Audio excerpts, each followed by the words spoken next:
3 North Booth 2.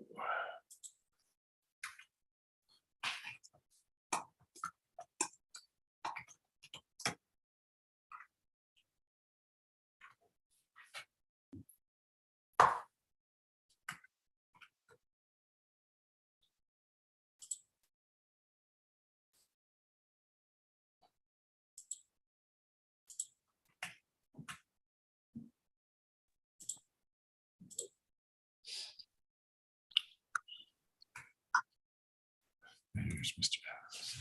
Adams.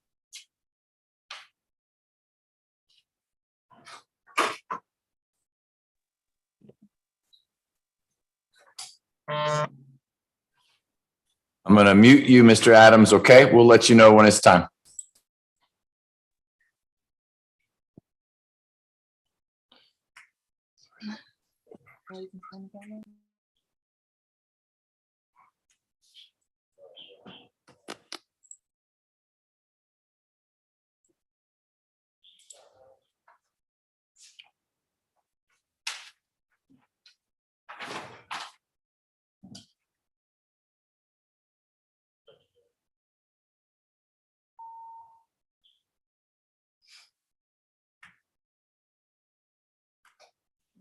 Connect 1.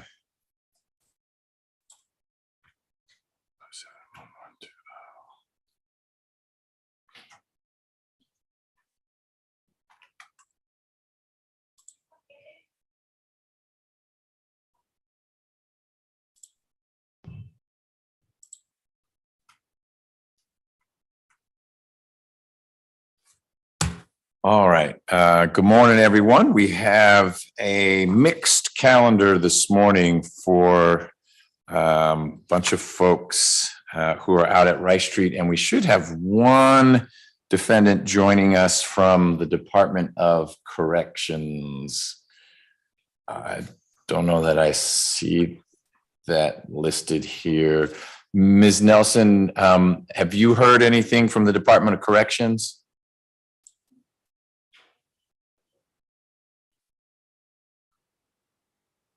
Well, we'll work on that. That's our first position, and we'll come back to Mr. Garrison. Ms. Fell, what's the best way to figure out who is where? I can just go from booth to booth as I see someone in there and find out who that is? Good morning, Judge. Yes, just go from booth to booth. We're having a delay this morning. We're getting the inmates out. Got it. Okay, thank you. If anyone is on the call for Cedric Garrison, that was dismissed. So no need to worry about a possession of heroin case from 2010. Thank you, Mr. Peoples, for handling that. Yes, Your Honor. So what I'll do is just start with the first booth in which I find someone, and we'll figure out whose client that is.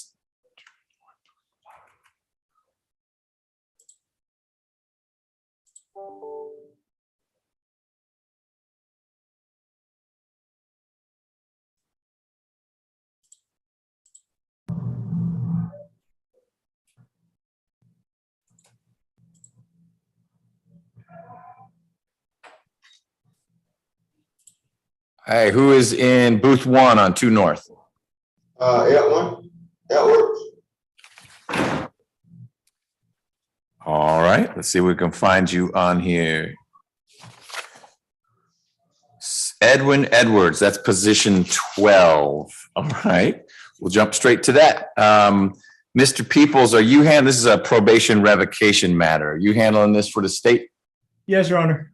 All right, and who is representing Mr. Edwards? That is my client, Your Honor. Hello, Ms. Feely. Good morning. Good morning. Let me add you to the screen so Mr. Edwards can see you, and let me grab his warrant. I have something that says bench warrant, but let's see what it is when it opens. So he's on the calendar for a probation revocation, but I spoke with him yesterday and he has 2 open CP cases. Yeah. Hoping for a global resolution. So we were going to ask for a reset to hopefully get all of that taken care of. Okay, let me look that up. Hold on one second.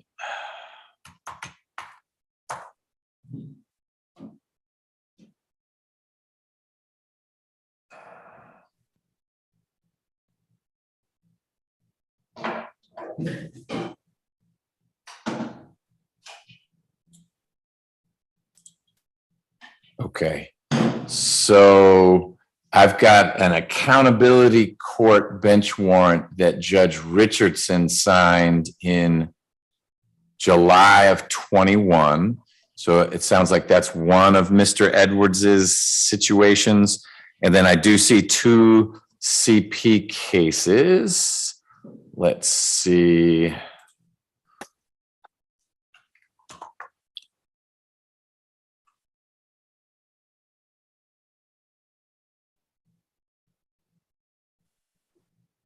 Just having to log into everything for the first time.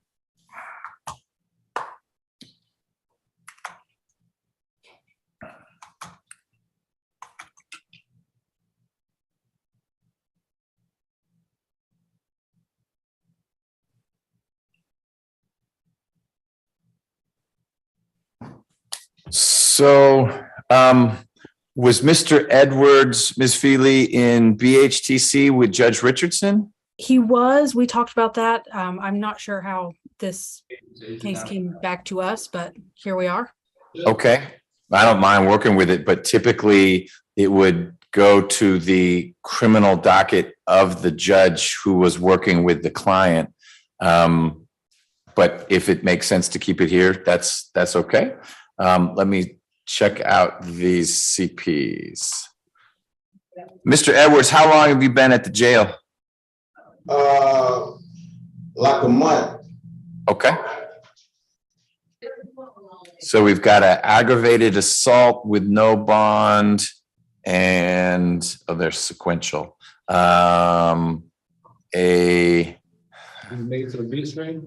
Like a window tint or something. Looks like he got pulled over for something. Okay.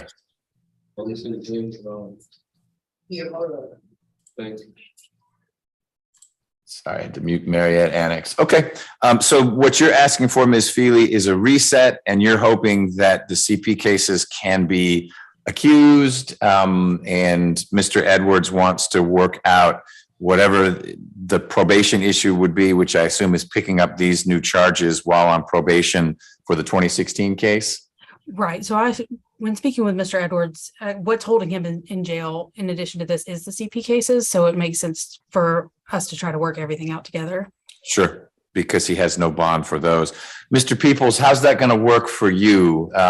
Do you need to coordinate with the charging unit to see if they're willing to accuse the 2 CP cases, or I don't remember how that flow works, or does that become your problem and you will do the accusations? I will get some assistance with doing the accusations, Your Honor.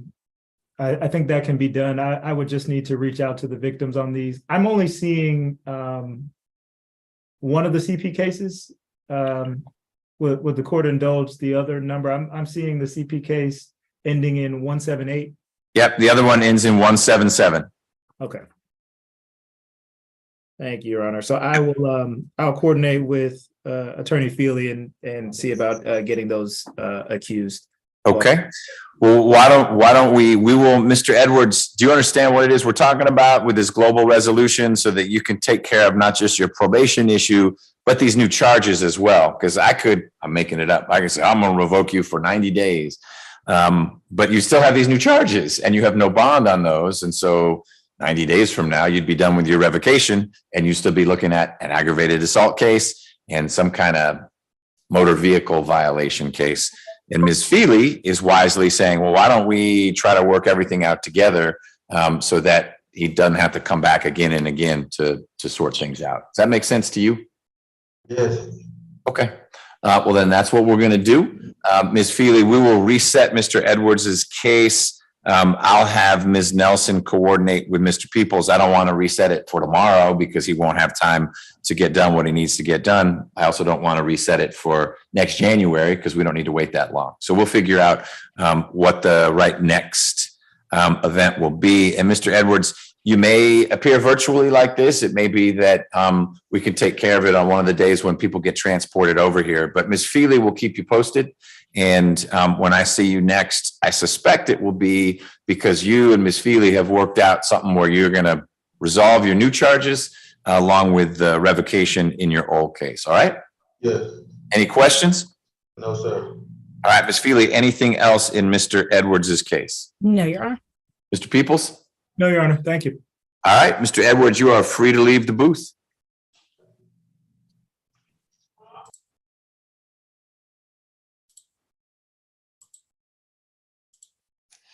All right.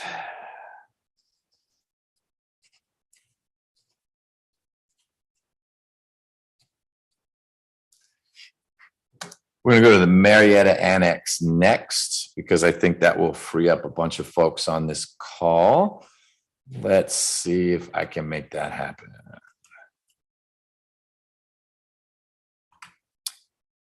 So I'm going to need someone at the Marietta Annex to unmute. I can't do that remotely. Oh, I see someone leaning in. Thank you.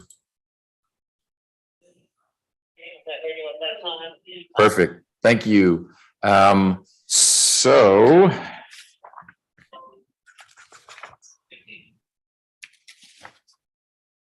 are you Mr. Hinton? Yes. Hey, Mr. Hinton, and we've got Ms. Clark. Let's Good add. morning, Your Honor. Good morning, Ms. Clark. Thanks for joining us. Let me add you.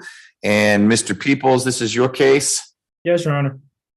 All right. We've got the three folks we need to. Mr. Hinton, you've been charged with armed robbery and carjacking. And today is the day for your plea and arraignment. It's when Ms. Clark is going to let me know if you're going to enter a plea of not guilty at this time, in which case we'll move your case along.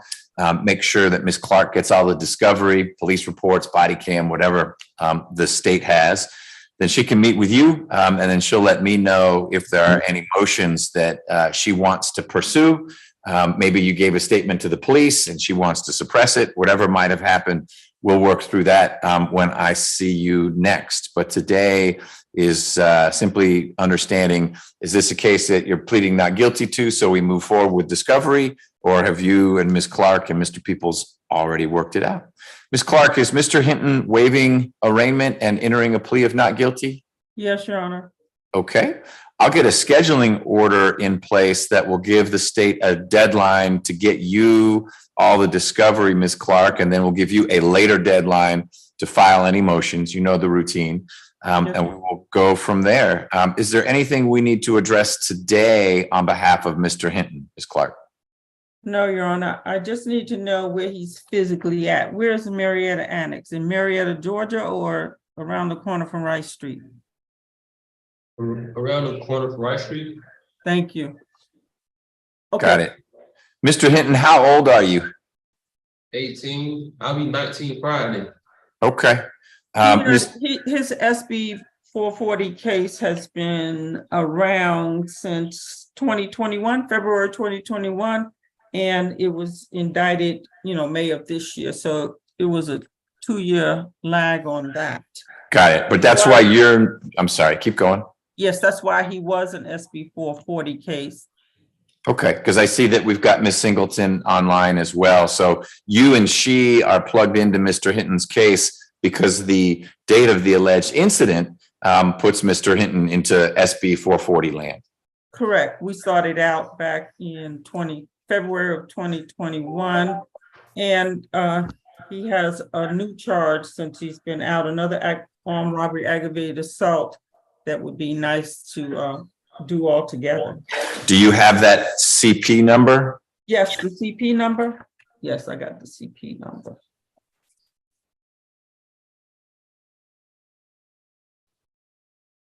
While she's looking that up, Mr. Hinton, so Marietta Annex is that, I'm going to use the wrong term, where they keep trustees or folks who have been doing pretty well at Rice Street. Is that correct? Is where they keep trustees. It's Yeah. a program that I'm in. They brought me over.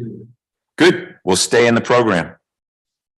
Okay, Your Honor, his new case is 23 CP 218423. Okay.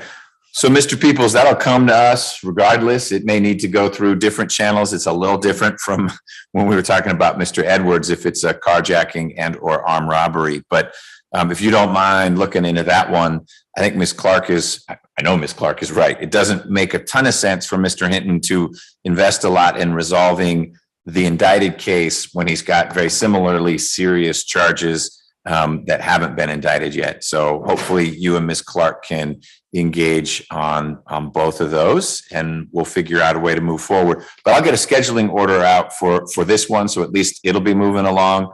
Ideally, the new case can catch up with it, but we'll see what happens. Ms. Clark, anything else on behalf of Mr. Hinton? No, Your Honor. Okay. Mr. Peoples, anything else? No, Your Honor. Ms. Singleton, anything you want to add from your side? No, Your Honor. Thank you. Okay, well, thank you all for being here. Mr. Hinton, you are free to leave whatever space you're in right now, and I'll just wait to hear back from your lawyer and the prosecutor as to when we're going to connect next, all right? Your Honor, may I be excused? Yes, ma'am. Thank you. Have a good day. You Have a too. good day. Bye-bye.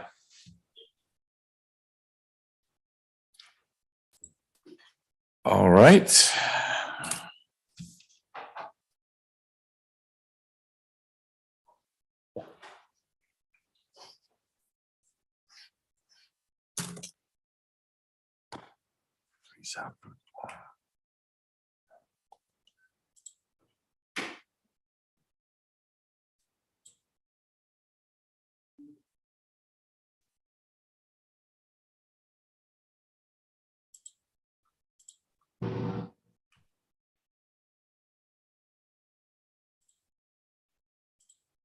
Good morning. Who is in 3 South Booth 1? Centile Burks.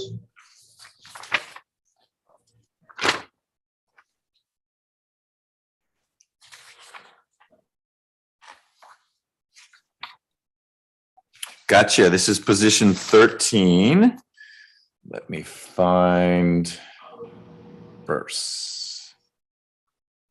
All right. Who is handling Mr. Burse's case on the defense side? Good morning, Judge McBurney. Hi, Ms. Wood. How are you? I'm okay. How are you doing? I'm well. Let me add you. There you are. Great. Yes. So is this something we're sorting out today? So we should get on the record with Ms. Rivers, or are we needing to move it to another time? Judge, we're going to sort it out today, and my intern who has been sworn in and is ready to practice is going to handle it under my supervision. So yes, I'm going to let her sit here if that's okay. That is fine. Okay. Mr. Peoples, are you handling this one? Yes, Your Honor. All right. Let me get you on the screen as well. There you are. Ms. Rivers, are you ready to go on the record? Yes, I'm ready. Good morning. Good morning. Hope you had a good 4th of July and didn't melt your garbage can. Poor Deputy Gordon, my bailiff, had a bad experience, but he's here, so we're okay. All right, let's get on the record in 18 SC 156860. It's State versus Centile Burse. And who is representing Mr. Burse? I am, Your Honor, Miss Miriam Rafael Smith. Can you spell Smith like standard spelling? Yeah, it's RAFFEL and then dash Smith, SMI. All right. And then we've got Mr. Peoples for the state. Mr. Burse, I am looking at a warrant, a probation warrant that alleges that you violated your probation because in July of last year, so about a year ago, you committed a kidnapping and cruelty to children in the 3rd degree and family violence battery in Clayton County. You got arrested in August of last year in Clayton on that. That is the allegation. Is Mr. Burse admitting to that, stipulating to it, or what's the defense approach? Stipulating for purposes of the replication. Okay. And why don't you tell me what the status of the Clayton case is? It's our understanding that he's out on bond right now. All right. I have also a pending case, but it's one of these PF numbers. I don't see those a lot. It's not showing up. Wonder what I did wrong on that. Your Honor, I was seeing a CP case, Okay, what did you find? 23 CP 215533. Oh, okay. Yeah, that's what the C fell out of that. Okay. With a co-defendant dismissed against the co-defendant.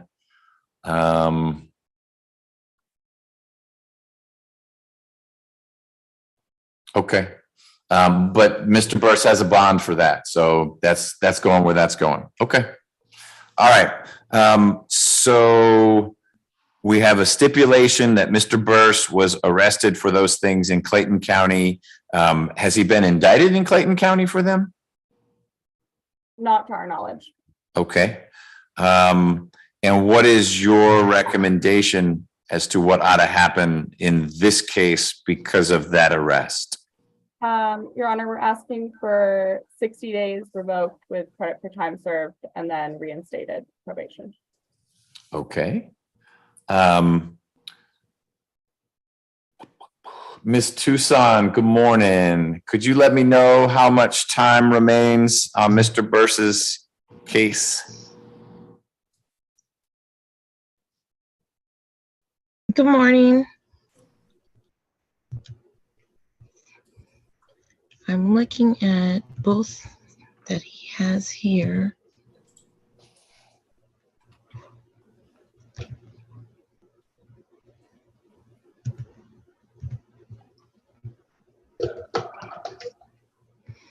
On this case, he only has actually 2 months and 29 days remaining. All right. You're saying this case. Are there other cases? No, that's the only one. Got it. Okay. Mr. Burse, how long have you been in? Since April, I got detained on April the 21st. So about 70 something days. Okay. All right. Mr. Peoples, what is your recommendation in Mr. Burse's case? Your Honor, the state would ask to revoke the balance. I understand there's probation is saying there's 2 months and 29 days. However, the state is concerned with the severity of the charges in Clayton County, as well as this open CP case. So therefore, the state would be asking that the court revoke the balance. Okay, appreciate it. So, Mr. Burse, where are you going to go when? First of all, have you posted bond in your new case, or are you able to post that bond? Well, in Clayton County? No, it sounds like you made bond in Clayton because you were out and got arrested here. But you've got these new charges here in Fulton.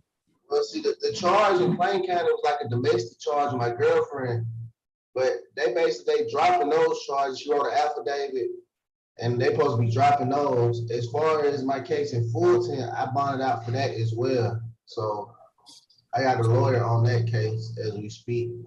Okay. So when you get out, where do you go? And back to work if I still got my job. Okay, but I meant, like, do you have conditions, like, do you need to stay away from the alleged victim in the Clayton case, or you have a place to stay is what I'm getting at, not work? No, it's nothing like that. That's what I was saying. She spoke to the DA out there, they're supposed to be dropping the case. Okay, well, if they have not dropped it yet, you may well have bond conditions that require you to be in a different place than your girlfriend. So just make sure you don't run afoul of that, okay? Yes, sir. All right. So, Mr. Burse, I share Mr. Peoples' perspective on this. This case that was in my division, I don't think I'm the one who resolved it. It was probably Judge Reeder. Aggravated assault involved the gun. Then we had charges in Clayton that were kind of serious. And I hear you saying they will be dismissed. Doesn't sound like they have been dismissed. And then you managed to pick up new charges here in Fulton that you're going to need to deal with. So I'll revoke the balance of your probation. You'll get credit for all the time you've been in. So I think you're real close anyway. But the sheriff will do the math. as to whether you've done 2 months and 29 days or a little short of that, but that's basically a little less than 90 days. And if you've been in since April, you're coming up on that anyway. When you are released, you're done with probation. You don't need to report to probation. Nowhere you need to go other than whatever your conditions of bond are. And that's why I was just asking a little bit about the Clayton case, because until it's dismissed, whatever bond conditions you had from there are still in place. So talk with your lawyer about that, just so you don't mess that one up. Okay. Yes, sir. Any questions? So basically, I'm gonna have to do what, like 20 more days, something like that. Could be. It may be that the sheriff decides you're close enough that you get released. The sheriff may say that's been enough. As you know, the jail's pretty full. Not my call. I will sign the revocation order, and that will close out your probation case when you're released. Okay, thank you so much. Mr. Peoples, anything else for the state? Nothing further, Your Honor. All right. Thank you both. All right, thanks. And was that, I just wanted to confirm, was that revoking the balance? Yes, ma'am. Okay, and credit for time served. Okay. Yep. All right. Bye-bye. You don't happen to have like an extra fire extinguisher for your friend, No, I don't. Gordon? That's all right. That crazy guy. You wouldn't have that brick. Oh, he's right there. I didn't know he'd be listening in. He's hot. Yeah. All right. Let's keep moving. Next up, we'll go here for North Booth.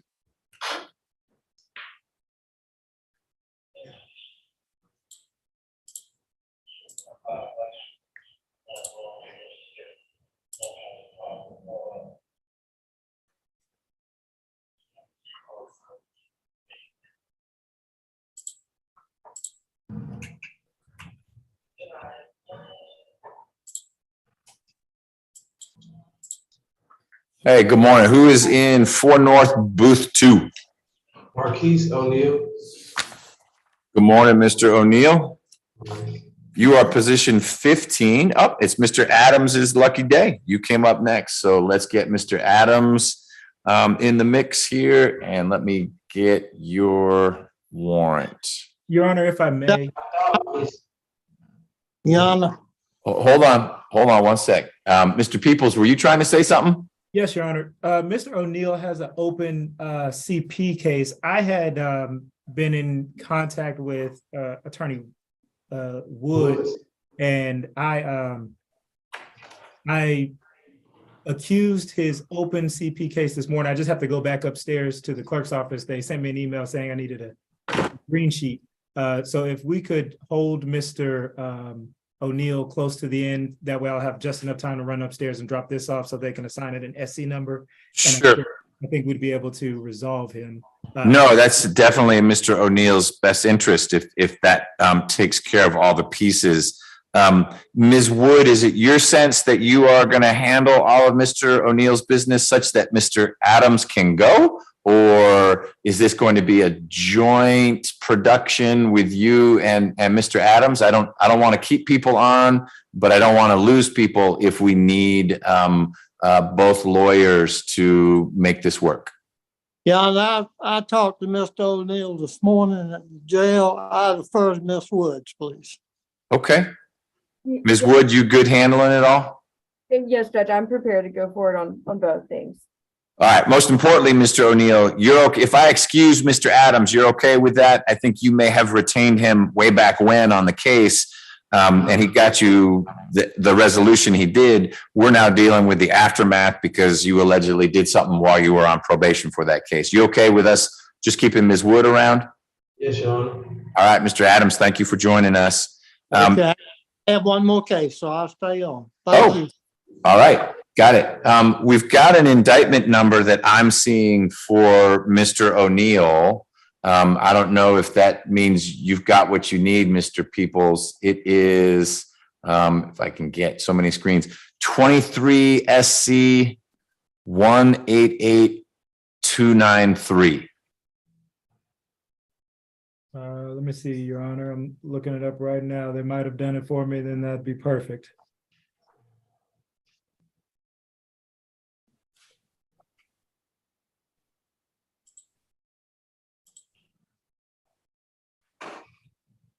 I see it here. I just don't see that they uploaded the accusation itself. But I do see what you're seeing, and I think that would be perfect. So I'd be ready to proceed if the court is ready to proceed as well. Well, we've got Mr. O'Neill on the screen, so I just soon go forward. I am seeing that maybe there's a second case for which Mr. O'Neill's on probation. There's a 19 SC listed in the comments. So let's just make sure we're closing the loop on all these things. And I signed 2 warrants for Mr. O'Neill, 1 in each case. So we'll find out from Ms. Tucson how much time is left in each. It's the same allegation in terms of what violated the probation. So I think we should be able to handle this. So Ms. Wood, are you ready to go forward? Judge, if I may, there is one thing I need to speak to Mr. O'Neill about. I hate to do this. May I have a breakout session? Sure. So Mr. O'Neill, I'm going to move you into a breakout room. It should work that you can be heard. I know you'll be able to hear Ms. Wood. Sometimes the technology is a little balky and suddenly you get muted and I can't unmute you while you are in the breakout room, but fingers crossed you get in there and you remain unmuted, but you'll certainly be able to hear Ms. Wood and she needs to talk to you about something. That space is private, meaning I can't hear what you guys are talking about. The prosecutor can't hear. So don't worry if Ms. Wood is talking to you about some things that you believe should be confidential. It's a confidential space, okay? Yes, sir. So let's see if I can make this happen.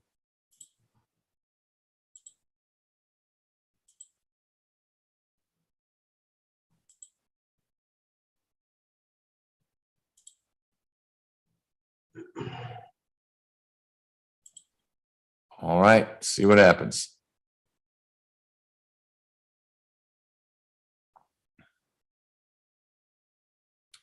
Look at that. All right, so let's move on to another one.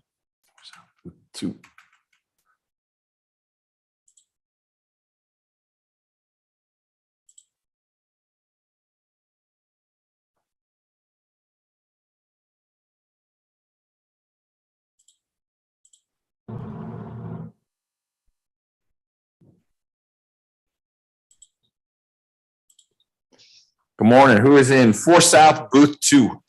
I'm Samuel Benny, sir. Say your name one more time. Samuel Benny. Daryl Williams? Samuel Benny. Oh, Samuel. Got it. Got it. Okay. You just got a bad speaker in there. It's not you. Samuel Zionel Vinny. Got you. Yes, this sir. is position 11.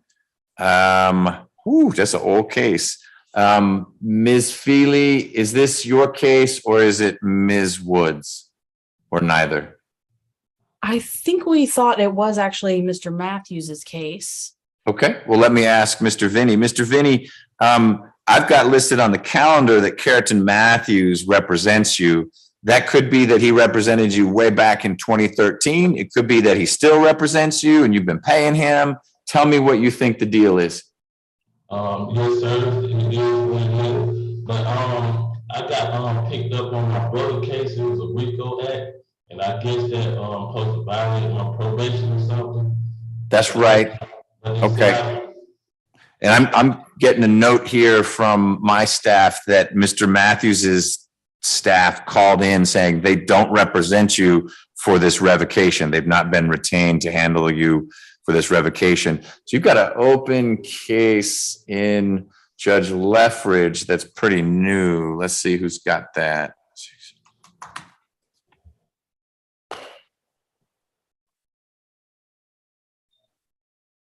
Oh, that's a lot of people. You don't have a lawyer yet on that one. Okay, how about your other older case?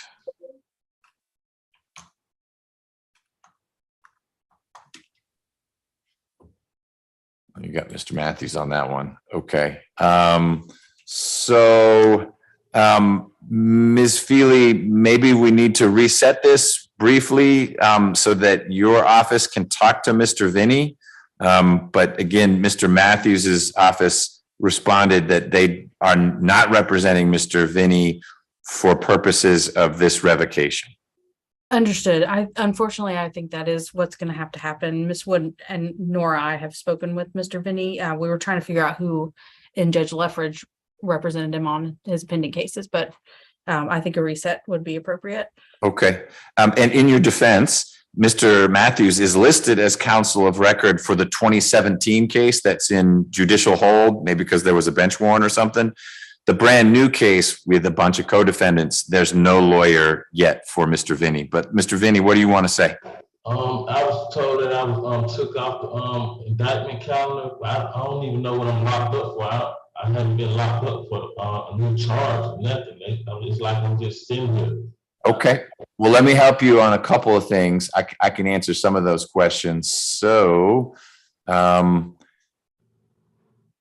I haven't been locked up for nothing, sir. They just said they picked me up on a RICO act, and I was told, my auntie told me that they said they took me out the indictment calendar. So I'm trying to figure out, what's the problem. I'm losing my job now, things like that. I'm just sitting. Yep. I'm understanding why you're confused. Let me look here. Please help me. I'm trying to get. I got. But why I'm sitting. I don't have no new charges or nothing, sir. They just picked me up on the indictment saying that I was I'm on a RICO act because of my brother.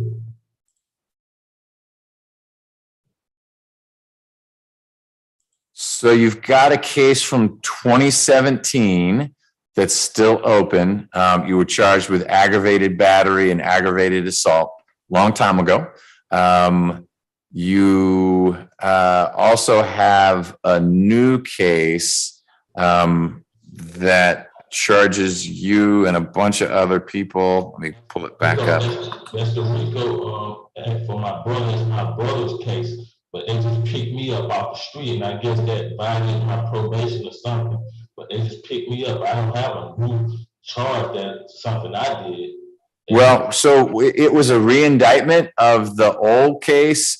You were indicted back in 2022, and then there's a re-indictment. So it's got John Gibson. Michael Gibson, that's my brother. Okay, he's there. And Linda Smith, aka That's my mother. That's my mother. Mama Cash Out. And then you're listed.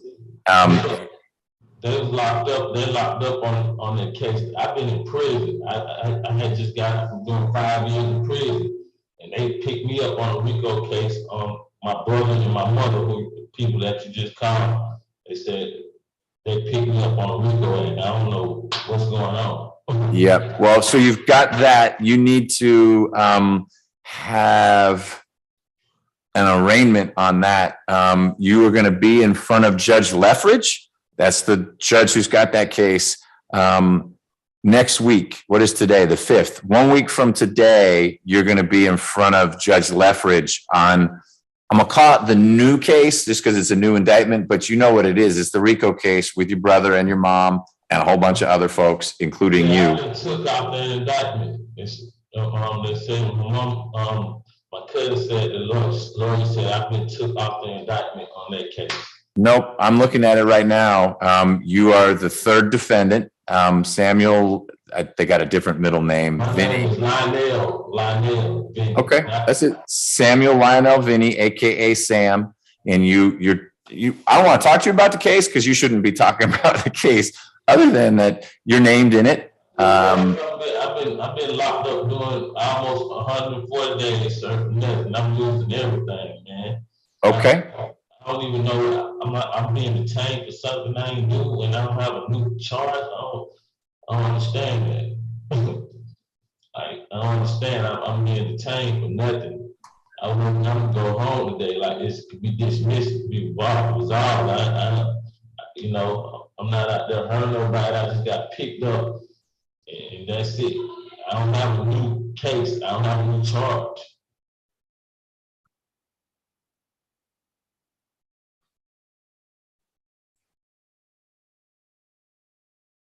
My kids, everything, I'm losing my job. I don't know what's going on. No, I heard you the first time that you're losing everything, including your job. I'm just looking at these different.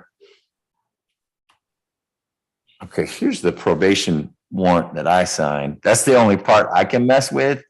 Yeah, at least can we resolve that or something, sir? I don't like, cause please. I'm doing it. I'm hard time. I feel like for nothing. Right. So, Mr. Peoples, have you looked at the warrant in this case? I'm looking right now, Your Honor. It alleges that, I mean, they're technical violations, that he didn't report, he didn't get his GED. And so I'm wondering, although Ms. Feely would need to be comfortable with it, if this is one, given the amount of time Mr. Vinny's been in, that we could do sort of a time served revocation so that I don't think he can get out right away because he got to deal with his new RICO indictment, even though it's an old RICO indictment, it's been reindicted. But I don't know that this needs to be what's holding him in. And frankly, I just soon decouple from whatever the heck is going on in Judge Lethbridge's courtroom, Right. because that's like a 200-page indictment. So, Ms. Feely, if you and Mr. Vinny got to go into a breakout room, well, let me get information from Ms. Tucson. Ms. Tucson, how much time is left on the 13 SC case? 1 year, 4 months, and 26 days. Okay. All right. And how long have you been in, Mr. Vinny? 140 days, you know, like 70 some days. Okay. Let me look one other thing up.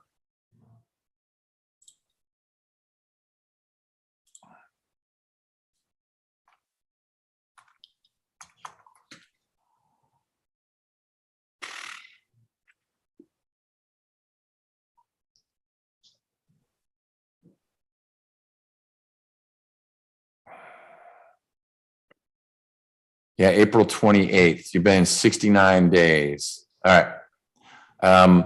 Ms. Feely, are you okay having a quick conversation with Mr. Vinny and maybe we wrap this up?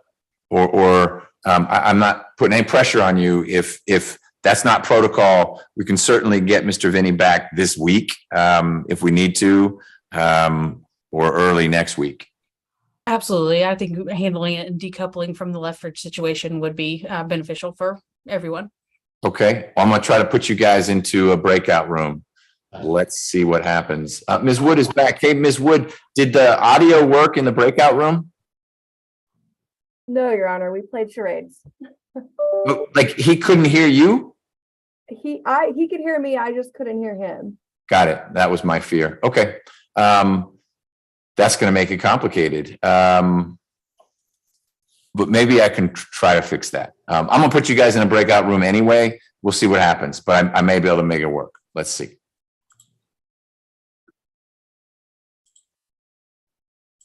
First, let's get that gentleman back.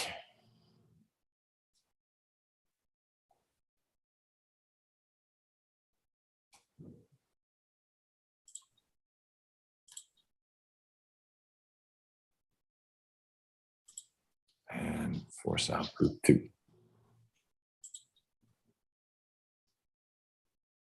All right, Mr. Vinny, you should be going in there. I'm gonna see if I can get your speaker to work.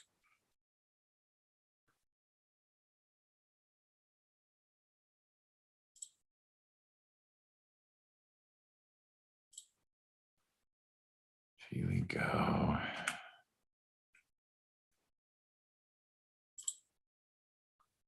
There. Ms. Wood, I figured out how to make the speaker work in there. Would it be helpful for you two to go back in there?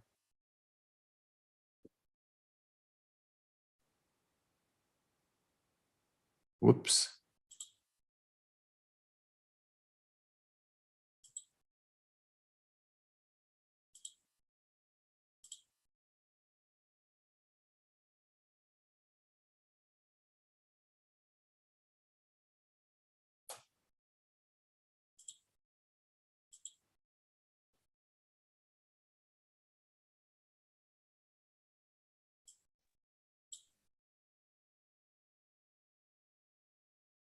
Hey, Ms. Wood, I figured out how to make the speaker work in the breakout room. Would it help if you guys went back? Yes, Judge. Okay, and remind me is it 4 North Booth 2? He's still in the breakout room. Mr. O'Neill is, Judge. Okay, let me do 2 things here. All right, he's unmuted. I'm gonna send you there, Thank you, Judge. I think.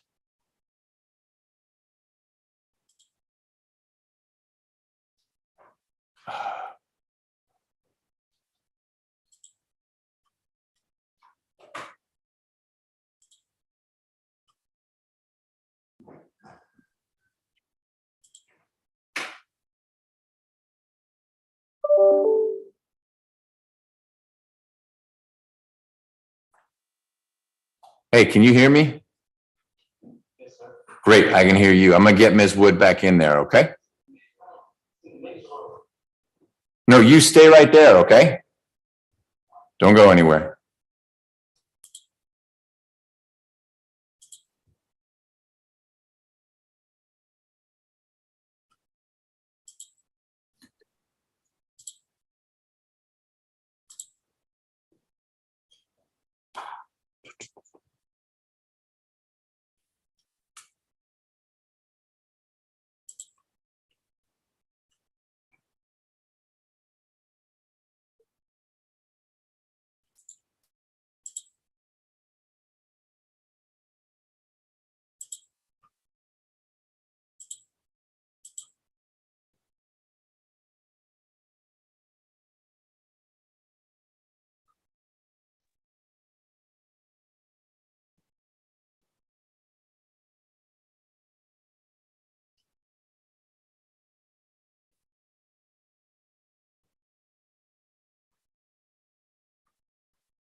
Ms. Wood, I can't get you into room 1. Oh. I dropped you into 2 briefly and then tried to move you to 1, but I can hear your client I went into room 1 and we chatted. Okay, so is he in room 1? He is. I just can't get you in there. I mean, you are in it, but I can't get you out. I can go, a little thing popped up that says I'm assigned to room 1, so I can try to go back in on my end, Judge. Please do. Thank you.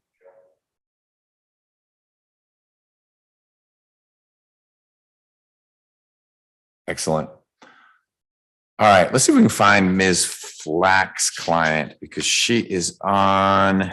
Maybe that guy can. If you are Eric Amos, can you wave your hand? And Judge, I have a concern that he may not be on, given that he's in Minnesota and there's an hour time difference. Oh, he was joining. He's not in Rice Street right now? No, Judge, he is in custody in the Department of Corrections in Minnesota. Okay, I got your piece of evidence. I just thought he was out of there and you were showing that's just why he missed a court date. So he, in theory, is joining us from there. Yes, Judge. There's an iPhone on here. I bet that's not Minnesota. Okay. Then if you don't mind being patient, I will. Did you and Ms. Nelson talk about how the heck we're going to connect with Minnesota? No, but I have been in touch with his case manager and I sent them the link. But I don't know that we will need him. If my conversation with Mr. Peoples this morning, we may not need Mr. Amos to appear, but I'm trying to do everything I can to get with his case manager now. Okay, got it. So that's actually not on us. They would have the link and they'd be dialing in. But your point is it's 8:48 there. They may not even be open for business quite yet. Right. Why don't we wait till at least 10 our time? I was just trying to get you out of here, but why don't we wait till 10? You can try to reach them because if they are going to dial in, it would be just better to have Mr. Amos hear whatever the conversation is. Yes, Judge. May I log out to handle that and then log back in? Yes, ma'am. Yeah, just do come back to let us know what you find out. And if the answer is it's not going to work with Minnesota, then you and Mr. Peoples and I can still have a conversation. Thank you, Judge. Will do. Okay.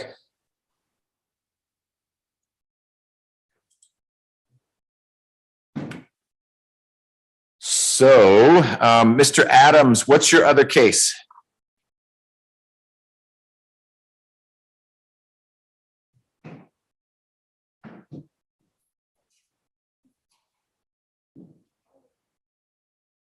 Hey, Mr. Adams, you still there? Yes, sir. It's Brandon Harris. Okay, let me find him on the calendar. Maybe we can find him on the screen. All right, he's position 3. Mr. Harris, can you hear us? There he is. All right, 1-1. I'm gonna get you on. Hold on.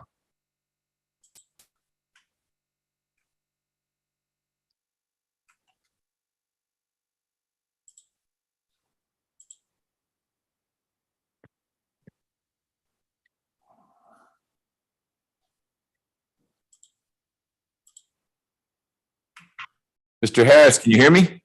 Yes, sir. Great. Let me add Mr. Adams. There he is. And Mr. Peoples. Okay. Mr. Harris, you are on the calendar because there was a bench warrant for you and you have not been arraigned. So at a minimum, we want to work through your arraignment. Mr. Adams, are you going to represent Mr. Harris for this matter? I am, Your Honor. Will you be filing an entry of appearance? I thought I had one, but if not, I will be doing that. Okay, you may have. It just may not have caught up with this calendar. It was published a little while ago. Let me look it up.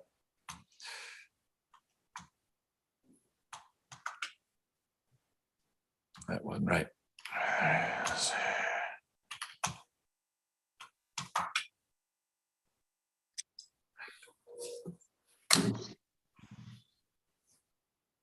Oh.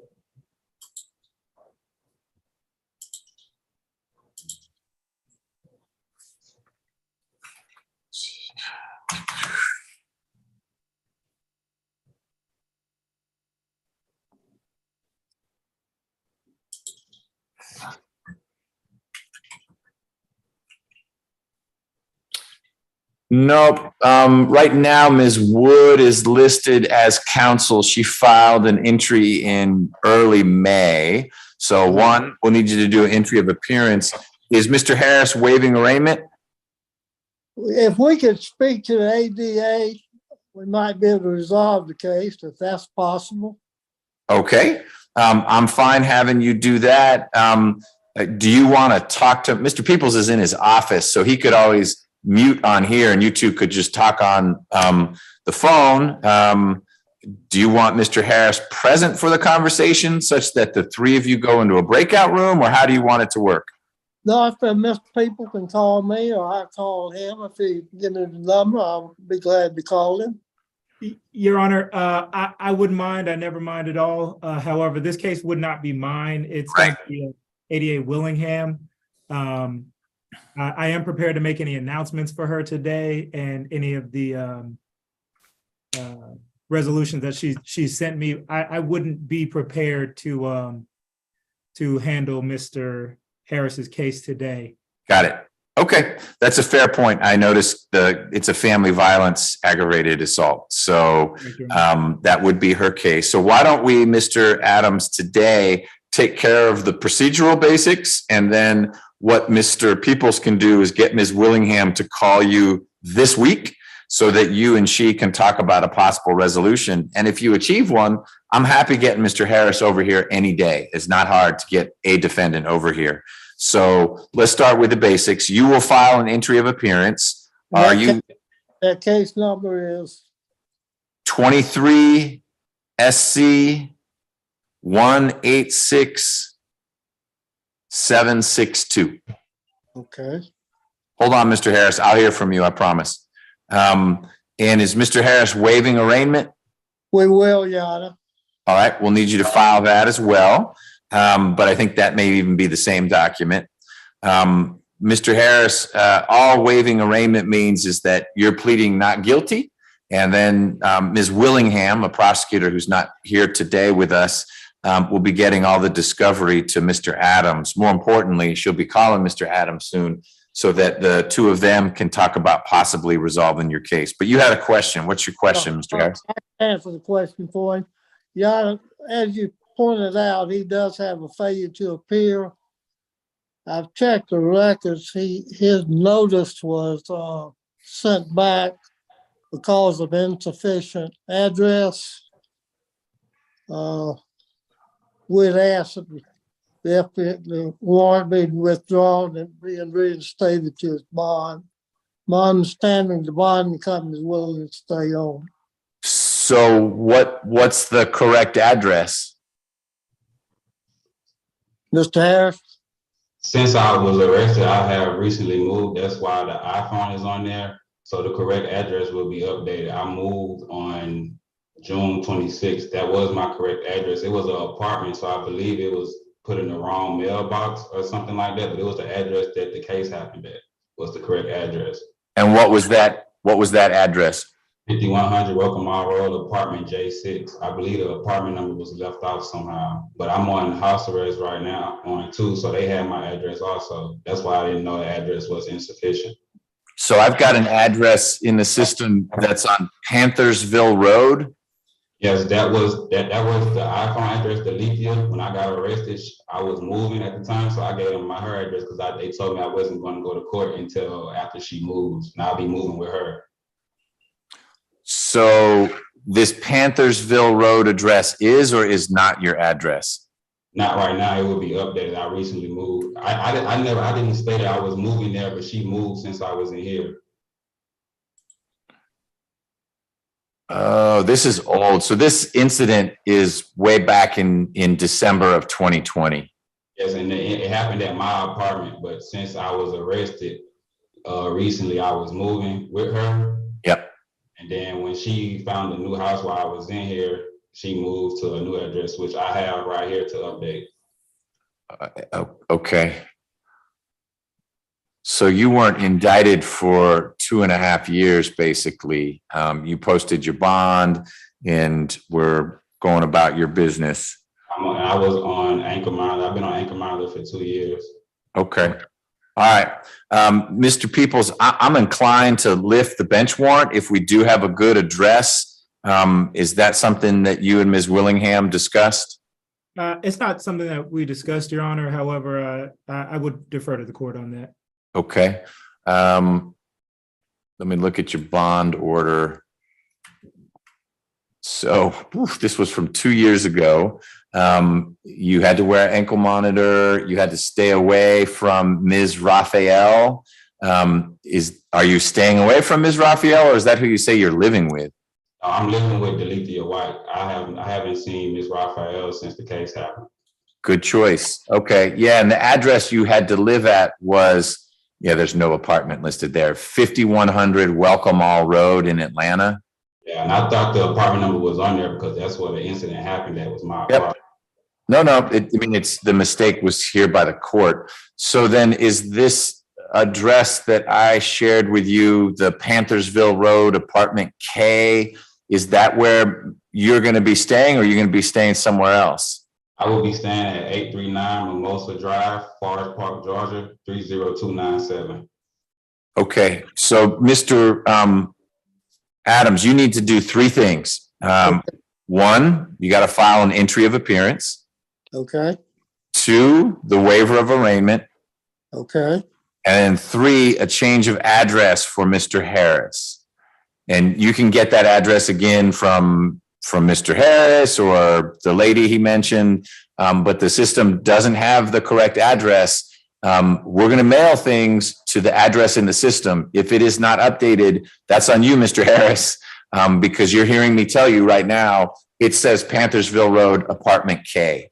And your next court date, something's going to get mailed out to that address. And if you miss it and then say, oh, that's not where I was, that's not going to help you out. This time it will, because this is a real old case that took forever to get indicted. And it makes sense to me that you would have moved. And you might not have thought, well, why am I updating this address? It's been 2 years and no one indicted me.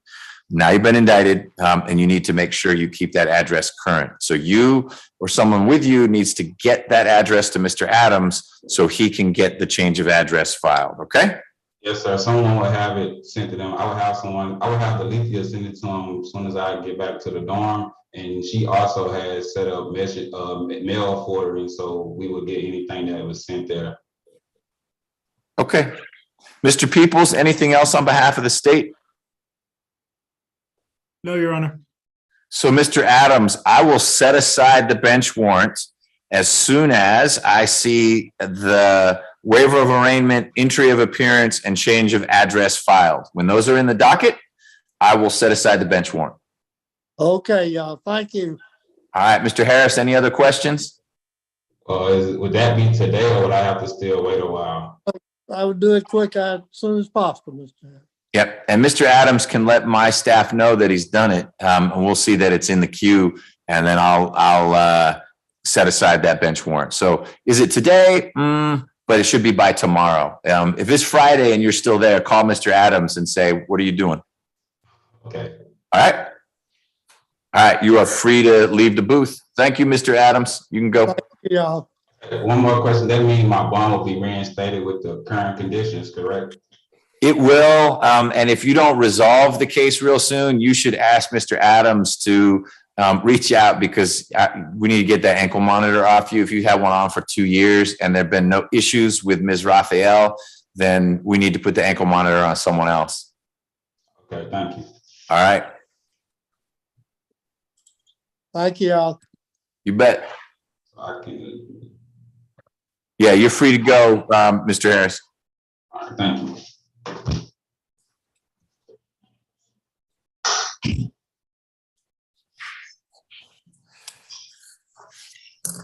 All right, let's see if we got any of our defense attorneys back. Yes, we have both Wood and Feely back.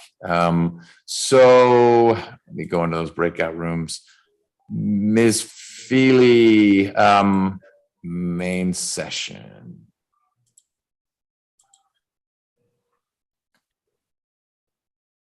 How about this? See if that works.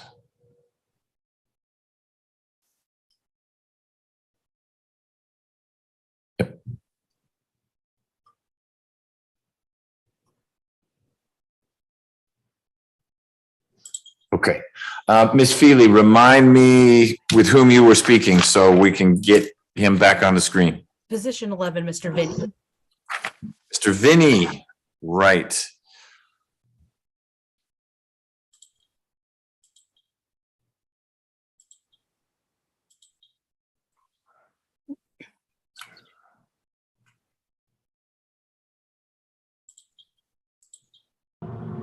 Hey, Mr. Vinny, can you hear me? Yes, sir. All right. Ms. Feely, were you and Mr. Vinny able to speak after I figured out how to make it work? Yes, I was able to hear him. He was able to hear me, and we have decided if the court would allow him to admit for probation purposes the violations alleged. Sure. And let's get those. We'll get it on the record in a moment. I just want to get this in front of you. Yeah. Okay, great. So Ms. Rivers, if you are ready, if we could get on the record. Ready. Great. Let me just get Mr. Peoples in the mix here as well. Great. So this is 13 SC 118561, State versus Vinny. Mr. Vinny has about a little less than a year and a half left on probation on this case. He has a big, messy RICO case that is in front of Judge Leffridge. But the only reason he's in front of me for an old Judge Downs case is a probation warrant that I signed in September of last year that alleges that Mr. Vinny failed to report to probation after he was released. He'd been locked up for a little while. He got released in late June of last year, didn't report, and also didn't get his GED. So he effectively absconded and almost 10 years after he pled, there still wasn't evidence that he got his GED. Ms. Feely, Mr. Vinny is admitting to those technical violations for today. Is that correct? That's correct. Got it.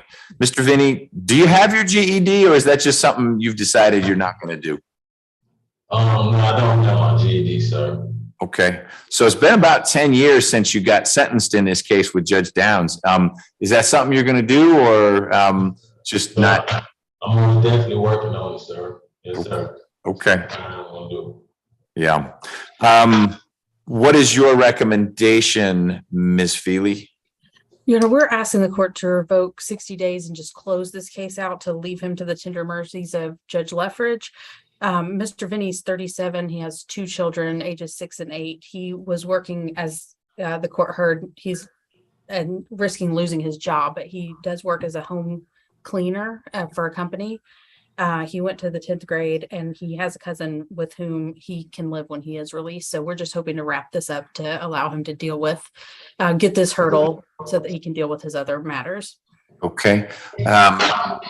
Ms. Tucson, how does Mr. Vinny have any other open probation matters?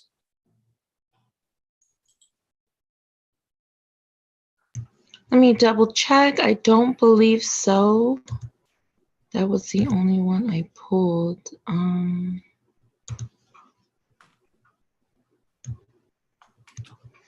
No, Judge, that's the only one. The one that ends in 2024. Got it. Okay. Mr. Peoples, your recommendation? I'm so sorry, Your Honor. There's a really bad echo. Yep, I think I made it go away. What is your recommendation? Your Honor, the state will be asking for 90 days and return to probation. I understand that Mr. Vinny has roughly a little bit over a year left. However, the state's concern is that the conditions that were set forth nearly 10 years ago still hadn't been met. So the state would be asking for 90 days and return to probation. Okay. In 2018, Judge Frazier revoked Mr. Vinny for 14 months for technicals, failed to report, didn't do MRT, didn't get his GED. If we fast forward to June of last year, some other judge revoked Mr. Vinny for 60 days because he was hard to find and he didn't get his GED. So we've sort of tried out some of these options. Okay. Mr. Vinny, I am going to revoke 120 days and close the case out. You're going to get your GED if you are so motivated. No number of revocations or judges fussing at you are going to change that. You're old enough now that you figured out how to navigate life without a GED. Sounds like you had a job. The goal way back in 2013, 2014 that Judge Downs had, I think, was to help you move in a different direction than you had been moving in. But I'm done trying to force you to do that. It seems like your trajectory has made it kind of difficult for you to comply with some of the basics of probation. I have no idea what's going to happen with this big hairball of a case that Judge Leffridge has, of which you are a part. You and your lawyer in that case will sort that out. I don't think right now you have a bond in that case, so you really can't go anywhere quite yet. But as I mentioned, 1 week from today, you're going to appear in front of Judge Leffridge, and she's going to try to figure out what the next step is for you in that case. So I'll close out your case after that revocation. Ms. Tucson, do you need anything else? No, Judge, that's it. All right. Thank you. Thank you, sir. You bet. Thank you, Ms. Feely, for jumping in. I know that it wasn't real clear who'd be helping Mr. Vinny, but it was very helpful for you to coordinate with him. Okay. Of course. Thank you. All right. Bye-bye. Mr. Vinny, you are free to leave the booth. Yes, sir.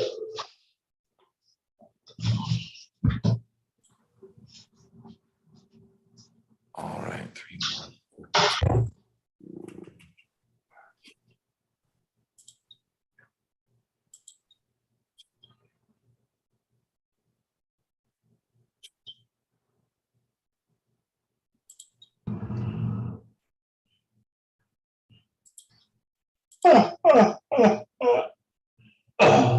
Hey, Big Jan, who are you? My name is Antonio Alexander Butler. Great. How you doing today, sir? I'm doing well, Mr. Butler. How are you? All righty. It's good to see you. You too. Who is handling Mr. Butler's case for the cases for the defense? That is my Casey's position 4 and 5. He is, I'm correct. happy to see Mr. Butler because when I tried to visit him at the jail, he was actually in medical. So I actually have not had a chance to speak with Mr. Butler. We do plan on waiving arraignment, but I need to go in a breakout room with him at some point. Okay, well, why don't we do that in just a moment? Mr. Butler, I hope you're doing better. Sounds like you may have been in medical for a little bit. I'm going to move you and Ms. Feely virtually into a private space where the two of you can talk, because I need to hear from Ms. Feely in a little bit what she wants to do today with your two cases. Will you be willing to talk with her if I move you guys into a private space? Yes, sir. Great. I'm going to do that. Anything, Ms. Feely, before I do that? No. And Mr. Peoples, these are both your cases? Okay. Let's see if we can get that breakout room magic going. I apologize. Yes, Your Honor, I was on mute. I read the lips.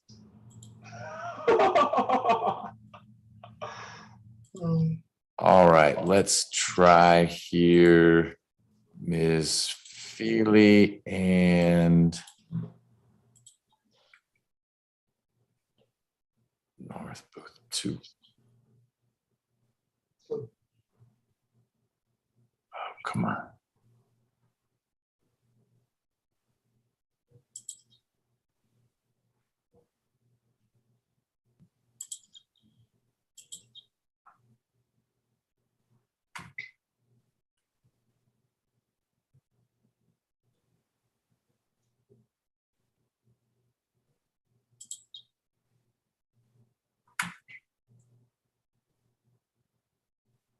And Your Honor, Yes, sir. if I may, if I could ask the court for just a 2-minute break. The Marquise O'Neill, the clerk's office is asking for the green sheet. So I could just, it's on the 5th floor. I could just walk it up for 2 seconds. Go for it. I'll get an update from Ms. Flack and then we'll take a couple-minute break. Thank you, Your Honor. Sure. I mean, you should go. I'll hear from Ms. Flack. Yes, Ms. Flack. Hi, Judge. I have not been able to make contact with them. His case manager is out on leave this entire week, so I've reached out to her, the person who's filling in for her, and I have not heard back as to why he's not on the Zoom. I did send them this link a couple weeks ago, so I'm hoping he'll be on. But it was my understanding from Mr. Peoples that they were going to request that, I guess, this warrant be lifted because there wasn't a violation. So we may not have to have a hearing on it. Okay. Well, when Mr. Peoples comes back, let's have that discussion. Thank you, Judge. Okay. Judge McBurney, Yes, ma'am. I'm not sure if James Bailey, position 10, is in a room, but if possible, if I could have the 2 minutes to do a breakout session with him, I'll be ready for him whenever Mr. Peoples gets back. Great. Let's see. Mr. Bailey, right there. Okay. Let me force out booth 1.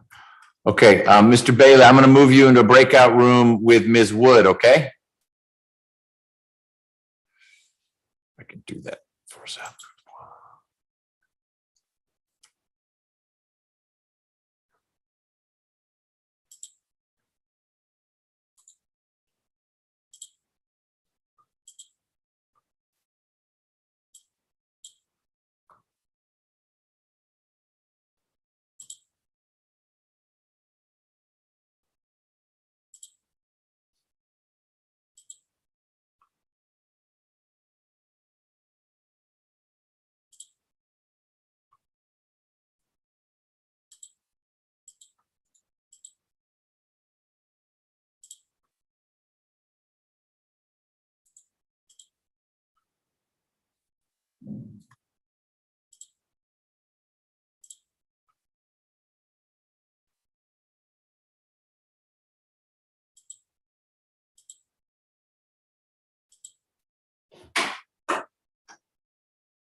It's not letting me make a new room.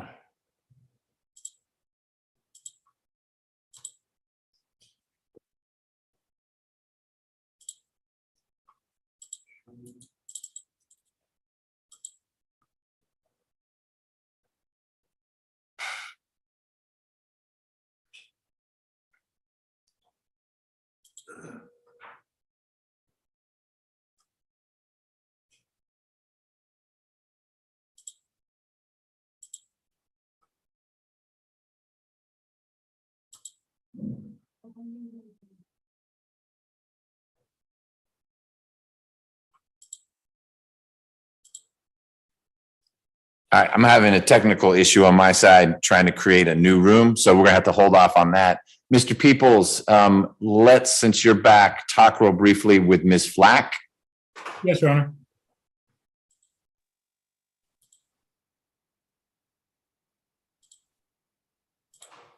So we are talking about Eric Amos, which is position 9. And there is, let me find it.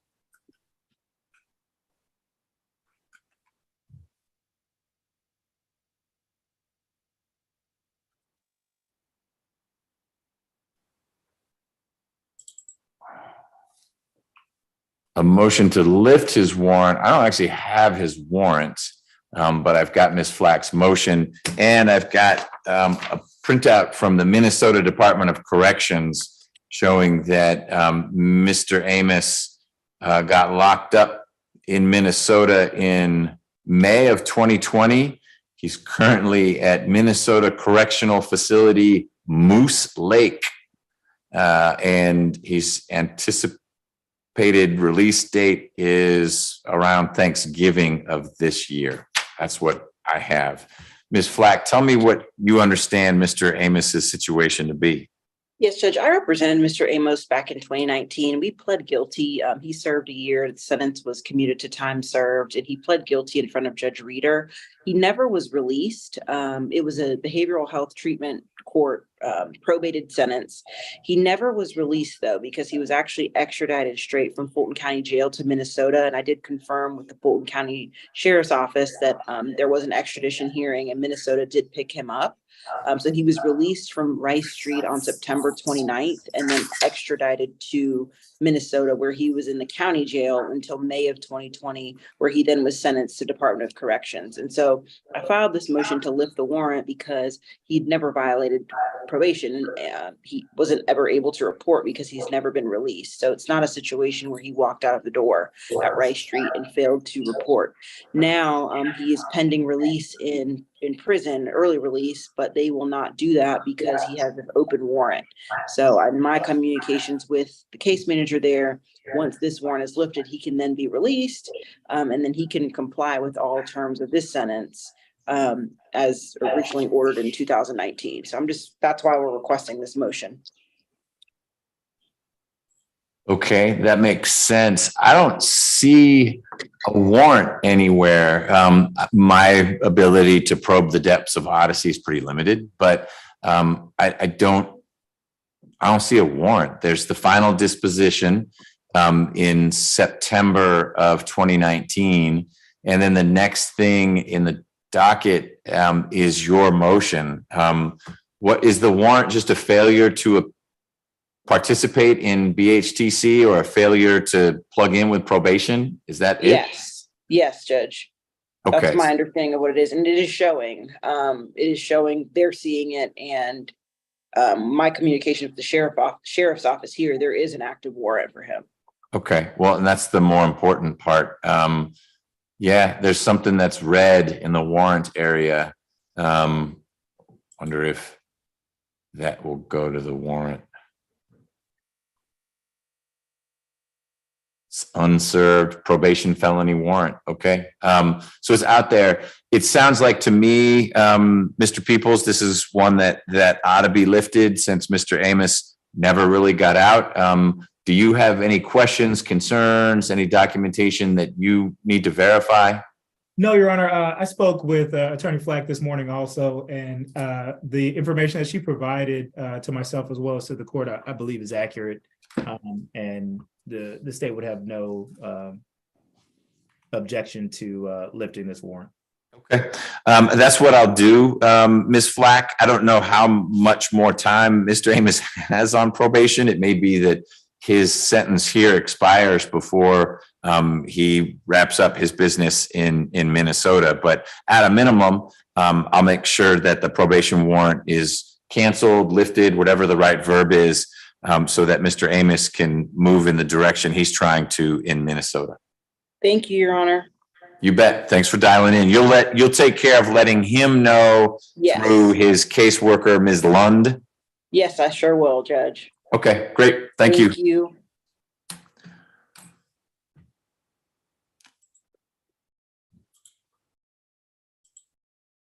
All right, let's see if Ms. Feely, you done with the breakout room? I am. Great. Ms. Wood, I'm going to move you and who am I moving in with you? Judge, it's position 10, Mr. Bailey. All right, 4 South, booth 1. Okay, see if I can make that happen now. Thank you, Judge.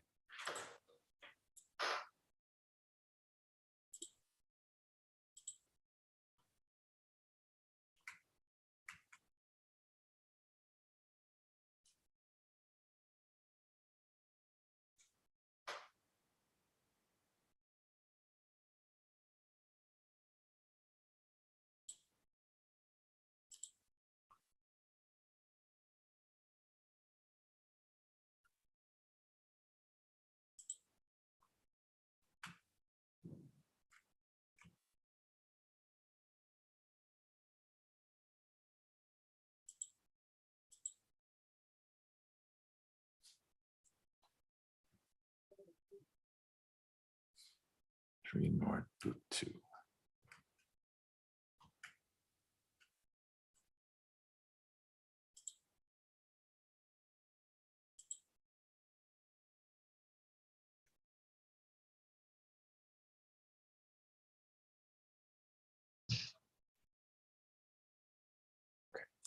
Got it.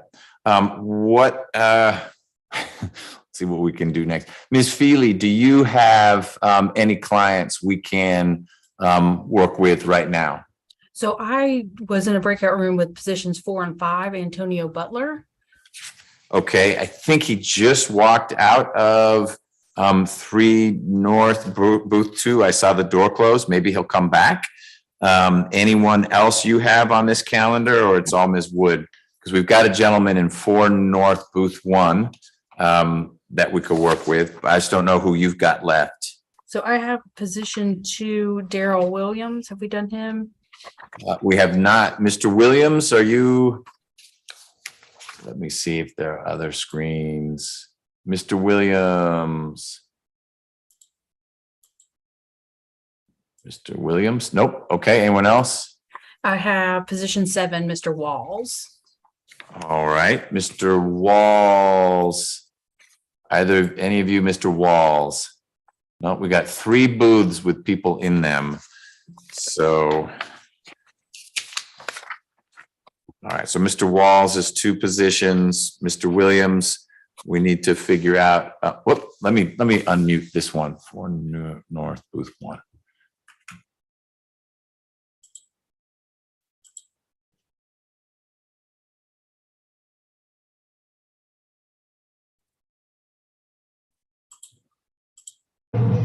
Yes, sir. I'm waiting. The guy y'all just had is next door. Okay, well, who are you? I'm Daryl Williams. Well, we were just calling your name, Mr. Williams. We're going to talk with you right now, okay? All right. But the guy y'all was just talking to, he just keep trying to flag y'all. I'm Williams. Okay, you're Daryl Williams, right? Okay, and you're saying right next door to you, there's someone? Yeah, the guy who you just let back in, he just come back in, he over there, he just waving his hand. Okay, I see. That's booth 2 right next to you. We'll get to him, but we're talking to you right now. So let's work on this one. So you're Daryl Williams. Ms. Feely, you represent Mr. Williams? Yes, Your Honor. And for today's purposes, we are waiving formal arraignment, entering a plea of not guilty. I'll get that paperwork filed. This is very work outable, I believe. But based on my discussions with Mr. Williams, I do need to see the discovery. I think there may be a motion to suppress. It's a traffic stop situation. So I want to at least look into that before. Sure. No, it does look very work outable, assuming there aren't constitutional issues, which is what you will look at. Mr. Peoples, this will be your case. Yes, Your Honor. Great. Let me, should have added. So Mr. Williams can see everyone. So you see your lawyer there, Mr. Williams. You see the prosecutor. Yes, sir. So what Ms. Feely's going to do is file a piece of paper that gets us moving the case along. Mr. Peoples will get all the discovery, which will include police reports or body cam video. This is older, but I assume there's body cam video that will allow Ms. Feely to sit down with you to say, yeah, we should probably work it out versus no, the traffic stop was bad or the interaction wasn't good with the police. But she needs a chance to look at that and then talk to you about it, which she will do real soon. Okay.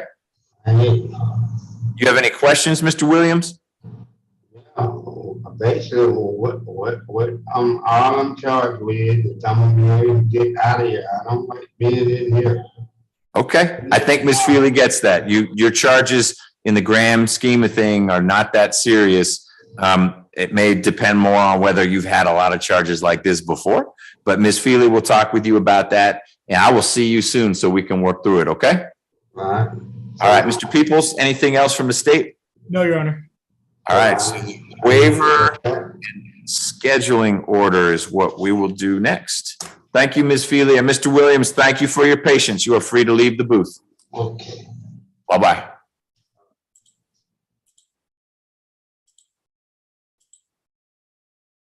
Ms. Feely, did you have anyone else or Mr. Walls is it? I have 4 and 5, Mr. Butler, if he's reappeared. Let's see. Mr. Butler, he is there. All right. Looks like he's on the phone.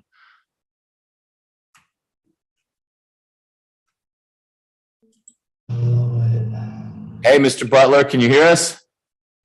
Yes, sir. Great. Were you just on the phone? No, hold right here. Okay, got it. So we've got Mr. Butler, and he is on for arraignment. Ms. Feely, are we waiving arraignment? Yes, we will waive arraignment on both positions 4 and 5. I've spoken with him about that, and so that's I think both of these are work outable as well. So. Yep, they're also real old. Will you be filing an entry if you haven't yet? You're not listed as counsel in either case. Yes, so Mr. Butler was the one I was not able to speak with prior to today. So got it. I'll be filing that paperwork today. Great. Okay. So you'll do an entry and I'll do a scheduling order. So Mr. Butler, we are going to get your cases moving. Ms. Feely's going to file some magic paperwork today. And then I'll enter an order that tells the state to hand over all its papers about your cases to Ms. Feely. She's going to talk to you about that. And then my guess is I'll see you soon because we're going to work your business out. Any questions? No, sir. Okay, I appreciate your patience, Mr. Butler. You are free to leave the booth.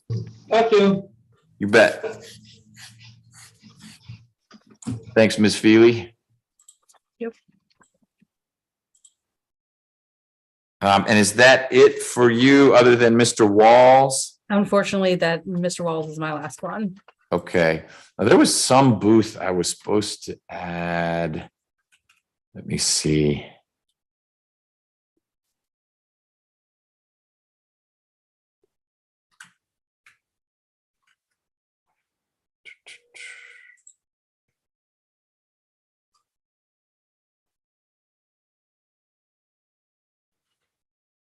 Ms. Nelson, if you could send me again the other booths you wanted me to add, Mr. Walls could be sitting in one of those. And Ms. Wood is back. So Ms. Wood, who should we handle next for you? We can do Mr. Bailey, Judge.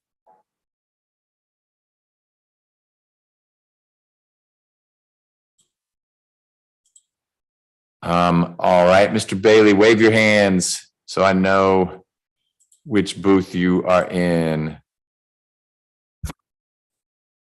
Oh, he's probably still in the breakout room. I have to manually remove them. Let me do that. Shop booth 1.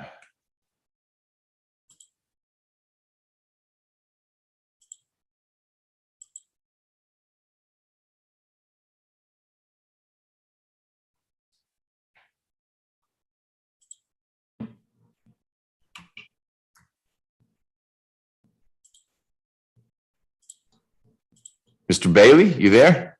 Yes, sir, I am. Fantastic. I'm getting the hang of this. So this is position 10. James Edward Dwayne Bailey. Mr. Hobbs was your lawyer. That goes way back. Let me get your warrant up. Bailey.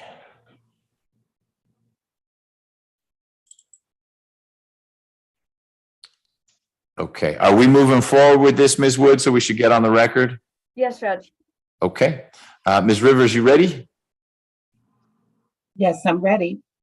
Great. This is position 10. It's James Bailey, 13 SC 117832.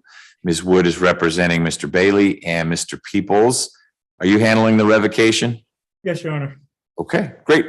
Mr. Bailey, I signed a warrant just after Christmas last year, not very festive, that indicated that you, in November of last year, committed a new offense, theft by taking, criminal trespass, and loitering or prowling here in Fulton County.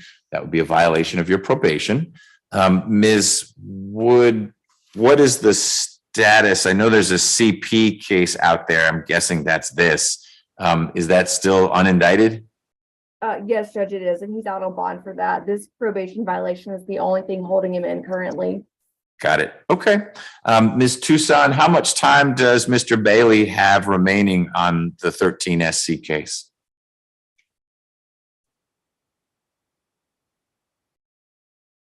On this particular case, he has 9 years, 6 months, and 9 days remaining.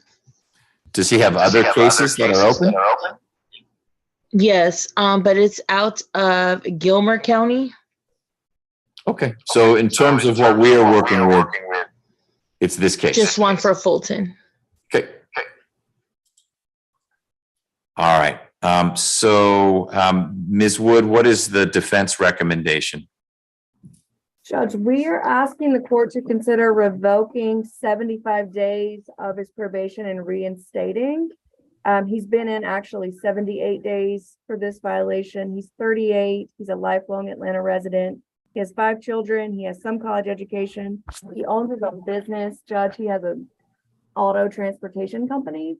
And given, I believe this is maybe only his second violation since he's been on probation way back in 2013, we would ask you to consider revoking the 75 days and reinstating.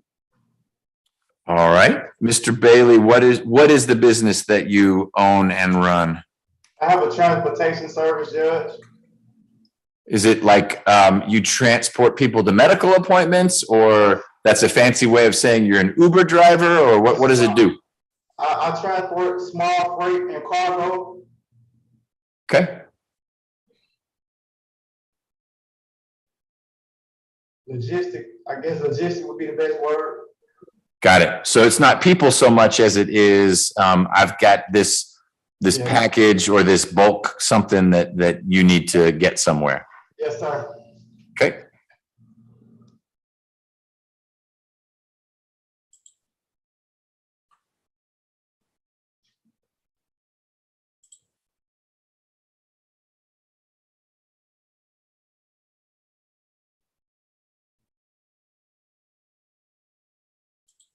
So it looks like in November of 2016, you had a probation revocation, and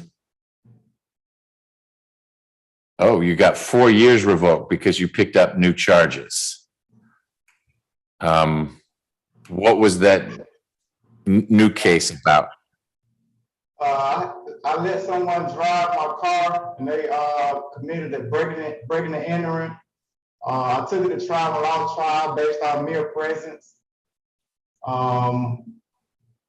It clearly wasn't me. I made a mistake.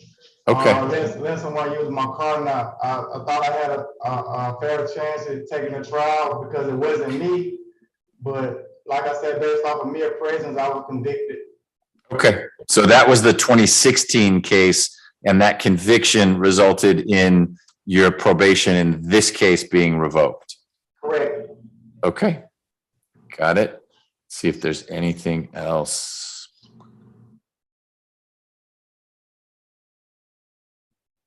Nope, there was a warrant that got canceled.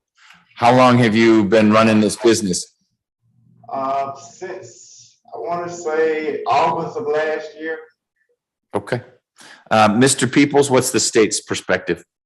Your Honor, excuse me, Your Honor, the state's recommendation would be to revoke 120 days and return to probation. The state believes that there's been what, as Attorney Wood had just stated, there's been 2 other revocations prior to now. So the state believes that 120 days will be appropriate. Okay, so we're clear. I think there's only been one actual revocation that was based on a conviction in another case. There was another warrant, but then the state withdrew that. But we do have these new charges. I was seeing a burglary, Your Honor, on mine. Yeah.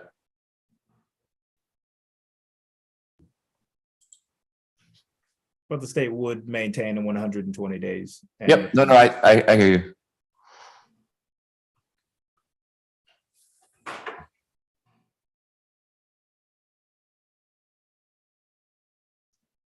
Okay. Yes, sir, Mr. Bailey. That burglary charge was dropped to a theft by taking, Judge. Right. This is the one about the pallets that you supposedly loaded up a bunch of pallets and rolled off with the pallets. Yeah, I didn't ride off. The police pulled. So I don't want you to don't talk about the facts. You may have a great defense. Now's not the time to give it. What Ms. Wood has done is simply acknowledge that, yeah, you got arrested for that. And the state has not indicted you for it yet. It's just sitting out there, and it sounds like you've got a bond on it. And it does say, you're right, that the burglary was downgraded to theft by taking misdemeanor, but for some reason the case is going to stay in Superior Court. We'll see how that goes, but it's not indicted right now. Okay. Well, Mr. Bailey, I will, based on your stipulation that you were arrested for these charges, revoke your probation. I'm going to revoke 90 days.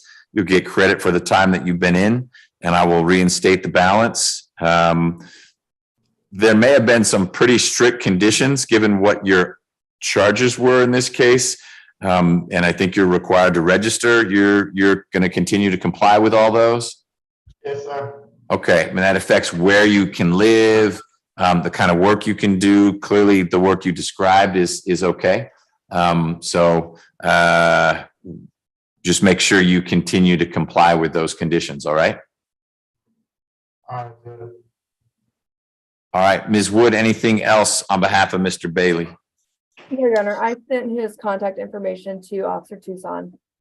Okay, yeah, Mr. Bailey, make sure you plug back in with probation as soon as you are released. You haven't moved, have you? No, I have not.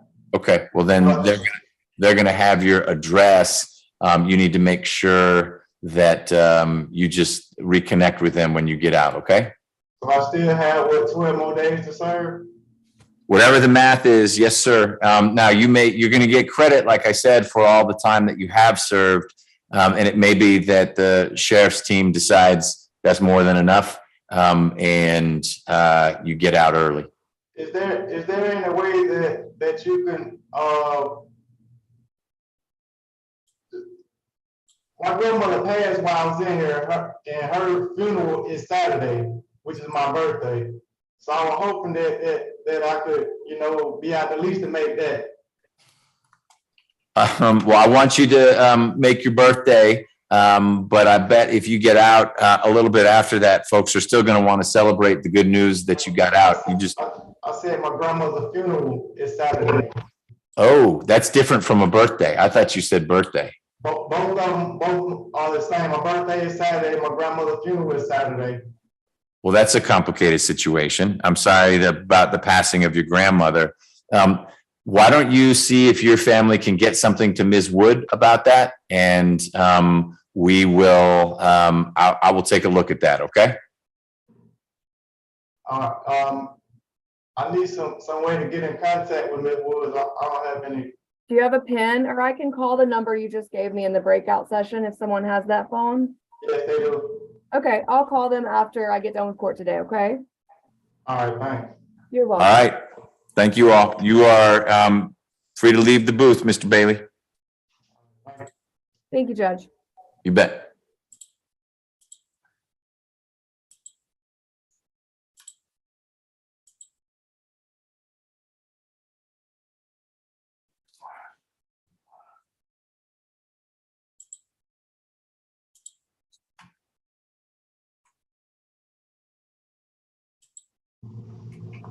Hey, Mr. Walls, can you hear me? Yes, sir. Great. Ms. Feely, are you there? Yes.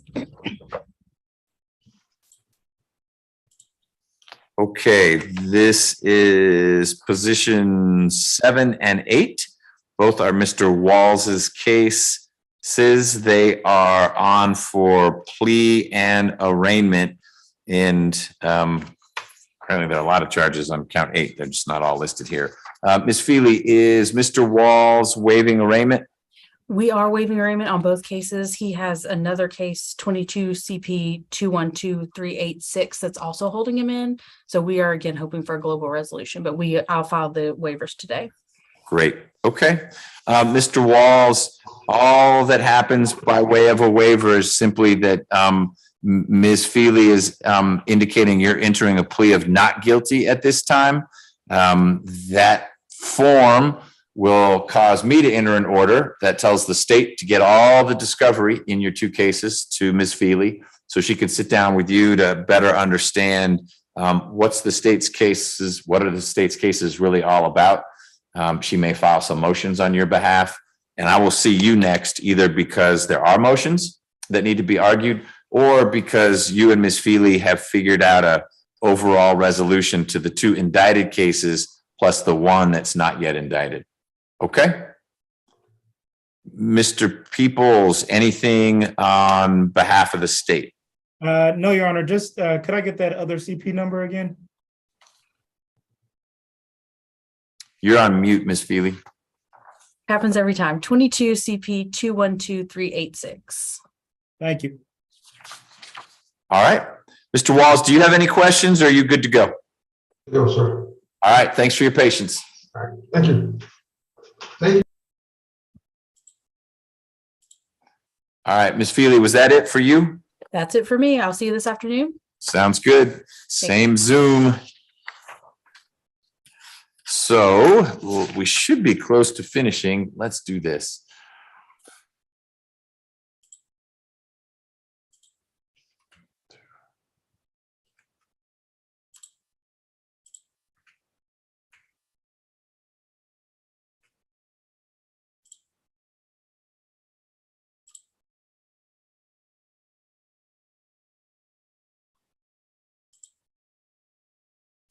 Judge McBurney. Hold on one second. I'm just trying to unmute. Hey, booth 2, 4 North. Remind me who you are? I'm Marquise O'Neill, Your Honor. Hey, Mr. O'Neill. Sorry about that taking so long, but we got you. Ms. Wood, was that what you were going to bring up, or did you want to talk about something different? I was gonna inquire, was Michael Fortson position 14 handled while I was away? I don't know. Let me look.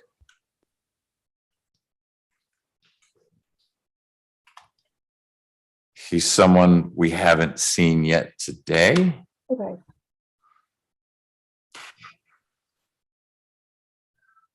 I think we can handle Mr. O'Neill. I just need to pause for just 2 minutes and give Mr. Peoples a phone call, Judge. Okay, meaning you and Mr. O'Neill need to talk? I've already talked to Mr. O'Neill twice. I just need to talk to Mr. Peoples very briefly, Judge. Okay, that's fine. Let's do that in just a second. Let's see if there's anyone else. So we took care of Mr. Vinny. So it's just what about Mr. Burse? Did we finish that? I think we did, Judge, yes. Okay. So we just need to figure out if Mr. Fortson is joining us today, and then you want to talk to Mr. Peoples. So why don't you give Mr. Peoples a call, and I'll see what I can learn about Mr. Fortson. Mr. O'Neill, I'm going to leave you right there, so don't go anywhere. Thank you, Judge.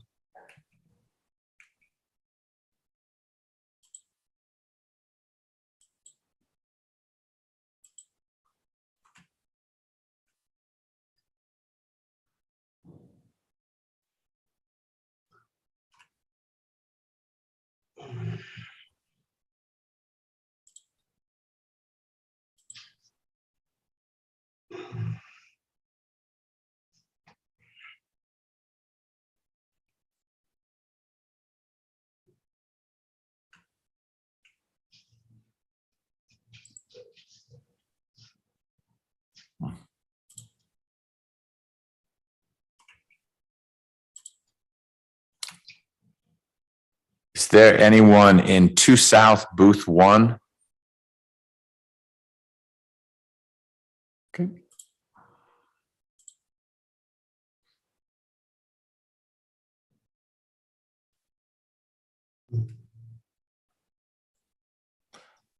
Ms. Farrell, do you know if Michael Fortson is joining us today?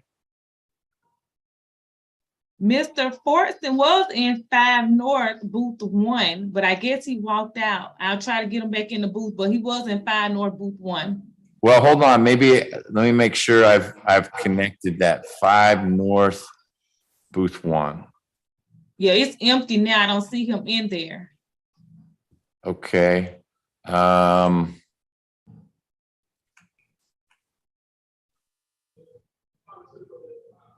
5 North, booth 1. Yeah, it's empty. Okay, so you'll reach out to the staff, see if they can get him back in there? Yes, I'm doing that now. Thank you so much. You're welcome.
Okay. We've got everyone back and Mr. O'Neill here. Are we able, Ms. Wood, to go forward with the revocation? Yes, Judge, and I apologize to the court. So we can definitely do the revocation. There was a little bit of a breakdown or miscommunication on the one we waived indictment on. I'm happy to go ahead and do a waiver of arraignment on that one, though, to just get that ball rolling since it will be assigned to your courtroom. But the only reason why we're getting this case, I mean, the green sheet is sort of a faux green sheet. It's being green sheeted here because of a open probation, not a open case. Is that correct? Yes, Judge. Well, yes, Judge. Okay. So if we go forward with the revocation today, there's really not a basis consistent with our court-wide policy to have the new accusation come here, but your preference would be not to send it out to the wilds where it could end up in front of just any judge. No, Judge, that's totally fine. If that is the court's preference, I have no issue with that. All right, well, hold on 1 second before we do that. Are you Mr. Fortson? Wave your hand if you're Mr. Fortson. Hold on. That's him in the booth 5 North, booth 1, but I'm not sure if he can hear in that booth. All right. Hey, can you hear us in booth 1 on 5 North? Yeah. Are you Mr. Fortson or Mr. Holland? Yeah. Okay, good. Sit tight. We're going to get to you next. All right. All right. Okay. Tell me, Mr. Peoples, if you've got a perspective on how we work through Mr. O'Neill's situation. Yes, Your Honor. Mirroring what Attorney Wood had said, I think we did have a breakdown in kind of where we were. Understanding, that the court is already inundated with cases, it would be at least the state's request that this still track in Your Honor's courtroom so that we can dispose of it when the time comes and handle the VOP today. And I think we're close to a resolution either way, Your Honor. Will Mr. O'Neill, does he already have a bond on the CP, now SC matter, Ms. Wood? Yes, Judge. This is the only thing holding him in currently. Okay. Matter. All right. Well, then let's just leave it assigned here. It just would be easier because both of you are familiar with the situation. What's the main allegation in the new indictment? Possession of marijuana, Your Honor. Okay, it can stay here. All right, so let's turn then to the revocation.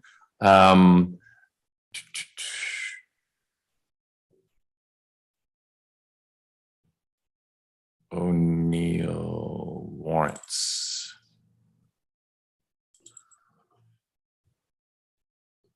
Okay, this is the one where it's 2 different cases and the allegation is, so the basis for the revocation is primarily the new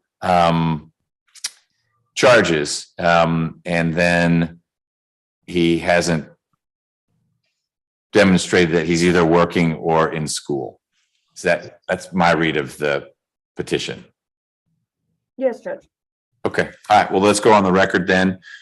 This is 21 SC 177354, State versus Marquise O'Neill. Mr. O'Neill is present virtually along with his lawyer, Ms. Wood. We've got Mr. Peoples for the state. Mr. O'Neill, in your 2 cases, it is that for which you're on probation, it is alleged that in May of last year, you committed a new offense of possession of marijuana with intent to distribute and a couple other charges. I think that's now been formally accused by the state. We're not going to work through that new accusation today. We'll do that at another time. It's also alleged that you haven't demonstrated that you're either enrolled full-time as a student or working. And I think that was one of the conditions of your case, is be doing one or the other. Ms. Wood, Mr. O'Neill is admitting to or stipulating to those violations? Yes, Judge, we'll admit today. Okay, and your recommendation? Judge, he has been in custody since May 23rd of this year. We're asking the court to consider revoking 45 days and reinstating to probation. I believe he's got about 5 years left on this case. He's a lifelong Atlanta resident. He's 29 years old. He can return to live with his mother at 2330 DeLoe Drive in East Point. He's expecting his first child in about 2 months. After I met with him last week, Judge, he did provide documentation via a family member that he had started his own business with a family member. So I have those LLCs and all the other documentation that I will try to get to probation on his behalf. So we did just want to let the court know that he was active and trying to get back on his feet. So we are asking for 45 days revoked and reinstated, Judge. Mr. O'Neill, what does this company, this LLC do? They have a clothing line and a production company. Okay, and what part are you involved with, or both parts? Oh, I'm the sole owner. The sole owner, so you do all of it. So since you've been locked up, not a lot of clothes being sold? Not a lot. Okay, not a lot of productions? No, sir. Okay, how long has that LLC been in place? I had a couple over a year, maybe 2 years now.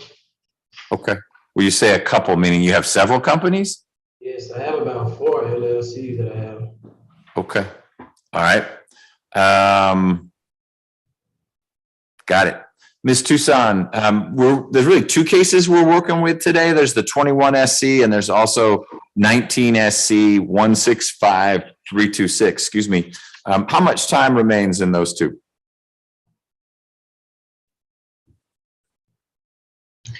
Well, the 2 cases that I have on here is 19 SC 165326. They both have, and then the 21 SC 177354. Yep. And they both have the same remaining time left, 4 years, 8 months, and 3 days. Got it. Okay. Thank you. Mr. Peoples, what is the state's recommendation for the revocation? Your Honor, the state's recommendation would be to revoke 60 days and return to probation. Are you envisioning a non-custodial resolution to the new accusation? Yes, Your Honor. Okay. All right.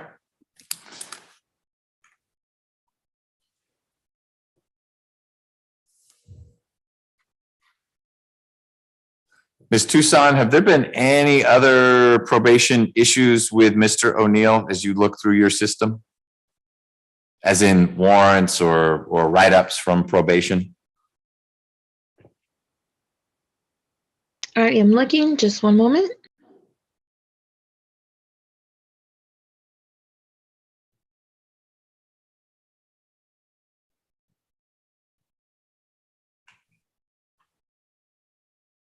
I do not see any other warrants, just these 2 from last year that you signed. I don't see any other revocation orders or anything like that filed.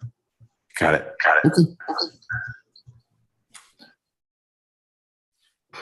Mr. O'Neill, I'm going to, in light of your arrest for and subsequent accusation of the drug charges, and a little bit of this inability of probation to figure out what the heck you're doing, revoke 60 days of your probation. You'll get credit for the time that you've been in.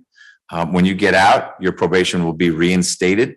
So you're going to want to just plug back in with probation, make sure they're straight on what you're doing. They didn't seem to understand about all this good work you were doing, either with a clothing line or a production company. So whatever you can do to document how you are spending your professional hours, and I don't mean you do that on a regular basis, but that you need to show them, no, this is my gig, this is what I'm doing. Then you will have satisfied that requirement. And then I'll see you again sometime soon, so we can sort out these new charges, for which, as I understand it, Ms. Wood, you are waiving arraignment. Is that correct? Correct, Judge. I'll get the waiver filed today. Okay, and that case number, again, I think I gave it to you, but I didn't write it down. I believe it's 23 SC 188293, Judge. 293. Okay, and we will hold on to that one. Mr. Peoples, anything else for the state on Mr. O'Neill's case? No, Your Honor. Ms. Wood. No, Your Honor. Thank you so much. All right, Mr. O'Neill, when you get out, get back to working on those businesses, okay? All right, thank you too, Your Honor. Thank you. All right, good luck.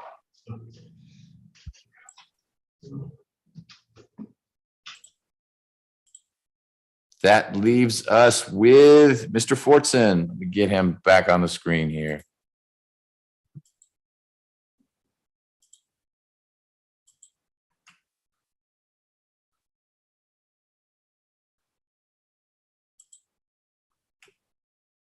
There he is. Hello, Mr. Fortson. Hey. Let me find your paperwork.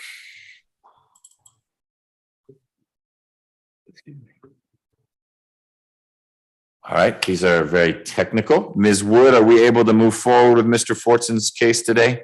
Yes, Judge. All right, we'll get on the record. Before we do that, it's not much of an early discharge, but Ms. Jackson from pretrial, thank you for being here. Looks like no pleas this morning, but we will see you hopefully this afternoon for our final plea calendar that starts at 1 o'clock.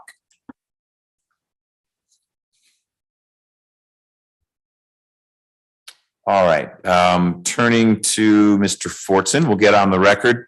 It's 18 SC 163983. I guess I do have another question. Well, let's finish getting on the record. Ms. Wood is here for Mr. Fortson. We've got Mr. Peoples. And the warrant that I am looking at simply alleges that Mr. Fortson didn't show up for intake when he was released from some jailing in late March of this year, so just a few months ago. His address of record, he wasn't there. And so he kind of disappeared on us. For some reason, Judge Carnesale signed that warrant. But I see that there's also new charges. Those aren't what we need to talk about, other than I want to make sure I understand where Mr. Fortson is going when we sort this out. So Ms. Wood, I guess Mr. Fortson's admitting to not plugging in with probation after he was released. What's going on with the new charges, as you understand? Judge, it's my understanding he's in no bond status on those. One of our pre-indictment attorneys actually has that case. It's my understanding they're actually already working on getting him set up for whenever they resolve that case. So that's why I didn't want to interfere by trying to take that case on. So he will, when we're done with this matter, he'll still have to work through that. Okay. All right, I see that there. So it is moving along, and we won't work through that today. What is your recommendation for Mr. Fortson? Judge, he has been in since May 5th of this year. We're asking the court to consider revoking 60 days and reinstating. Again, he's going to unfortunately have to sit a little while longer while the CP case works its way through the system. And so he's aware of that, Judge, and he just wanted to go ahead and take care of this. So this would not be holding him back from resolving that case. Okay. Should Mr. Fortson make a bond in the unindicted case, does he have a place to stay? And do we know that address? Because the address that probation had for him ended up not being a good one. Judge, so Mr. Fortson indicated that he could return to an address in Union City. However, I have not recently had time to verify if that one is the same as what probation had for him. Okay, but right now that's sort of academic because there's no bond in the other case. Yes, Judge. All right.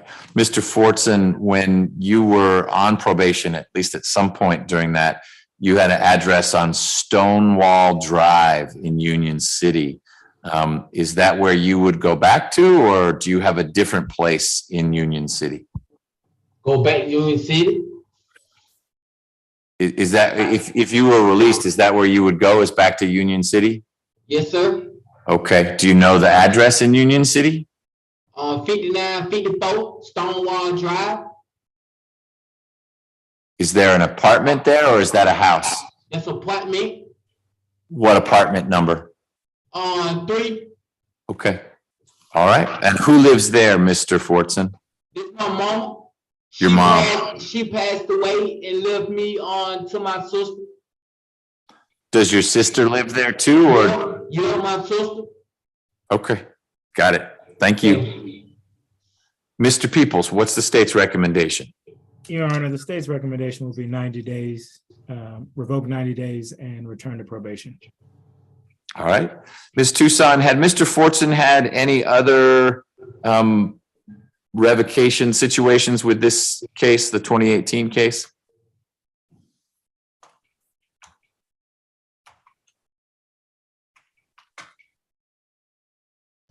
I am looking on his sheet here.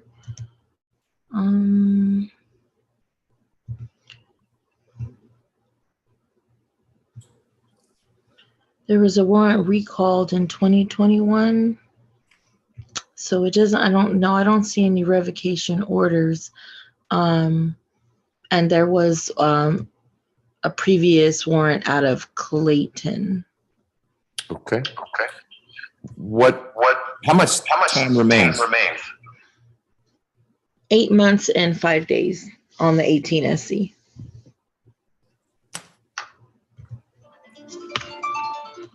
Thank you. Mr. Peoples, do you have a perspective on whether I ought to reinstate probation on this case or close it out following the revocation?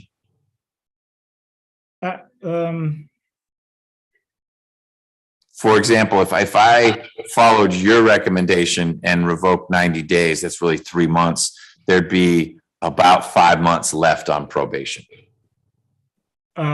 Then close it out, Your Honor, after, if the court is inclined to grant the state's request. Okay. And I assume you're not opposed to closing out the probation, Ms. Wood? No, Your Honor. Okay. What I'm going to do, Mr. Fortson, is revoke 75 days of probation and suspend the balance of your probation. So when you finish your revocation, if you are able to get a bond on your other case, you're not on probation in Fulton County anymore. You might have probation somewhere else. I heard Ms. Tucson say something about Clayton County, but you will not be on probation out of Fulton County anymore. Does that make sense? Yes.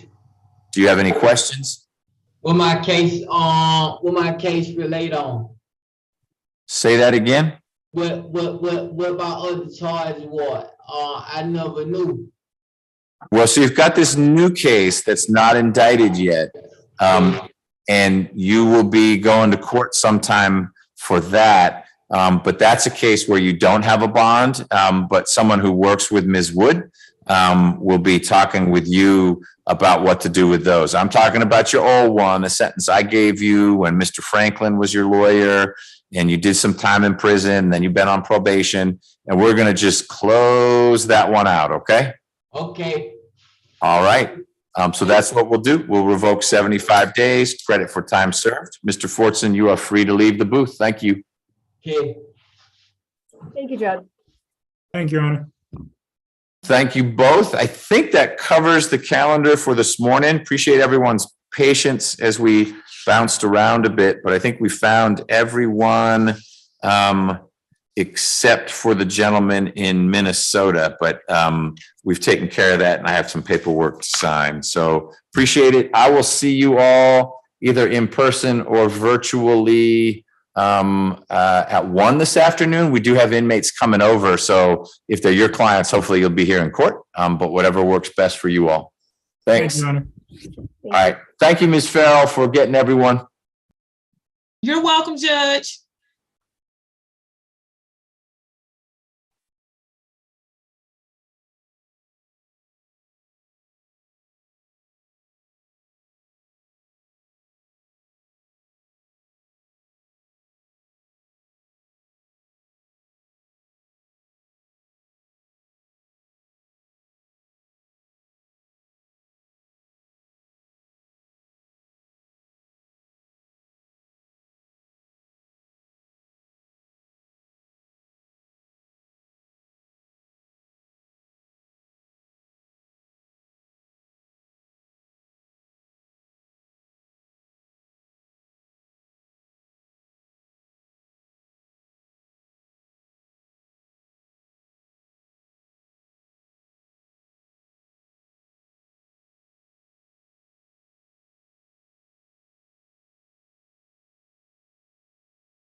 Gonna catch another plane?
Hey, Tony Serio, how you doing?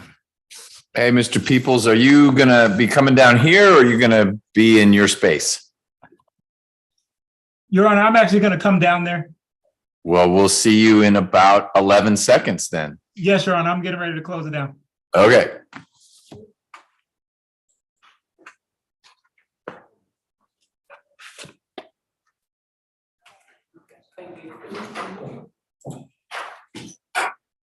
Mr. Brown.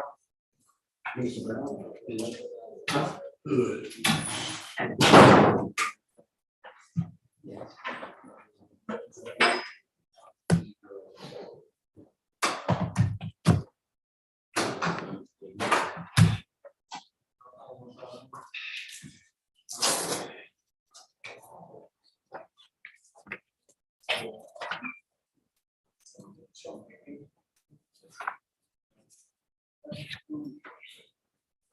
So I'll come back to you then.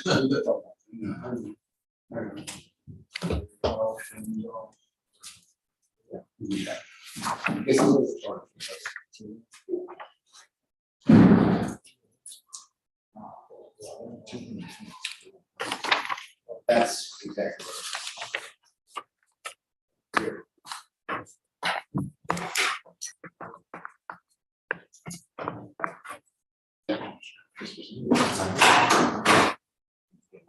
Mr. Sanders should be joining virtually. He's in the state system and Ms. Nelson said that, see if it's already on here. She can reach out, but I was told that he would appear virtually. If you need to speak with him, we can do a breakout room situation. But he's not on yet, so you don't need to worry about that. They should be plugging in any moment. And we can get, I mean, that way you can get in the jury room, he can be in the breakout room, and you can have a private conversation. Thank you. Sure. Good to see you. Do you have any ones that show? Yeah, boy, we haven't been using a lot of them. But let me get, just because everything's been virtual, let me get Ms. Nelson to print a few more out. You can use that one. Thank you. Proceed under. So I can go to max.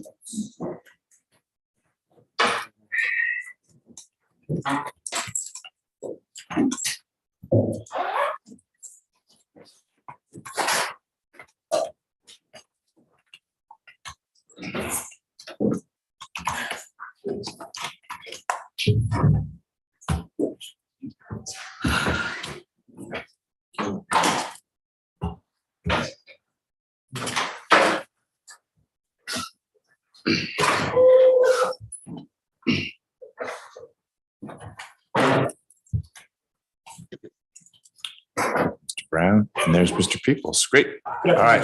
Good afternoon. We're going to get started. This is a final plea calendar. The defendants are all here in custody, except if they're on bond, they should be in the back of the courtroom. And Mr. Sanders is supposedly plugging in from the Department of Corrections. And I'll have Ms. Nelson check with them because I don't see that on our Zoom session yet. Final plea, again, as a reminder to the lawyers, this is the last day that your client can enter a plea and withdraw that plea if the sentence that he or she ultimately gets is greater than what you, as the defense attorney, ask for on behalf of your client. After today, of course, there can be pleas, but there's no withdrawal of the plea if it's not what your client was hoping he or she would get. Every case on here except for Ms. Boyd is scheduled for our August trial calendar. So if we don't resolve the case today, I will see you all again in the middle of August and we'll have a trial instead of a plea. Ms. Boyd's case is on the consolidated trial calendar and an email just went out. It's going to be warm in your inbox that indicates that I think Ms. Boyd is number 5 or 6 of the 6 that will be appearing in front of Judge Ellerby. She is our guest judge not du jour, but du semaine for next week. She'll be trying whatever goes out next week. So those 6 cases will be appearing two courtrooms to my right on Monday. Judge Emerson will be back in action the second week of the consolidated trial calendar. And that is what I've got as an intro. So our first position is Mr. Pittman. And my understanding, Mr. Brown, is, well, I know you're very new to the case, and so discovery was only recently delivered. I'm going to bring Mr. Pittman out anyway, only because he's been waiting for a long time to have a lawyer dedicated to his case. You are that lawyer, and I want him to hear that and see you and know that we're still going to move the case forward consistent with your ability to get current with all the discovery, okay? Yes, Your Honor. I met with him yesterday evening, so I let him know that I will need more time to go through the discovery, which I did receive a Dropbox link on June the 29th. Okay. Well, let's bring Mr. Pittman out if we could. He can come to the podium, please.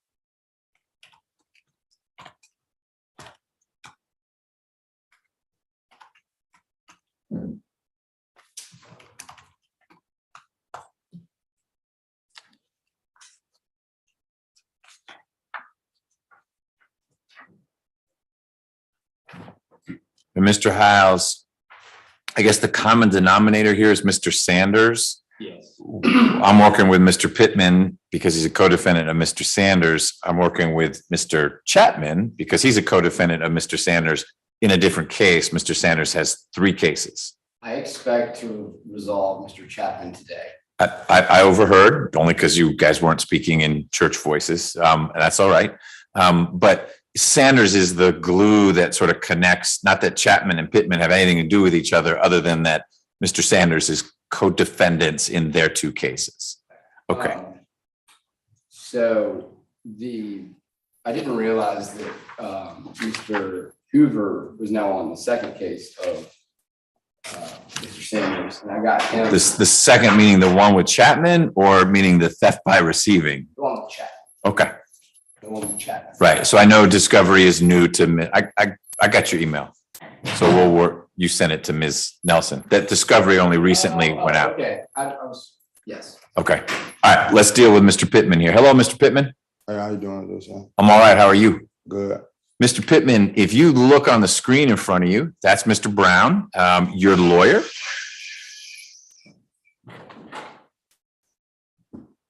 That's Mr. Hoover leaving the room. Mr. Brown only recently got the discovery in your case. And I think he told you this last night or whenever he met with you. He is your lawyer who's going to stick with this case until it's resolved. Today was the day, was supposed to be kind of the last day for you all to work it out. But that for you has been an artificial date because we've been working, as you know, trying to get you a lawyer. That lawyer is Mr. Brown, and he'll stay on this case till it's resolved, whether that means a trial or some type of negotiated resolution. But Mr. Brown understandably wants to make heads and tails out of all that discovery so he can give you his sound advice about how best to proceed and work with you about whether there are motions to be filed or anything like that. Your case is on the August trial calendar here. I don't know that that's a realistic deadline for Mr. Brown. I'm going to leave it on there for now so that there's pressure to make sure the case is moving, but I will be respectful of Mr. Brown's thoughts about whether he's ready to take that case to trial in August, or if he needs more time, or by then it may be that you and he have decided you're going to work something out with the prosecutor who's sitting right there. Mr. Brown, did that fairly summarize the situation, or is there more you want to add now that we've got you and Mr. Pittman working together? That's fine, Your Honor. That fairly summarizes everything. Okay. So the August trial calendar is mid-August. It's a little more than a month away. It's more than a month away. Is that a realistic date for you, assuming you don't have conflicts, or what? I I want to manage Mr. Pittman's expectations so he's not surprised or disappointed as to us needing to move dates again. We'll certainly preserve his final plea rights. And so my proposal for now is to keep Mr. Pittman on the August trial calendar, preserving his final plea rights. And then as we get closer to that date, you can give us an update as to, you may look at the discovery and say, look, 99% of it involves the other guy and not Mr. Pittman. And it's pretty easy to figure out he wasn't there, or there's an alibi, or self-defense, or whatever defense there may be, or that there's no defense and that Mr. Pittman's on video doing whatever it is he's alleged to have done. And then you're going to be urging him to, you need to work this one out. But if we keep it on the August trial calendar for now, does that work for you? Well, I do have a leave of absence from August 1st to August the 15th. So I don't know, is the August trial calendar after that date? Let me look. I think it is, and it may even be a 2-week calendar. So we're calling the calendar on the 16th, but the trial weeks are not till the 21st and the 28th. So you could enjoy your leave, be back for the calendar call. And if you and Mr. Pittman concluded, look, this needs to be a trial, we could even have it be that second week, which means you would have been back for almost 2 weeks before we call out Mr. Pittman's case. That works, Your Honor. Okay, good. Then we're going to do that. So Mr. Pittman, you should expect to be seeing more of Mr. Brown soon as he works through the discovery. And then we'll figure out which direction you're going. Is this something that ought to work out, or is this something that should go to trial? Do you have any questions for me? No, sir. Okay. Then please do work with Mr. Brown, and I will see you at the latest for this trial calendar call in about a month. Sooner if there are motions we need to work through, or if you and Mr. Brown have worked something out. Okay. Yes, sir. All right. Thank you, Mr. Brown. Thank you, Your Honor.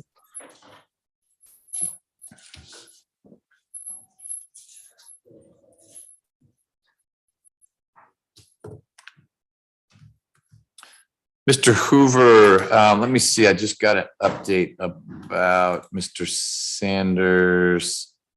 We're going to wait a little bit more to see if they dial in. So I know for one of Mr. Sanders' cases, you only recently got discovery. But I just soon, if we can patch him in, have him hear whatever we're going to talk about. But so we can make it shorter for him and not put you on the spot.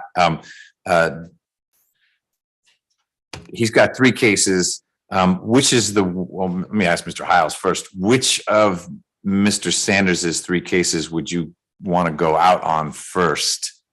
The homicide. So my calendar only lists a few of the counts. Is that the one with Mr. Chapman or the one with Mr. Pittman? That's the one with Mr. Pittman. Okay, so positions 1 and 2, you'd want to go to trial on. That discovery Mr. Hoover has had, and he only recently got the discovery in the case with Mr. Chapman, or the other way around? He only recently got the discovery with the case of Mr. Chapman, but it does overlap some. Okay, but Mr. Hoover has for a while had discovery for the homicide case. Yes. Longer than he's had the discovery for whatever's in the Chapman case. Okay. That's correct. Great. So given Mr. Hiles's announcement, would you be ready to move forward on I guess it's not the oldest of the 3 indictments. We're not doing anything with the theft by receiving, but the homicide case, would you be ready if you were conflict free at the end of August? Yes, I would be ready, but I'm also starting in front of Judge McAfee. I have a murder trial that's 10 years old that's been specially set. So the last 2 weeks of August, I will be in front of him. Okay. Other than that, I will be ready. For that. Okay. McAfee, 10 years old. He's been incompetent for 6, and now he's miraculously ready to go. Huh. Yeah. Okay. I have one of those. All right, so you may have a conflict, but But short of that, you're right. It's not a discovery issue or Mr. Sanders, I don't even know who you're talking about. Assuming we go out on this one, not the other gang case. Right, yeah, everything else is ready to go. Okay, great. If you don't mind sticking around just a little bit to see if we get Mr. Sanders. Oh, yes. I'll let you know, because I know you got other places to go, but he's not on yet.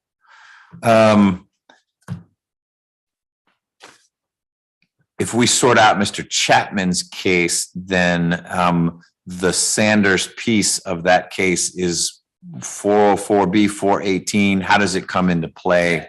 So it's intrinsic, I would say. So I would have to get a 403 rule.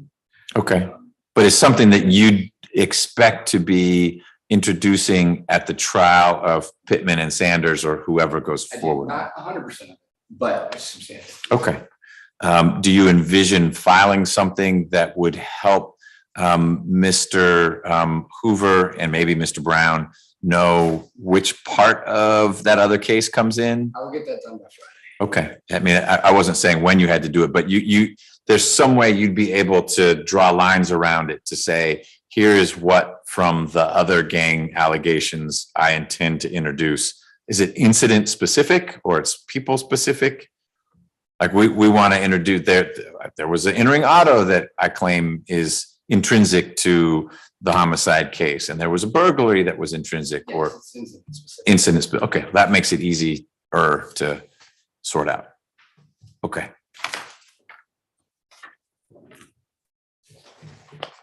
Mr. Hoover, do you have co-defendants in the 10-year-old trial?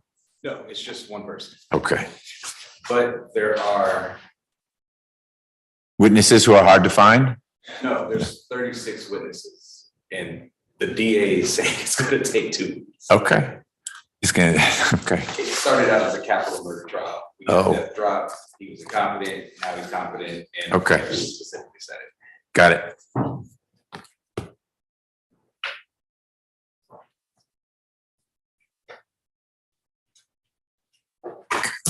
All right. Then it seems like we should move to Mr. Chapman. Mr. Hood, do you need time to get him signed up? All right, we'll get you that time. So we'll pause on that and let's get to Shaquille Scott. There she is. Good afternoon, ma'am. Ms. Wood, your case? Judge, I need a moment to speak with her. Okay. Come back for my announcement on this case. Great. You have received an offer from Mr. Peoples. I need to talk with Mr. Peoples. Okay. It's a back and forth, Yes, sir. but it's not, just so I can know how Mr. Peoples is doing here. You didn't just like 5 minutes ago get an offer from Mr. Peoples. No, Your Honor, but this one is a little more complicated. This is the one where she is attached to another case that Mr. Abadi has. She doesn't have the same charges as the co-defendant. That's right. That's right. Where is that? Is that not on this calendar? It's not, Judge. It's a 21 SC case, and she also has Ed Adams on that case. Can you give me do you have the case number? 21 SC 178032. And is Miss Scott, Mr. Watson's? We have one where it's the mother who is the co-defendant, not this one. Correct, Judge. Okay. But you're not Mr. Watson's mother. No, that's a different case. All right, got it. That's what I thought Ms. Wood just said. Okay. Is Mr. Watson's case, Mr. Abate, the one that was supposed to be a immunity motion in front of Judge Dempsey and it got rescheduled? No, Your Honor. Okay, Mr. Francis has a bunch of them, so that's not that one. That's correct. Yes, sir. Okay.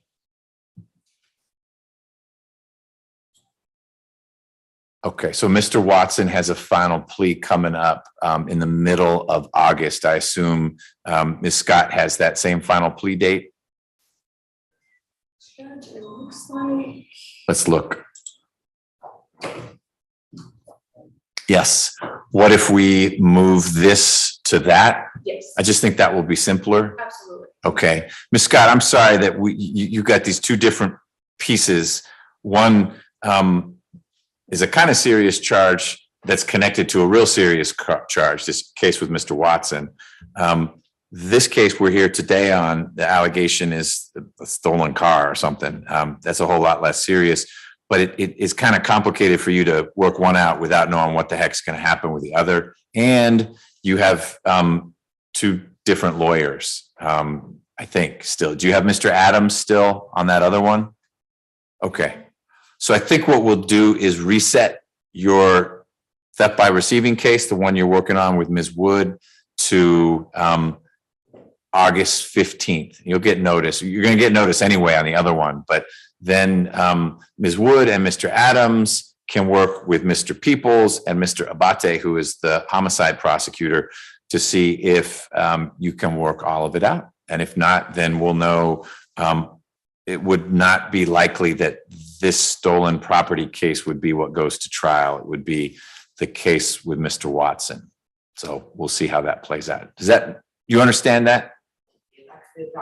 Yeah, you can certainly still talk to her. I'd ask you to, and it may well be that Ms. Wood wants to still talk with Mr. Peoples, but unless I hear something different from Ms. Wood, I don't think we'll try to resolve the stolen property case today, because you've got that other piece still out there. But if you and Ms. Wood decide otherwise, we can certainly take care of this case. Thank you, Judge. So Ms. Scott should just sit tight. Yes, We'll get through this and then you guys can talk. Okay, thank you. All right. We're working through DOC right now. We may get Mr. Sanders on here. Next up is Claude Charles. Hey, Mr. Charles, how are you? I think this is a plea? Yes, Judge. Great. We will do that shortly, Mr. Charles. I'm just getting through the calendar to see what the itinerary is. Mr. Peoples, that's your case? Yes, it is, Your Honor. Is that a negotiated plea? It is, Your Honor. All right.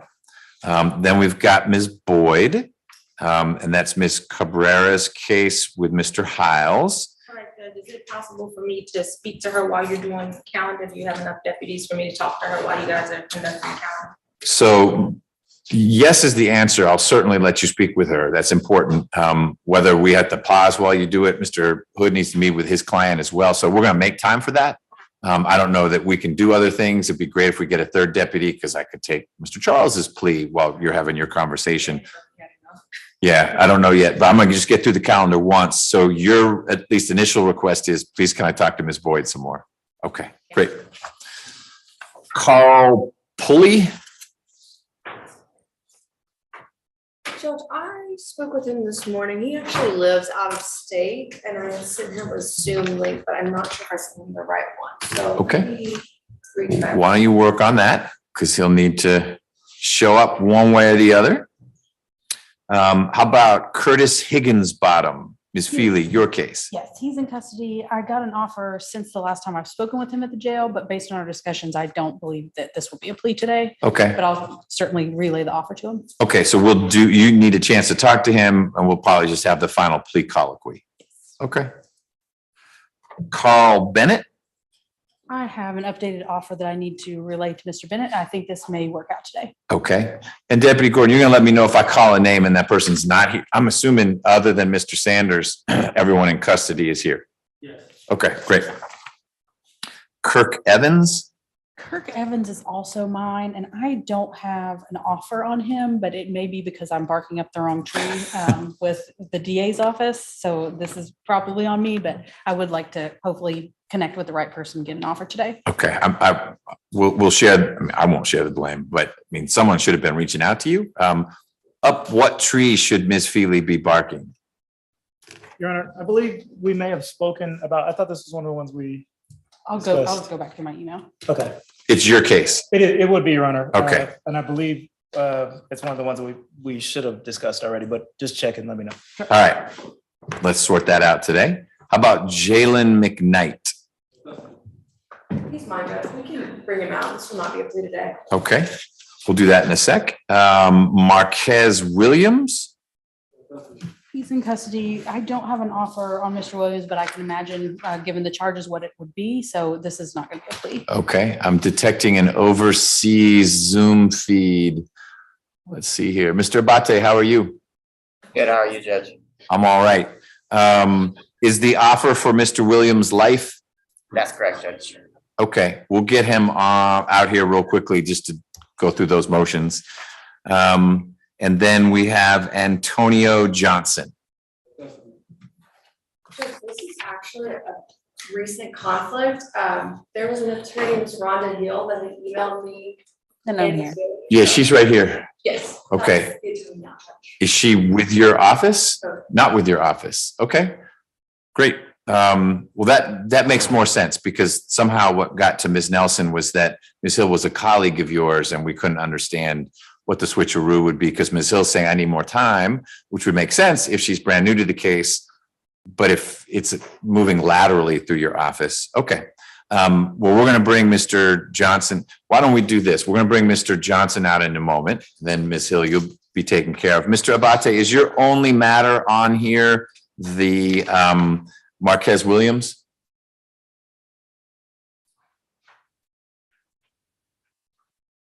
I think that's yes. So we'll do that after that. Judge, that's correct. I apologize.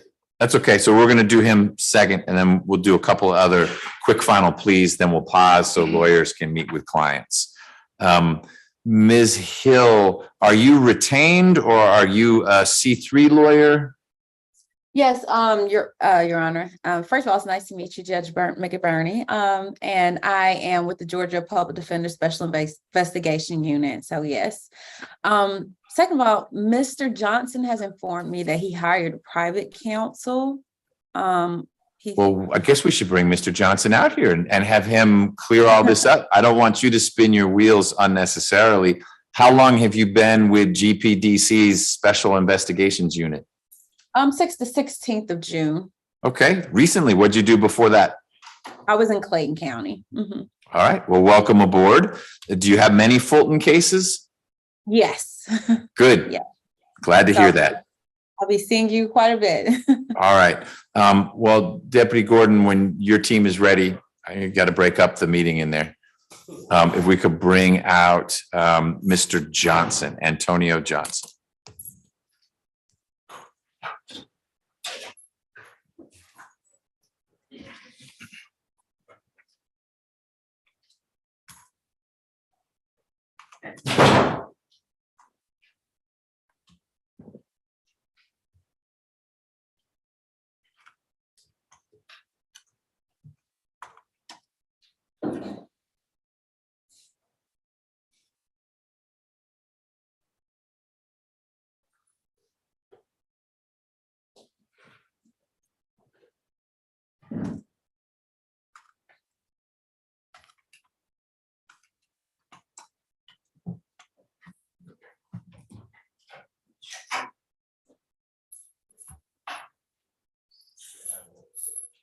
Hey, Mr. Johnson, why don't you go to the podium because then you can see your maybe lawyer and we'll figure out what's going on here. So I'm Judge McBurney, and today was supposed to be the date for your final plea where we would talk a little bit about whether this case is going to be resolved through some kind of negotiated resolution or if it should go to trial.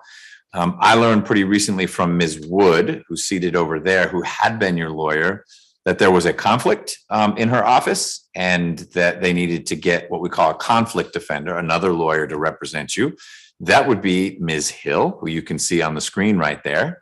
But Ms. Hill shared with me that you shared with her, or someone associated with you shared with Ms. Hill, that maybe you had hired a lawyer. Shannon Renders. Okay. But we had I had a problem. We had a problem with Shannon Renders, but he had came to see me, but he had brought somebody else. Okay. So when you say a problem, meaning you couldn't afford it, or you had a disagreement with Shannon? Yeah, a little disagreement because when I was out on house arrest, I had to go through him to get clearance, and he was like he wasn't answering. You know, I had paid him already and stuff, so I had went to the state bar. Okay. But he had came back on my case, so I didn't really know. I had talked to Ms. Woods though. I had talked to her, but then they had came to see me like the next day.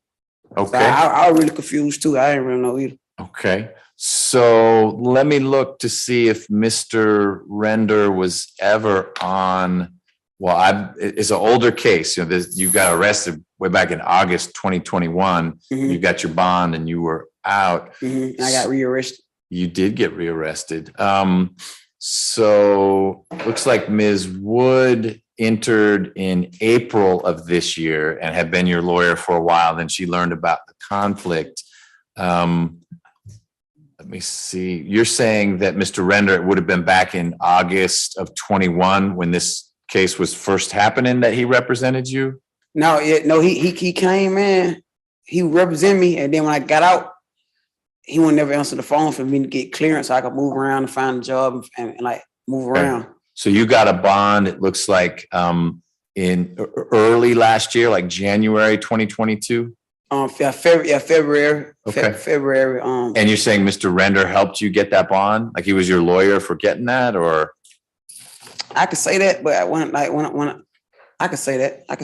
I'm not trying to pin you down. You're not having to admit anything. Mr. Render's name is nowhere in here. So I'm just trying to see where. Because I had hired him like 2 days before I got the bond, but I hired him to get the bond motion, but I was already in on the calendar. Got it. You were, because there's no bond motion. Yeah, that was I was out on the calendar, so I really paid him for nothing. But I really paid him just to handle my case. I didn't want to come in with a public defender, so I paid him to handle my case. Yeah, in fact, the public defender is the one who filed the original. Yeah, motion. I was unaware. Yeah, it's tough, especially during that time because back then it was still COVID-y.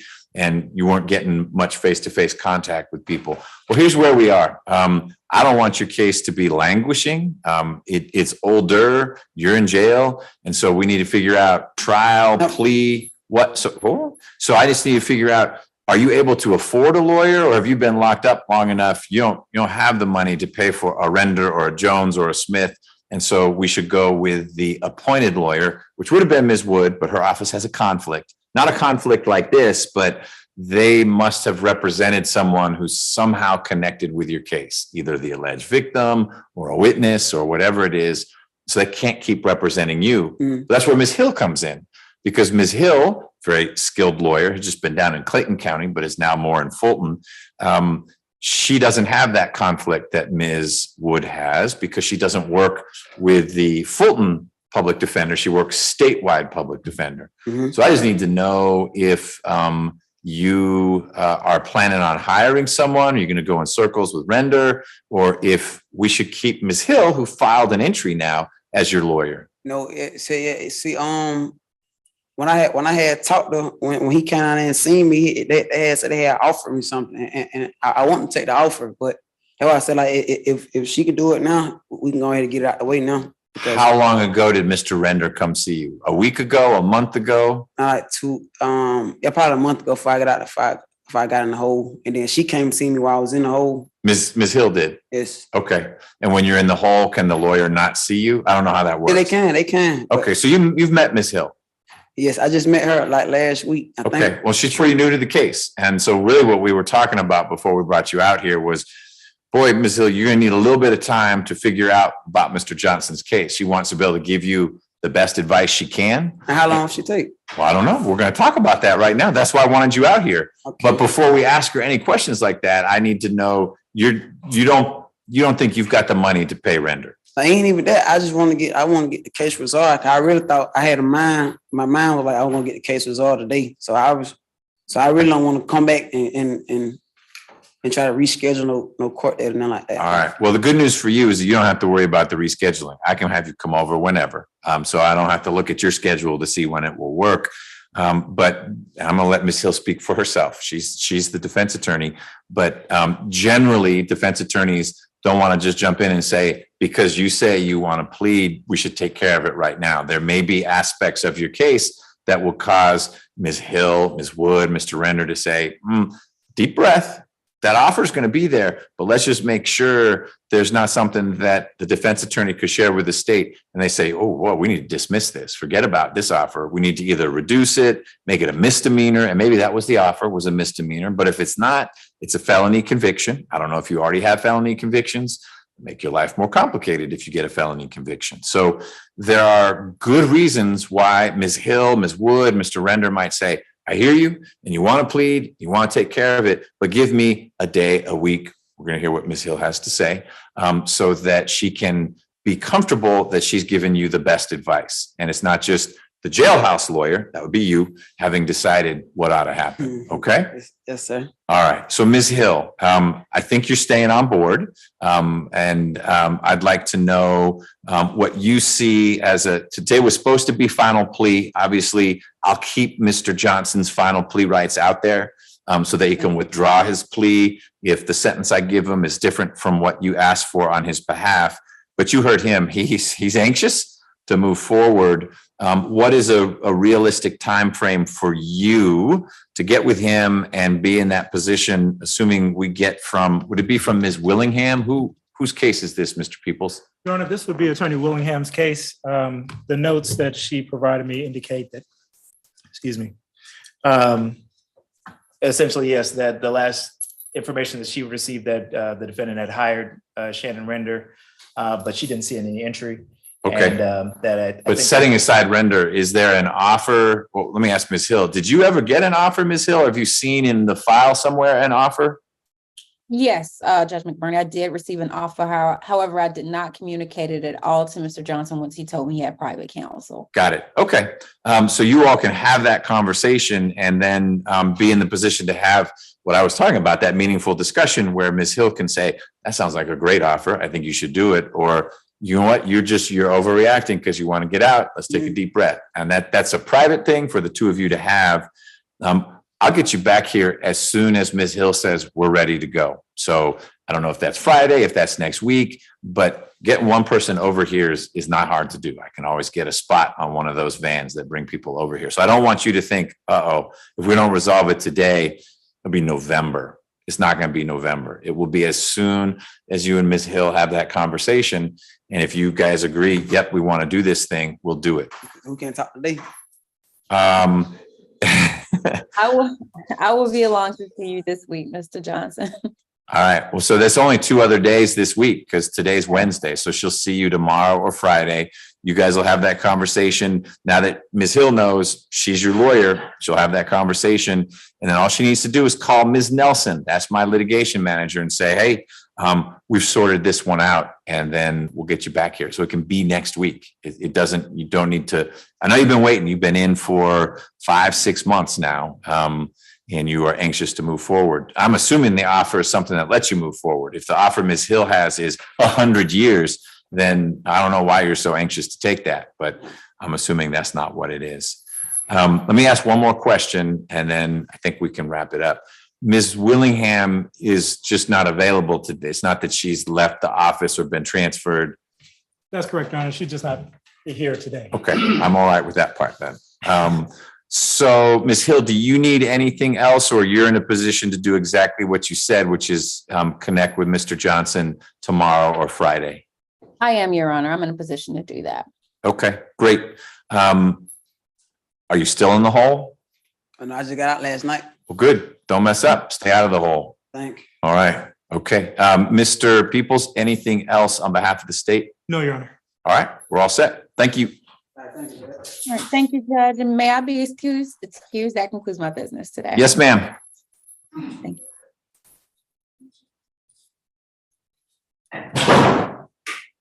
So for the notes you give to Ms. Willingham, we're keeping it on the August trial calendar. I'm preserving Mr. Johnson's final plea rights, and it sure does sound like he wants to be back here soon. So I'm guessing before the August calendar, we sort it out. Thank you, Your Honor. All right, can we bring Mr. Williams out, please? And then who was it that you said Mr. McKnight was a quick Yes, Judge. final? He's going to go to trial, at least right now. Yes. Okay, so we'll just go in this reverse order. We'll do Williams. Mr. Hoover, Department of Corrections says they could get Mr. Sanders on around 3. I'm not inclined to make you sit around for an hour and a half for that. We could reconnect with him by giving DOC a little more advance notice tomorrow, Friday. I don't know what your schedule, but at a time that works for you, because they can just slot him in front of a screen whenever. We need Mr. Hiles as well, but are your next 2 days crazy, or might we be able to do that? No, they're crazy. Okay, then I'm gonna have Ms. Nelson reach out to you and Mr. Hiles to figure out a time when we can reschedule the final plea for Mr. Sanders. And I appreciate that in some respects, it's a formality unless Mr. Hiles was offering something less than life, but we need to go through that process with him connected. Okay? Short story, we're not going to get Sanders today. So we will get him on a non-published calendar, so just consistent with Mr. Hoover's schedule and yours, when we can link him up through DOC just to do the final. It'll be perfunctory because he's not going to plead to life, but we need to do that final plea exchange. Okay? Great. But that's not who we have here. We have Mr. Williams. So Ms. Rivers, good afternoon.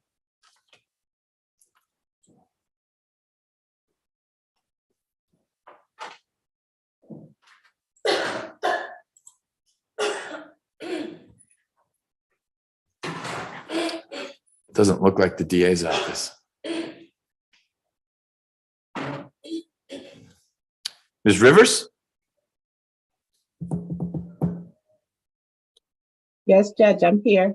Great. We're going to do the final plea for position 14.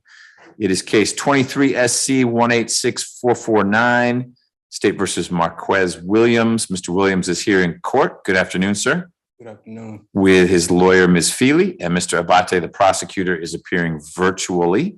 Ms. Feely, do you have all the discovery that you're aware of in this case? I believe so, yes. Mr. Abate, any outstanding discovery beyond the usual, we're waiting on ballistics?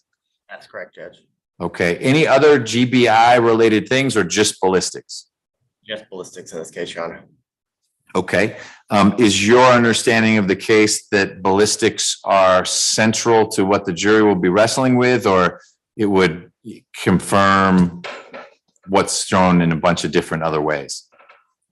It'd probably be more of the latter, more confirmation based on the statement that Ms. Feely's client made. Okay, Ms. Feely, no one's going to make anyone go to trial without the ballistics, but are you waiting with bated breath on those results? No, Your Honor. Okay, all right, good to know. Mr. Williams, the state is currently not offering you anything other than you could plead to the indictment, which means I'd have to give you a life sentence, which is no less than if you went to trial and were found guilty. So the exchange about, are you interested in the state's offer, which is what I'd normally have at this point, doesn't mean a whole lot. But I want to let you know that if you were to enter a plea today and I sentence you to more than what Ms. Feely asked for, you could withdraw the plea. After today, if you decide to enter a plea, you can do that, but you don't get to withdraw that plea if you're unhappy with your sentence. Does that make sense? Sure. Any questions about that? No, sir. Okay. What I'm going to do, your case is on the August trial calendar, so I'll move it to the August trial calendar, and assuming the stars align and we can reach it and both these lawyers are available, then we'll move forward with your trial, because that's the only way we're going to sort this case out. These aren't the kind of charges that typically someone pleads to. So we got to have a jury decide what's going to happen. Ms. Feely, anything else on behalf of Mr. Williams? No, but if I can speak with him before he leaves. Sure. So if we could keep him up. And Mr. Williams, you're wearing orange. Does that mean you're in Cobb right now? Or did we borrow you from? I'm in Fulton. You're in Fulton. Yes, I'm in Honorable Dawn. Oh, the Marietta Annex? Okay, good. All right. Mr. Abate, anything else in the Williams case? No, Your Honor. All right. If that's all you've got today, thank you for your time. Thank you, Judge.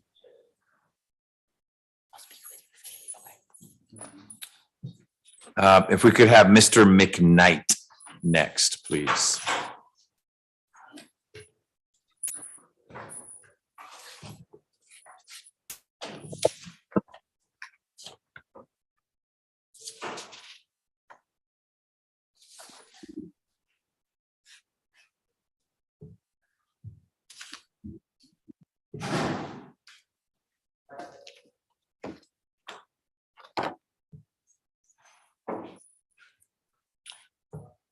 Mr. Hiles keeps disappearing.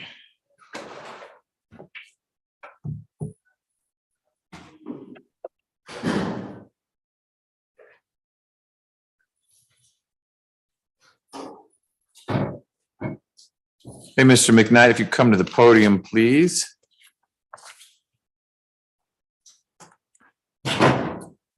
This is the final plea hearing for Jalen McKnight, indictment 23 SC 186421. It says you're charged with aggravated assault, armed robbery, and some firearms offenses. Ms. Wood, do you have all the discovery you suspect is out there in this case?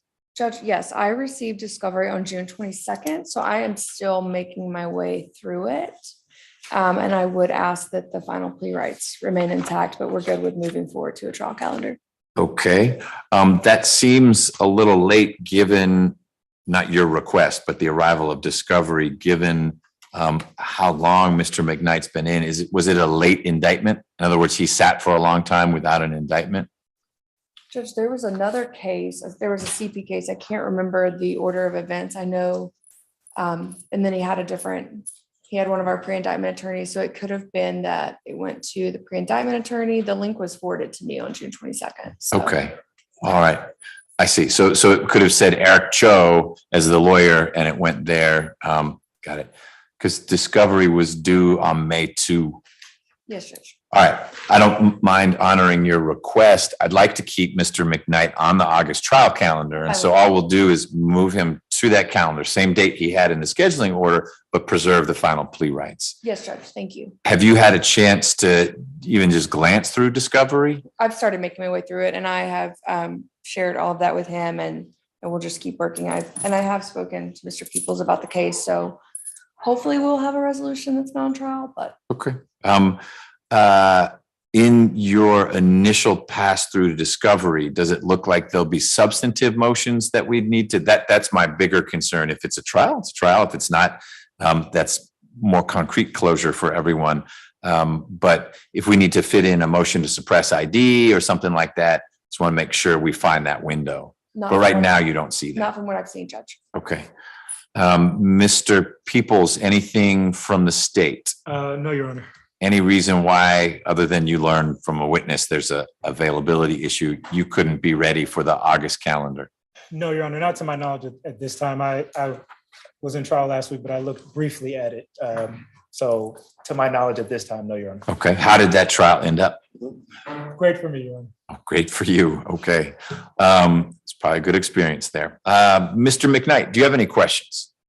No, sir. Okay, so your lawyer has all the discovery. She's going to continue to go through it and continue to share it with you. If there's something on a disk, she can't give you the disk, but we can always figure out a way where you and she can be looking at the same computer screen.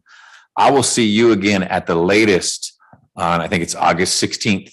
So about a month from now, that's when we're calling the trial calendar that your case is on.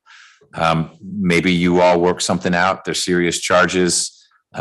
Sometimes that makes it harder to resolve, but you've got a good lawyer who may be pointing out reasons why the state ought to come down from wherever they are. You'll have the ability to withdraw your plea up until we start trial. If your lawyer asks for X and I give you something more than X, you can always say, no, thank you. I'd rather go to trial. But that's the plan in late August, is to actually do the trial if you haven't worked the case out. All right, I'll see you then. Thanks.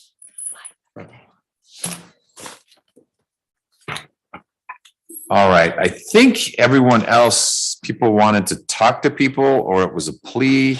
Was there anyone else where it was just the final plea, I'm not taking it? Then let's pause and let lawyers talk with their clients. I will come back out as soon as someone's ready. Do you have an announcement? So Mr. Hood and I that's why I was a little taken back earlier. We had preliminary discussions. I was actually under the impression today that I was coming to meet a new attorney for Mr. Chapman. And there is one charge on that very large indictment that is preventing us from resolving it. I honestly, but that doesn't mean we can't get it resolved soon. But I was looking at it, just got the email of the discovery on that Friday. Why did you think there'd be a different lawyer? I've associated Mr. Hood with this case for a while now. I thought because of him and Pittman and Sanders, the shuffle there, and I thought it was looking at what we've done in the past, and the last order on there was the order to withdraw as counsel, but that was for Mr. Ray's. It was just. Okay. That one's on me. Okay. Help me better understand there's one count that's keeping us separated. If it's still what you all were discussing as to the final resolution, it's just Mr. Chapman's not interested in pleading to that count, but it's the same outcome. With our initial discussions, the first day Mr. Hood came, I said, I just got this new indictment to review. And if there are no violent charges and it's only entering autos, then it is this is the route we would take. Okay. But he's got one, it's charged as criminal attempt to commit murder and ag battery. Oh, that doesn't sound like entering auto. Yeah, and that's why I just thought I was gonna have a conversation with someone else, but. Okay. Did you have a particular lawyer in mind, or you just thought Mr. Hood was done on this case? I thought it was gonna be Miss Minette. Oh, okay. Nope. So this is a re-indictment of Mr. Chapman? In a sense, there is an indicted, it is a re-indictment with about 78 new cases that are in the original, that are indicted for the first time. Charges and cases. They're just charges, yeah. It's entering autos in different parking lots. Yeah. And your sense was that was the extent of Mr. Chapman's involvement, was a large number of entering autos. That was my sense initially during our first discussion months back. Okay. And then I was waiting for a new attorney that. Okay. But has the indictment changed from the first time you were talking with Mr. Hood, or your understanding of what's in the indictment has changed? My understanding of what's in the indictment changed shortly after our first conversation. And then I thought that there was a new attorney coming on right after that. Okay. So I've not talked with him, Mr. Hood, about it. All right. Mr. Hood, tell me how you envision us proceeding. Your Honor, naturally, if we could possibly reserve a final plea, because that one, actually, I think it's 3 or 4 counts, would dramatically alter what the state would recommend. Actually, I don't know if it would or not, but I'd like an opportunity to at least communicate to him what the offer is with those violent charges included. Okay. So that he can make an informed decision to plea or not. So you should do that. But what the state would be trying first actually isn't even Mr. Chapman's case. It's the Pittman Sanders case. That's true. Okay. And it would use evidence from the Chapman Sanders case in that case. And Mr. Chapman would sort of be stuck in line behind the Pittman Sanders trial. That's correct. Okay.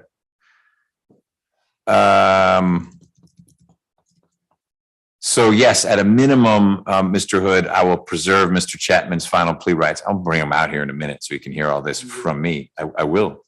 But we'll keep it on the August trial calendar so that there's another checkpoint, and we can see if between now and then you guys can sort through some of it. Is some of the work you're going to do to show that Mr. Chapman may have been involved with all these entering autos, but you shouldn't lump him in with this, or it's news to you that he may have been involved in something that is kind of categorically different from breaking into empty cars?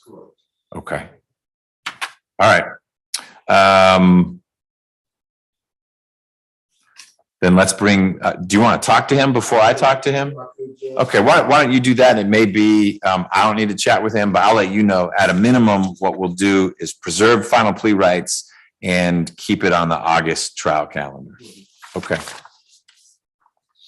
What about this outcome, Mr. Hiles? August trial calendar, we don't have Mr. Hoover because he's trying a 10-year-old case in front of Judge McAfee. But we do have Mr. Hood, we do have you, and we just try Mr. Chapman. He's been in for over 1,000 days. We just try Mr. Chapman. So it's not Chapman Sanders, we just try Mr. Chapman. We'll make it work. Okay. Make it work.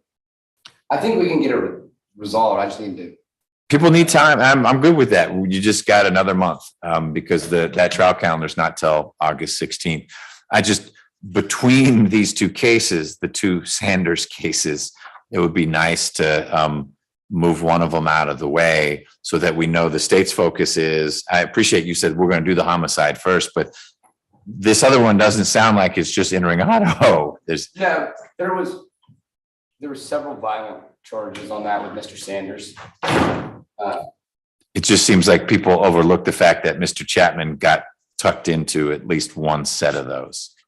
Yeah, well, I just didn't communicate it with Mr. Hood after our initial take because I thought that.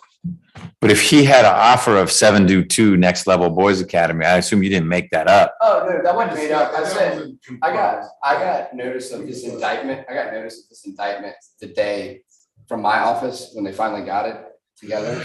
So I got the indictment as I was walking into plan arraignment. Oh, so I assumed that like the gang people do their own indictment, so you know what's in it. We used to. And Okay. I've actually taken back a lot of that responsibilities because I like knowing what's in it. And Okay. Charging decisions, but Got it. So I will preserve the final plea rights, keep it on the August trial calendar. And now I think I can step back. People can talk with their clients and just, I won't go far away. So you can go, I just have to get off the bench because then there'll be enough people for you guys to be going back there. I'll come right back out when Deputy Gordon says, hey, they're ready to talk about one of them. Okay. All right. Is there anyone in the gallery who's been waiting to hear about a case and that name didn't come up? Because I don't want to make you all wait if you thought, wait, what about that case? Nope, you're good. Thank you.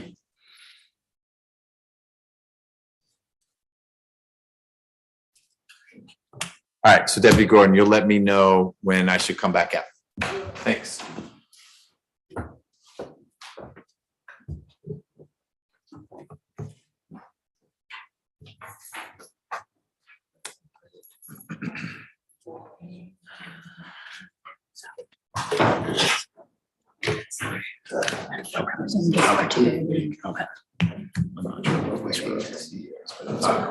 So I'm gonna add those right now. Share it. No, that should be the forensic. Yeah. Yes, okay. It's literally just appointment cancellations, but let me do that right now.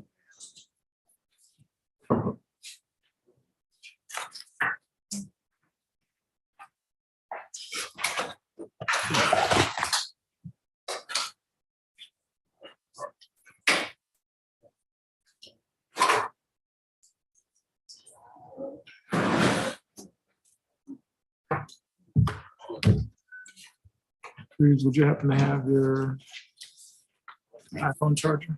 I used to keep it in my bag.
Yeah. So how long? So about 15, but they'll probably let me know once everyone's had a chance to talk.